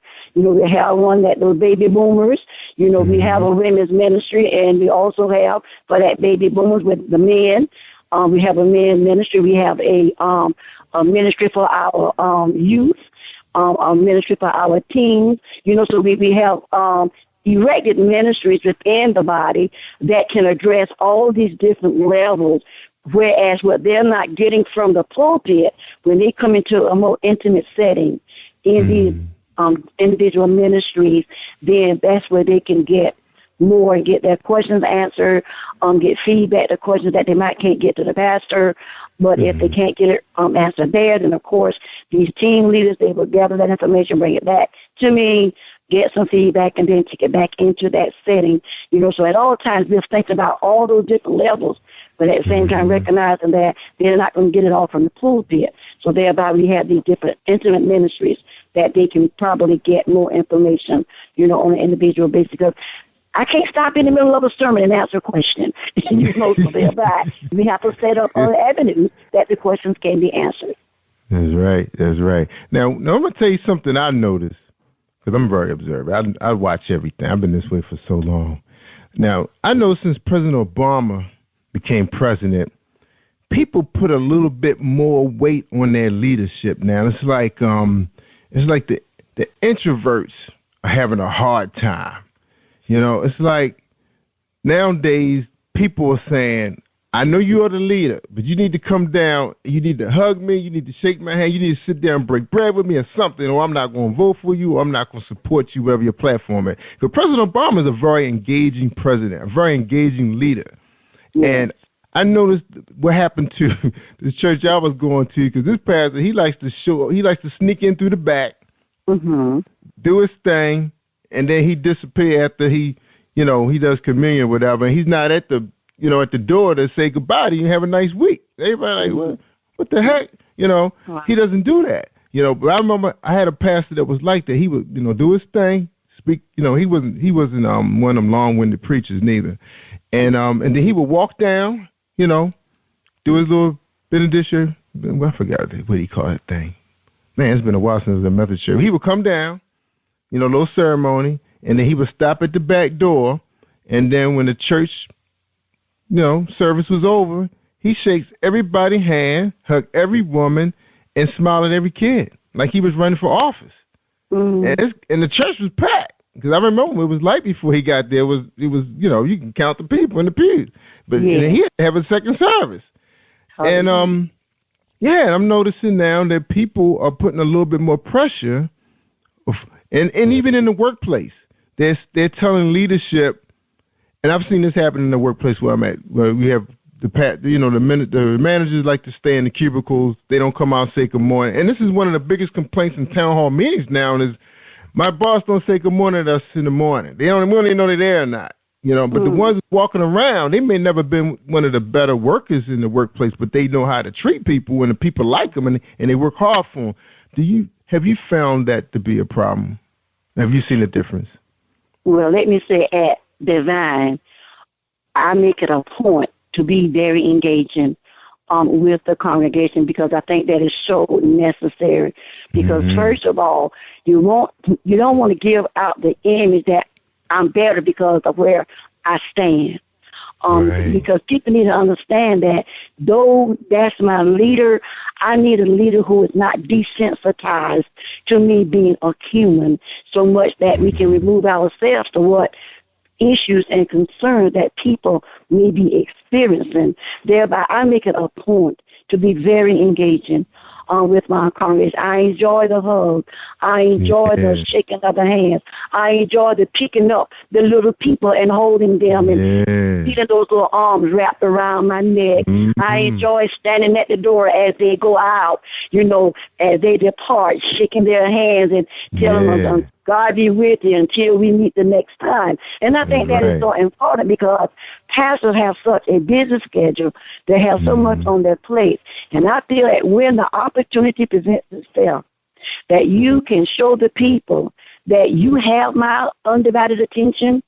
And being in church is one of the main places, one of the main times that the opportunity is presented, that we can show them, you may not be able to grab me all week, but you got my attention this morning. What do you need from me? Amen. So we need to show them that love. We need to show I like that. Jesus was very engaging. Yes. Jesus didn't exclude himself. He was very engaging. And I love that style, and I've adopted that style, and I'm going to have that style until the day I die. Whether it's in the church or on the outside, it's important to engage with your leaders. That's right. I love that. Wow, you awesome. You are awesome. Hallelujah. That's what I'm talking about. That's right, because Jesus was rubbing people's feet. Thank you. Thank you. I don't even think I don't think you get anybody bought. Well, you do have some bosses out there that are more like servant leaders. That they want to make their job really is to give you what you need, the tools you need. Whether it's just high in the morning, or can I sharpen your pencil? Or is your computer system working right? Come on now. That's their job. Their job is to manage. Right, their job is to manage the department or the agency or whatever. But to make sure you're a happy camper at the same time. Absolutely. And it's funny because when you go to some of your higher up organizations, a lot of the leadership is like that. But somewhere down in the middle, when it gets down to right before the first line, it disappears. You don't know what happens. Like, who are these people running my place? They don't look like me. You know, Amen. They don't have my style of leadership, you know. So I don't get it. But you are awesome. But we're going to take a break, Reverend Singleton, and we come back. We're going to talk about encouraging thoughts, scriptures, and prayers. That's right. Oh, my bad. Inspirational encouragement and personal journal. We're going to talk about that when we get back. Your relationship with Kingdom Builders Publications, all that good stuff. So everybody hold tight. We talking to Reverend Virginia Singleton. Awesome, awesome preacher. Awesome. Mm-hmm. All right. Here we go with Reese World Publishing.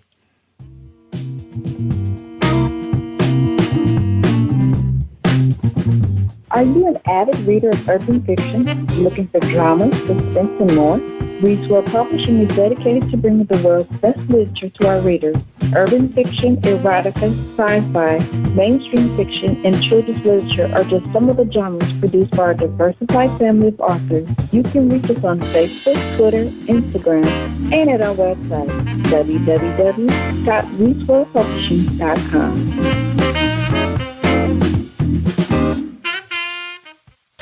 Don't be late, give it up, be strong and lift him up, 'cause he's the power of life. Lift him up, rain away, rain away, rain away, 'cause it's the last day.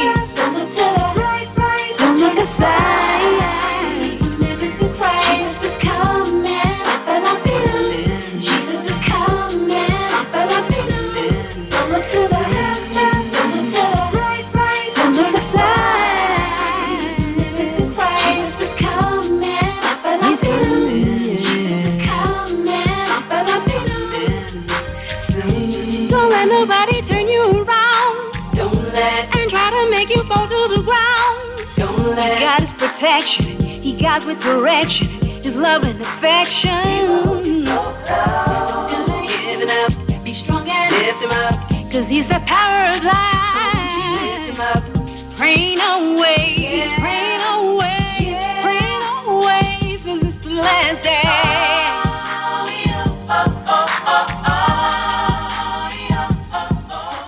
All right. The music today is brought to you by Angel Session. Jesus is Coming Soon. It's a big-time hit on Amazon. I think the whole album is a hit. Angel can market her butt off, too. She's all over social media. And then the song we heard earlier to open the show up, I Want to Be Yours. Kimberly. She's out there, too. Inspirational singer doing her thing up. And we appreciate both those artists. They were both on positivepower21.org. So you can check out their shows. If you go out to the website, positivepower21.org, you will see them listed on our billboard. You want to get on the billboard, just inbox us, and we tell you how much it costs. All right? Everybody see you, and everybody wants you. All right, we're talking to Reverend Virginia Singleton. Her book, that's right, Inspirational Encouragement and Personal Journal, is a companion to encouraging thoughts, scriptures, and prayers. It's a collection of scriptures that will be insightful for those who already know God in a personal way, as well as anyone seeking His love and forgiveness while developing a personal relationship with Him. And in the way this world is today, boy, you need love. Not from a man, not from a woman. You got to get it from God so He can teach you how to love yourself first, and then that'll open you up to someone else's love. And I'm talking about good love, too, not bad love. All right. Reverend Virginia Singleton, tell us about this book. Tell us about it. Amen. As you said, Jerry, I thank God for this project, and it is the junior to my first book, Encouraging Thoughts, Scriptures, and Prayers. With that first one, I wrote that, in dedication to my sister, my baby sister, as a matter of fact, who passed away with breast cancer. She and I, we used to have many conversations, and we talked about many different topics that was encouraging and inspiring, in trying to keep her encouraged. And, and when we would sit down and talk, she would always say, sis, you need to write that down, because it's so encouraging to me, and that's been part of what's helping me to not to complain, but to be a trooper through this and to keep my faith and to hold on to God, and not give up. And she really inspired me to pen it on paper. And so that's how the first book came about. But then God started dealing with me about kind of furthering, that book itself. And that book itself became the foundation for inspiration, encouragement, and personal journal. And that's exactly what it is. It's a journal where a person can, on a personal level, they can kind of monitor themselves, where their personal spiritual growth is, what they want from God, where they are in God, what they want more for themselves. Where am I growing? Where do I need to grow? Where are my strengths? Where are my weaknesses? And it's not a preachy book. It is very simple. I try to keep it on the style like Jesus did. Jesus was very powerful in his teaching, but at the same time, he was very simplistic. So it wasn't anything hard, to follow his teachings. And that's how this book is written. It's a powerful book. It can be very enriching in enhancing someone's life, but at the same time, it's in a very simplistic way. It's not written for gender. It's a book for anybody, and just kind of monitor where they are personally. So often people judge us and try to tell us who we are, and sometimes we give in so much and believe what people tell us about us that we forget ourselves who we really are, but this little personal journal would help us individual kind of monitor their own personal journey in getting to know God, building a bigger relationship with God, getting a closer walk with him, and to gain a little bit better understanding about certain topics such as faith, love, joy, their need to change, prayer, their prayer life, their security in God, wisdom in God. It just talks about several different topics, which could be building blocks in their spiritual maturity. That's right. Now, when you use the word encouragement in your book, I mean, is this something that's the word, is it going to help build that person up? Like, a lot of people hit rock bottom sometime before they decide to, get a chance to seek God and Jesus. They rock bottom now. It's like, nowhere else to go. Let me try Jesus. That's what they say. Is that one of those kind of books they can pick up and at least get on the right path? It's like a blueprint to what they need to do? Amen. And as I said, Jerry, it's a book. If you're at the very bottom, it's a book. If you pick it up and read it, it'll show you how to get up from where you are, pull your bootstraps up, recognize that God is not concerned that you fail. He loves you so much that he wants you to get up. And that's what this book is all about, to show somebody. It doesn't matter where you've been, where you came from, or where your path is right now. But God said that you're somebody. And we need to stop listening at the negative and stop trying to meet people's expectations and believing what people say about us. But we need to get in the word of God and find out what did God say about who I am. And that's what this book is all about, teaching somebody about what the Lord say about you, not what people say about you. That's right. Now, you have a lot of experience dealing with people who have hit rock bottom. I know you heard some stories, you've seen their faces, and you can look at their eyes and you know where they come from. Tell us a little bit about now. This has to weigh on you sometime also, dealing with those kind of people every day, day in and day out. How did you keep yourself encouraged? And then going through what your sister was going through at the time. Tell us about that. Hallelujah. Jerry, as I said, I see myself no different than anyone else, whether they're standing in the pulpit or whether they're sitting in the congregation or whether they're out there walking on the street and have hit the lowest part in their life. The only difference is accepted that I needed somebody greater in my life than I was, somebody who could provide guidance for me and show me a better way, that could love me when nobody else would show me any love. And when I recognized that there was a man called Jesus Christ, and when I got into that word and I began to study and learn what he was saying about me, then it helped me to stop listening at what people say. And as I've worked with people, and I mean, it's unbelievable some of the stories that I heard coming across my desk in counseling people's lives that have been damaged so much by drugs and drug addiction, and their children also suffered as a result. And we had to help them to understand, you know what, you don't want to live in what you have done. You got a life to live that God created you to become. You know, and what you did is not who you are. And I had to teach them to separate, as Jesus did, separate that sin from the sinner, meaning separate what they had done wrong from who they were as a person, because they were good people that just made some bad choices, you know, and that's what I live my life to do, never looking down on anybody, because by the grace of God, there go I. You know, and at all times I keep that in the back of my mind, never to look down on anybody, never to stand in judgment of anybody. And that's what really helped me as a clinician. As I looked across my desk at that individual sitting in front of me, I saw them, not what they had done, but I saw a human being that was in need of love, that was in need of change, that was in need of knowing that there is a God that loves you and there is somebody that's greater than you, and that you're not waiting on them, they're waiting on you to make up your mind to do something different. You know, so but I myself, to take care of me so I could take care of them, I had to stay in constant prayer.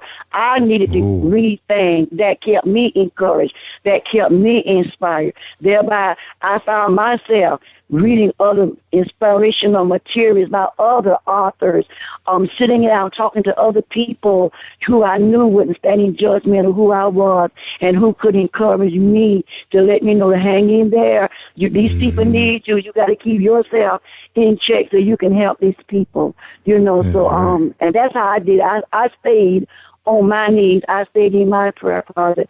I stayed before God, asking God for guidance. Show me how to lead these people, you know, and that's the same thing that I do in respect to leading people in the church. I have to stay before God, because if I don't keep me straight, what can I do for anybody else? I have to remember, God said that I am the salt of the earth. I am the light of the world. And if my salt loses its savor, then I'm good for nothing but to be thrown into the fire and trodden under the feet of men. You know, so I pray every day and I ask God, give me what I need. Let me live my life, not by how I say it, but let me live it by being an example. I want people to see who I am so much so that I don't have to tell them that I'm saved. I want them to see it in the way that I live. I want them to hear it when I speak. I want them to hear it in my voice. I want them to hear God coming out of me. That's right. Now, this is episode 353. I heard some stuff on this show, Reverend Singleton.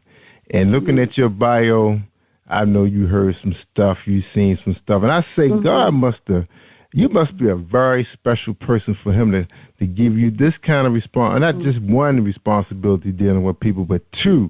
One, dealing with his church folks, and the second, dealing with his people who have hit rock bottom. I mean, because you're seeing them before they even get to the church. Most of the people in the church are already kind of straight, little cleaned up.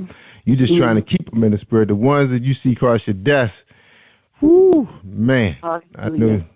So you got to be a special individual. And not everybody can do what you're doing right now.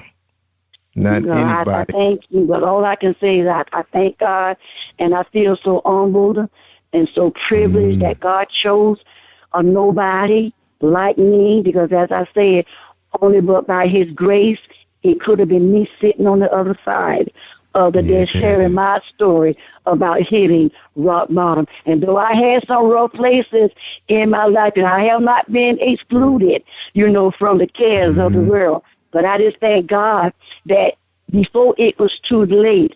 God surrounded me and placed people in my life that would speak into my life positivity and give me words of encouragement that inspired me to come out of the low places where I was. So thereby, I had to learn to freely give back what was so freely given to me, that others might be inspired the same way that God let others speak into my life to inspire me. And that's what I hope that this book will do, is speak into the lives of those that does not yet recognize that there is somebody that loves you, that you are of worth, that you are loved, that you are somebody. You deserve the finer things in life. You don't have to stay at the bottom where you are. You can get up if you want to get up. That's right. That's right. If you ever had an opportunity to hear Hollow Gray, his story, Holloway Gray, he's a good friend of T.D. Jakes. That guy had a story and a half, too, about, drug addictions and the challenges of that. I mean, incredible story, incredible man. Now he's walking now telling his story. Reverend, I got to say, your husband got to be a special guy, too, because, you got to be there for the lady in the house when she come home from work and she has all this heavy burden, all this stuff she just took in. She got to put it somewhere. What kind of man is Mr. Singleton? Let me tell you, he is a kind, gentle-hearted, loving man in my life. And though we went through some challenges early on in our marriage, and which played a big part in God building the understanding in me for the job to be able to sit across the desk and help other folks who had hit rock bottom, but when God turned his life around, oh my goodness, Jerry, he is just an awesome man, and I won't say dump on him because I don't see it as dumping. I thank God that he grew him up in his spiritual maturity at the same time that he was growing me up for pastoring into the vineyard, that he has a listening ear and he follows me. He is my biggest supporter. He is my best cheerleader, and I honor him so much, in all the support that he gives me, because I find that sometimes when I speak with other females, I have other friends who are in ministry and pastoring and who are married and they don't get the support, they feel they're more intimidated, that the husband doesn't really support them because he, they're thinking about, the woman preaching this kind of thing, but, which is not here or there, but all I can do is encourage them, pray for them, because sometimes when you don't understand the thing that you think that you are against, that's the only reason that you stand against it is because you don't understand it. So help them understand where you coming from. Help them to understand that you are not trying to usurp your authority over them, that you're not trying to boss them, you're not trying to tell them what to do, but to help them to understand that you need their encouragement. You need them to be there. Teach them how to support you. Teach them how to be there for you without intimidating them. So that's how God keep it with me and my husband. We keep it real with each other. We able to sit down, and if he's having a problem with what's going on with me, we able to talk about it. If I'm having a problem with him, we sit down and talk about it. So, and we do it together. But I thank God for this man. I thank God for him.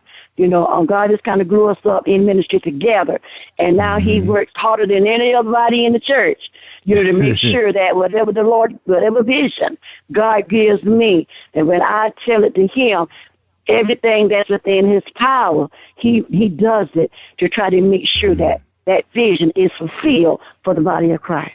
That's right. A witness. That's right. Awesome. Inspirational encouragement and personal journal. She is the author, and she's part of Kingdom Builders Publications. So tell us a little bit about that relationship. We got a little bit of time, the relationship with their publishing company, Louise Smith. Oh, dear, I tell you, it's just so awesome. I just don't know where to begin. And how God made the connection there.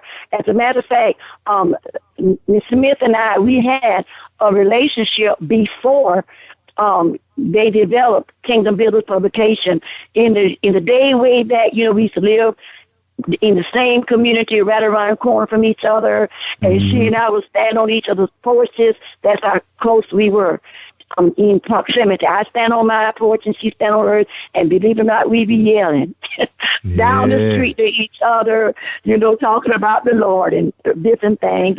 And then, then she journeyed to Columbia, and I remained in Florence, and then God blessed her, and her husband tremendously, and then they got Kingdom Builders Publications, and with my first book, I did not have very good success with that, so when God poured inspiration, encouragement, and personal journal into my spirit, when it was time to move forward with that, I prayed about it. I said, God, I don't want to go back to the first publishing company because, I was mistreated, and I was very discouraged because I did not, I just didn't get what I should have gotten. But the Lord spoke to me. He said, don't go back to where you were. He said, go to Kingdom Builders. And thereby, I picked up the phone. I called my dear friend, Louise Smith, and I told her that God had really directed us to come to them, and it started off from there. And I have found Kingdom Builders to be a business of excellence.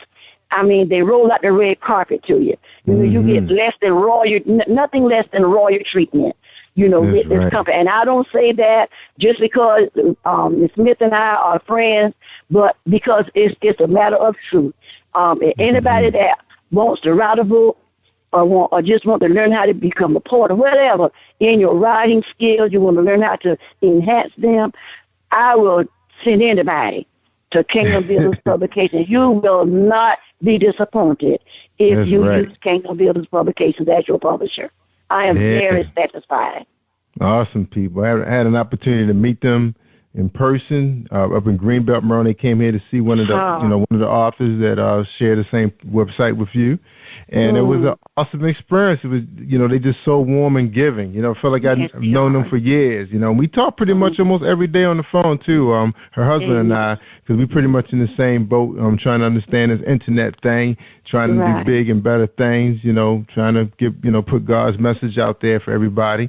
And I know what you're going through. They are awesome. They are awesome people. Yes, they are. So we're going to take a quick break. When we come back, we're going to get your closing, your final thoughts for tonight's show. Okay? All right. Sound good? All right. Let's hear a message from Gerald Manuel. That's right. His brand new book out there on relationships. Hi. If you're struggling with your relationship or you just can't seem to find the right one, author Gerald Manuel has written an enlightening new book entitled How to Identify Your Spiritual Soulmate. You may order a copy today from Amazon.com or at BarnesandNoble.com. This book is sure to answer many of the questions you may have. Thank you, and God bless you.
Live Worldwide Podcast. All right, you tell them, Robert, you're listening to Worldwide. That's right, I'm Jerry Royce Live. I'm on PositivePower21.org with Reverend Virginia Singleton. And before you give us our closing statement, I just want to say you were so awesome today. Our appreciate the message you gave us, sharing your journey, your work, your husband, your family, all that good stuff. We appreciate you. Thank you so much. Your pleasure. Thank you. Thank you for the opportunity to be on your show, Jerry. You're welcome. So you ready to close this out? Yes, I am. All right, all yours. Amen. Again, I would just like to leave with you all where you can find my material. You can find it at PD Christian Bookstore in Florida, South Carolina. You can purchase it online at KingdomBuildersPublications.com, Amazon.com, BarnesandNobles.com, Books A Million. You can also get it from downloads for Kindle, Googlebook.com, iBook, and other tablet and Android markets. And I have been informed that it is also available in Japan, in Japanese language. Amen. Or you can request it from my personal email address, which is VIR2USLY@MSN.com. Or you can go to my personal website, VirginiaSingertonMinistries.SohoSites.com. All right. Well, hopefully we get all that from you so they can find it on the landing page on positivepower21.org. So I keep it simple, Reverend. I just tell them positivepower21.org. 2 words and the number. .org. That's right. Amen. That's right. We say keep it simple. People got too much on their mind that they're not gonna remember that one letter you told them. Maybe Virginia. But we'll help them out. They can come over to my website and find you. Praise God. I like that. Thank you. Yeah. And then don't forget about Kingdom Builders Publications.com. See, I forget which one it is. Publishing and Publications. But we'll help you guys out. Yeah, I stated that one. KingdomBuildersPublications.com. Yeah, that's what it is. All right. Mm-hmm. And the song you just heard was from Linton and Louise Smith. They're also musicians. And that CD is also available on our website and on their website, so you can check them out. All right. And don't forget about JamVibesRadio.biz. That's right. If you want to listen to some beautiful jazz music, which is a collection of Mr. Linton Smith himself, come on out to Positive Power. We stream his show. And also is available on demand on our website. And also it'll link you back to his website as well. We also carry our gospel music. That's right, the Ngara people. That's right, they represent independent gospel artists from around the country, all independent. So if you're interested in becoming part of that organization, you can inbox me, and I'll show you how you can sign up so you can put your music, the music that God has embedded in you to make, for his people to hear. You can contact us. We'll make sure you get in the rotation. Of course, you got to be good now. You just can't be just rolling out any old stuff now. All right? Make sure it's your work, too. Nobody else's. Now, I knew they probably heard us play a guy named Mark Staggers on the show. They said, wow, that guy sounds like Luther Vandross. That was not Luther Vandross. That was Mark Staggers. That guy, he's something else. I had an opportunity to hear him play live, but I had a lot going on around here. So I wasn't able to make the performance. But you can check him out on his website. Also, you can Google Mark Staggers. All right, he's from the Washington, D.C. area. That's right, Positive Power. That's right, we are from around the Baltimore, Washington area.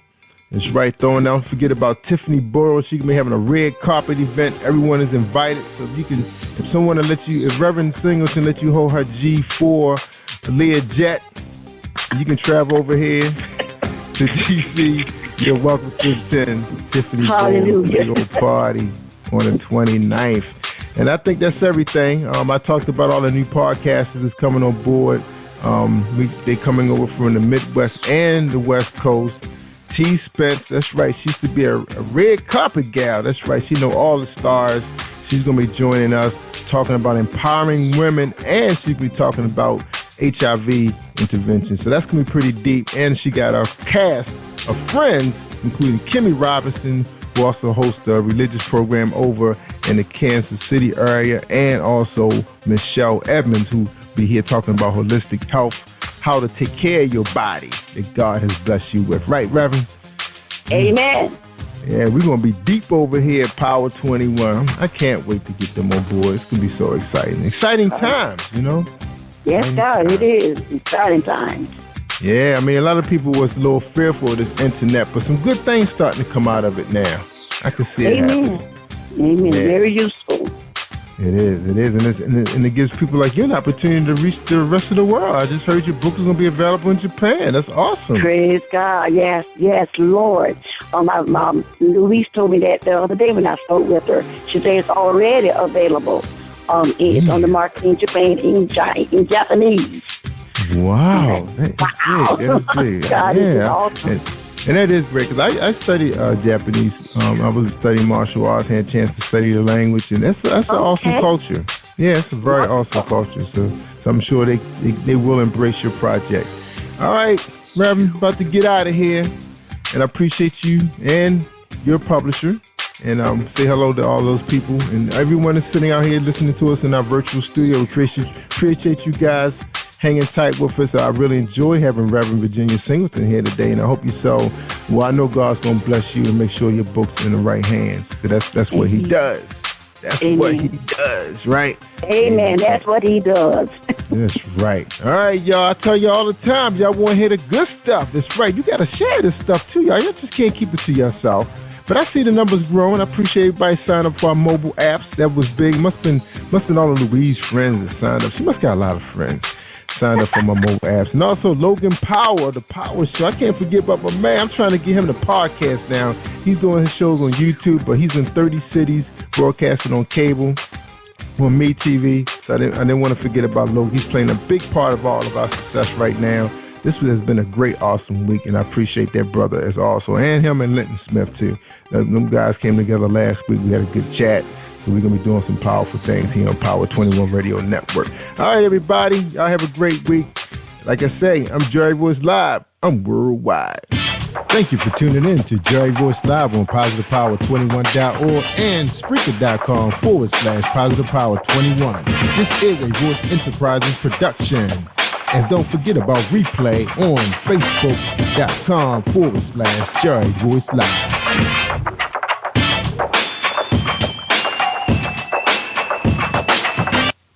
All right, that's all right.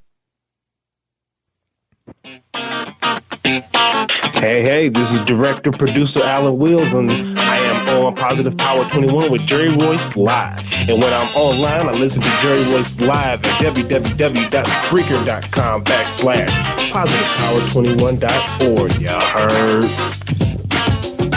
You are listening to Jerry Royce Live Worldwide Podcast.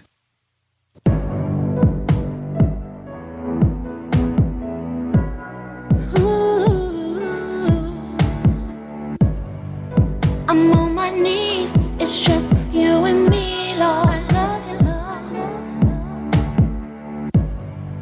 I'm on my knees, it's just you and me.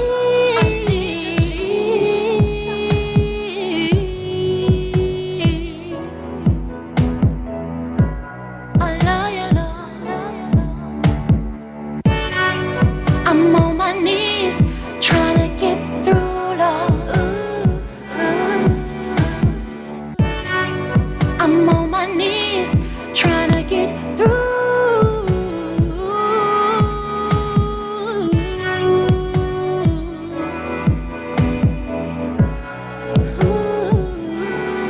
You are listening to Jerry Royce Live Worldwide Podcast.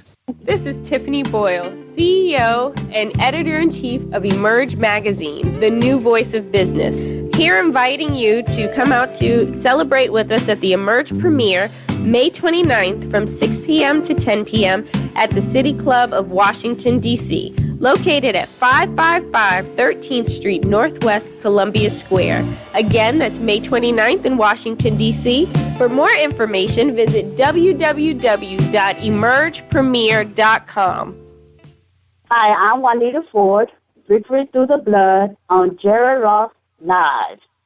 You are listening to PositivePower21.org with Jerry Royce.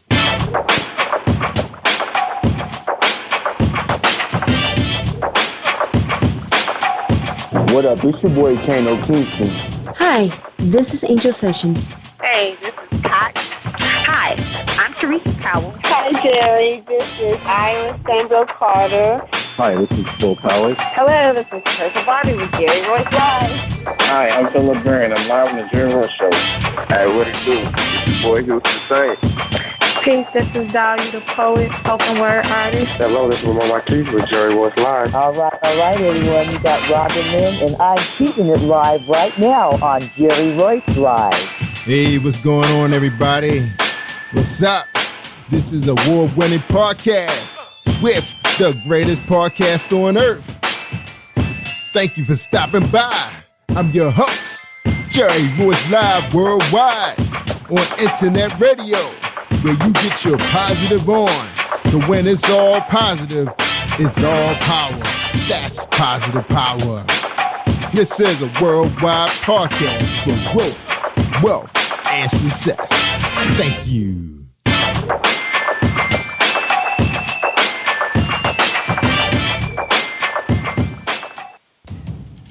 Think you know how drugs get in those little brown bottles? Think again. Set in the green hills of western New Jersey, inside the gilded halls of power of a U.S. pharmaceutical company where decisions are worth billions of dollars and human lives worth less. Nicholas Harding, a young executive at Marshall Pharmaceutical, finds his career, family, and life in jeopardy. The Farmhouse, a suspense thriller novel by Bill Powers, published by Donna Inc. Publications, available at Amazon.com or DonnaInc.org. Go to Bill's webpage at www.author.BillPowers.com. Are you looking for the next great read? A book filled with love, passion, betrayal, and intrigue. The award-winning novel, Season of Change, by Tamika Patrice Kane, is sure to satisfy your literary sweet tooth. Check out this must-read book reviewers are calling uplifting and emotional. And exceptionally great read, deeply intense and thought-provoking. Order your copy today, available in paperback and ebook on Amazon.com or at www.tamikapatrice.com. Are you an author looking for promotional services or a reader looking for a great read at low prices? In this competitive world of books, Fighting Royalty Promotions is dedicated to bringing authors and readers together to build a greater respect for literature through our various promotional services and online bookstore. So head over to FightingRoyaltyPromotions.com and check us out.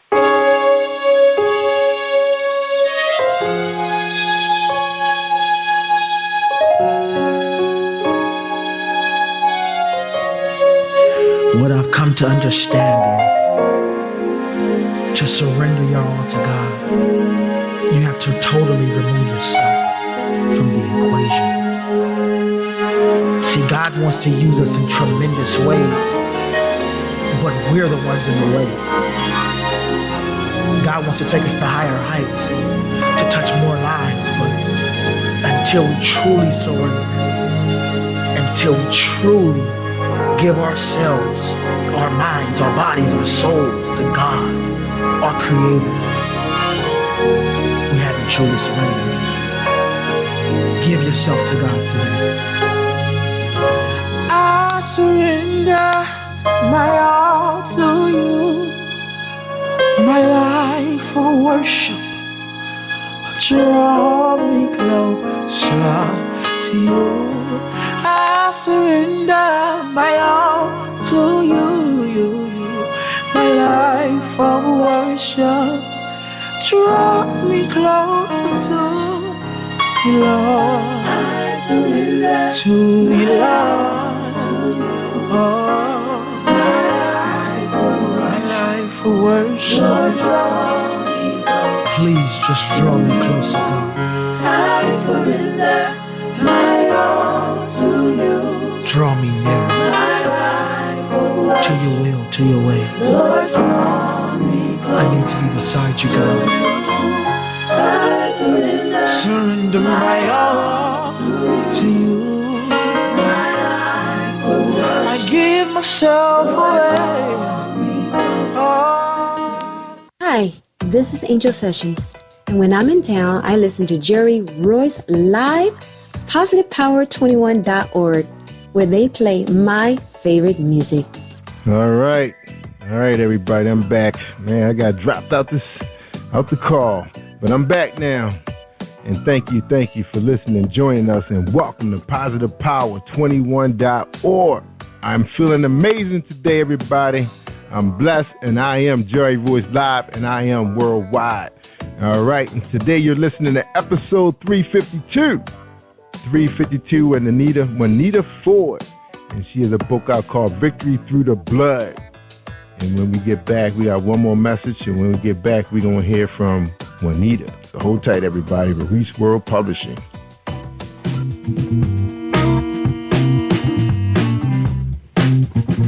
Are you an avid reader of urban fiction, looking for drama, suspense, and more? Reese World Publishing is dedicated to bringing the world's best literature to our readers. Urban fiction, erotica, sci-fi, mainstream fiction, and children's literature are just some of the genres produced by our diversified family of authors. You can reach us on Facebook, Twitter, Instagram, and at our website, www.reeseworldpublishing.com.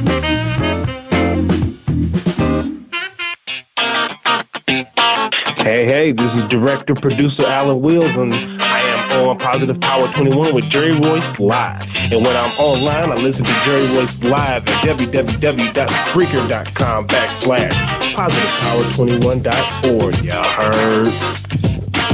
heard? All right. Thank you, Alan. That's right, my man, short film director, talented brother. All right, tonight we're talking to Juanita Ford, episode 352. And the purpose of this book, Victory Through the Blood, is to demonstrate the power of Jesus Christ and experience the life of the blood of Jesus in your own life. In this book, I explain how important the blood of Jesus is to the believer and those who want the deeper connection to his life, character, and holy ethics. The pages will also reveal how we too can conquer and have victory in every area of our lives. If we conquer, we win. Here are some subjects in closing the book. Victory over strife through the blood, covenant of victory through the blood, for provision, victory over enemies through the blood, victory in finances through the blood, to name a few. Take a life-changing journey and discover how to have victory through the blood. Ladies and gentlemen, Juanita Ford. Welcome to Positive Power, Juanita. What's up? What's going on? Juanita Ford. Victory Through the Blood. I'm live with Jerry Ross. Yeah. And I'd like to thank God for this opportunity. And to tell a little bit about myself, I'm a born-again Christian and a minister of the gospel. I serve in the ministry with my husband, Charles Allen Ford. We have a daughter and 5 grandchildren. We are currently living in Columbia, South Carolina. I was born in Marietta, Florida. I have 3 brothers and 5 sisters and a whole lot of nieces and nephews and cousins, aunts and uncles. I attend Full Benefit Harvest International in Columbia, South Carolina, where the pastors is Apostle Waylon and Michelle Gibson. Yeah, awesome. Thank you for your bio. Yeah, I'm going to get Louise because she didn't send your bio for us. You know how we like to be prepared. But we appreciate that, Juanita. You was right on time. But the first question for night is, who is Juanita Ford? Who is she? The author. I am Juanita Ford. I'm the author of Victory Through the Blood. And like I said earlier, I am a born-again Christian, and I am a minister of the gospel. I attend Central Texas College. I went to Rhema Bible College in Tulsa, Oklahoma. I also went to World Changers Ministry, Minister Educational Development Ministry. Yeah, World Change. That's the one with Creflo Dollar? That's him. Yeah, powerful ministry. Yeah. Awesome. I remember spending a lot of time with Creflo Dollar. He was. I think he's on demand. He's all over the internet. Awesome man, and his wife, his beautiful wife. All right. So we got the gist of who Juanita Ford is. She's all in the ministry. So tell us a little bit about your background, Juanita. What were you like growing up? Were you always in the church, 2-parent household? Good student, A student? I did grow up in a 2-parent household. My parents always encouraged us to go to church. Only reason why we could stay out of church is we was really sick or, I have 3 brothers and 5 sisters. I was more like the one by myself, but God helped me to come out of being by myself. My sisters and brothers, they're very supportive of me, and we grew up on a farm. We had to work out on the farm, hot and late in the evening, but we had fun doing it. And I just like to thank God for the teaching that my parents gave to me and how they just helped us to go to church. Yeah, amen. So you guys, did you guys have to get up early and, did y'all have like chickens and cows? Like you had to milk the cows and get the eggs and all that good stuff and have breakfast in the morning together before you went out to school? Did. Yes, we sure did. Mm-hmm. Awesome. And then you said when you guys got home from school, got off the bus or walked, most likely, you had to tend to the farm animals again, right, and get everything in order. That is correct. Yeah, I know the feeling. My grandfather had a pretty big farm in the eastern shores of Maryland, Hurlock, Maryland, to all of you guys out there listening. And when we spent our summer, we were down there helping him with his landscaping business. He cleaned nurseries. Man, he had all kinds of stuff going. We had to farm the land, tomatoes, cucumbers. I didn't like doing those cucumbers. String beans wasn't bad, but it took too long to fill up the basket to get 50 cents. Well, yeah, it took too long. I used to like to do the tomatoes and the cucumbers, but, So did you guys have to farm like just to, to keep food on the table and money coming through, money in the bank? Is that how the farm worked? Well, my dad did the farming, but he also worked for the school board there, and my mom, she did like cleaning for the different ones in the community. Yeah, all right. Mm-hmm. It's right, because, we had to make things happen, when things slow down, because you never knew when you was going to have a bad crop season, so you just had to be prepared for the worst. So, because I know you can remember those times when it was a drought or it was too much rain, and those perfect summers, right? That is correct. I do recall that. Yeah. Now, were you guys good at, like I know my grandmother, she was really good at, like preserves, like strawberry preserves, peach preserves, apple cobbler and stuff. That was her specialty, Were you guys like that? Jar, put everything in the jar and save it for a couple months, and it was just so good. Jelly. Yes, we did. We mainly did the pears and the plums. Yeah. So you said you guys was in South Carolina. So what was the all-time favorite fruit? It was going to be good every time. What was y'all thing? The pears.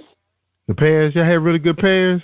Yes, sir. We had lots of pears. There was a bunch of trees in the community that we lived. So we shared it with other people. We had plenty of pears that we preserved. Oh, so every neighbor didn't have a pear orchid? Did they call them orchards? Pear orchards or just pear trees? You just call them pear trees. Yeah, because, Maryland is famous for having, apple orchards. We had apple trees everywhere. Some pears, the pears weren't bad. You couldn't brag about the pears. But some of our apples would be so good that they can actually compare to the taste of a pear. He's so sweet. Depends on when you get them off the tree and how long the sun stays on it, So that's how And cherries. We were good for cherries, too. But our thing is, man, we got some really good plums and watermelon up this way. Oh. Yeah, watermelon. Woo, man. Yes, we're familiar there. My dad had a watermelon field. He had just about all the vegetables you can name. Carrots, cucumbers, all that, tomatoes, okra. Yeah, squash. Yes. All the good stuff growing in the ground. That's how you roll when you pull it out of the ground. Now, let me ask you this, Winnie, before we, talking this farm talk. Did y'all grow y'all watermelon? Was y'all watermelon more round than it was? What's the other shape? Like pickle shape, I guess. Long. Yeah, they the best. And I notice now we're getting them round, so they must be being shipped in from somewhere because they're not like great right now. Not really sweet. You got to do something to them. I don't know. Well, they must probably coming from probably the West Coast most likely, I bet. So anyway, that was a good life, though. Nothing but good stories, right? Yes. Yes. Yeah, farms offer some really good childhood if you come from one of those kind of families where you guys, because you sound you had a lot of siblings, so you guys probably played a lot of games after you finished dinner and tending to the farm animals. Did you guys play a lot of games and, the neighbors? Did you have a lot of relatives live in the same community also? No, there's a lot of them. We had a lot of gnats, but not a lot of roaches. No, I'm saying relatives. Did you have a lot of relatives living in the community? Oh, relatives. Yes, they was there in the community. Matter of fact, my uncle lived right across. I can look out the back door of the house that my dad and them lived in and see his house. Mm-hmm. And the neighborhood was pretty much in walking distance within 3 minutes. So, like, your cousin was like one of your best friends. So, did you grow up with a lot of best friends, or you kind of stayed to yourself? When I was in high school, it was 5 of us that always hung together, and I try and keep in contact with them. But in reference to in the community, I had about 2 good friends in the community. Yeah, good. That's awesome. Homegirls, everybody went the same direction. You guys shared your dreams, your vision, those kind of things. Some days we did, not all the time, but I just had a vision that I wanted to do something other than just go to clubs and just hang out and do nothing. I always wanted to do something, and I was always writing when I was younger. Even before I went into the military, I would just write and write and write, and so and today I don't know what happened to all the writings, but I would just write to God and tell him how I felt, even though I was not born again until I was 21. Mm-hmm. But I just would write out what I felt in my heart, and when I wrote it out, I felt a release, even though I was not saved. But it's just awesome when you write what you feel out of your heart. That's right. Now, you said, so you used to do the little party scene for a little bit, between high school and college? No, sir. After I joined the military, I got saved. Oh, you went right. Okay, so you went straight into the military from high school. Yes, sir, I did. All right. So what was the deal? Why the military? Why not college? Because I wanted to get away from home. I know going to college you can get away from home, but a couple of my other sisters had joined the military, my cousins, and so they was like doing well. I said, well, I'm going to join the Army and get away from home and travel some places like going overseas and stuff like that. And so that's why I joined the military. So did you see any action? Were you there during wartime? Oh, I didn't get a chance to go to the war, but I was only in for 3 years. But I didn't see any of that. So why so short? 3 years. Well, as I got married, my husband and I made a decision that I would get out and he would stay in. Oh, so he's in the military also? Yes, sir, he was. Oh, okay. So y'all made the decision. So basically, how long did he stay? Did he retire in the military? He did retire. Yes, sir. All right, good. So you guys got a chance to travel, and so you got a chance to travel as a what, Army wife? You were Army wife? Yes, Army. Yeah. Okay. Now, any children? Yeah, we have a daughter and 5 grandchildren. All right. Good She's for up you. in that area. Mm-hmm. She's in Delaware. In Delaware. Okay, she up on the East Coast. Okay, awesome. So you know about our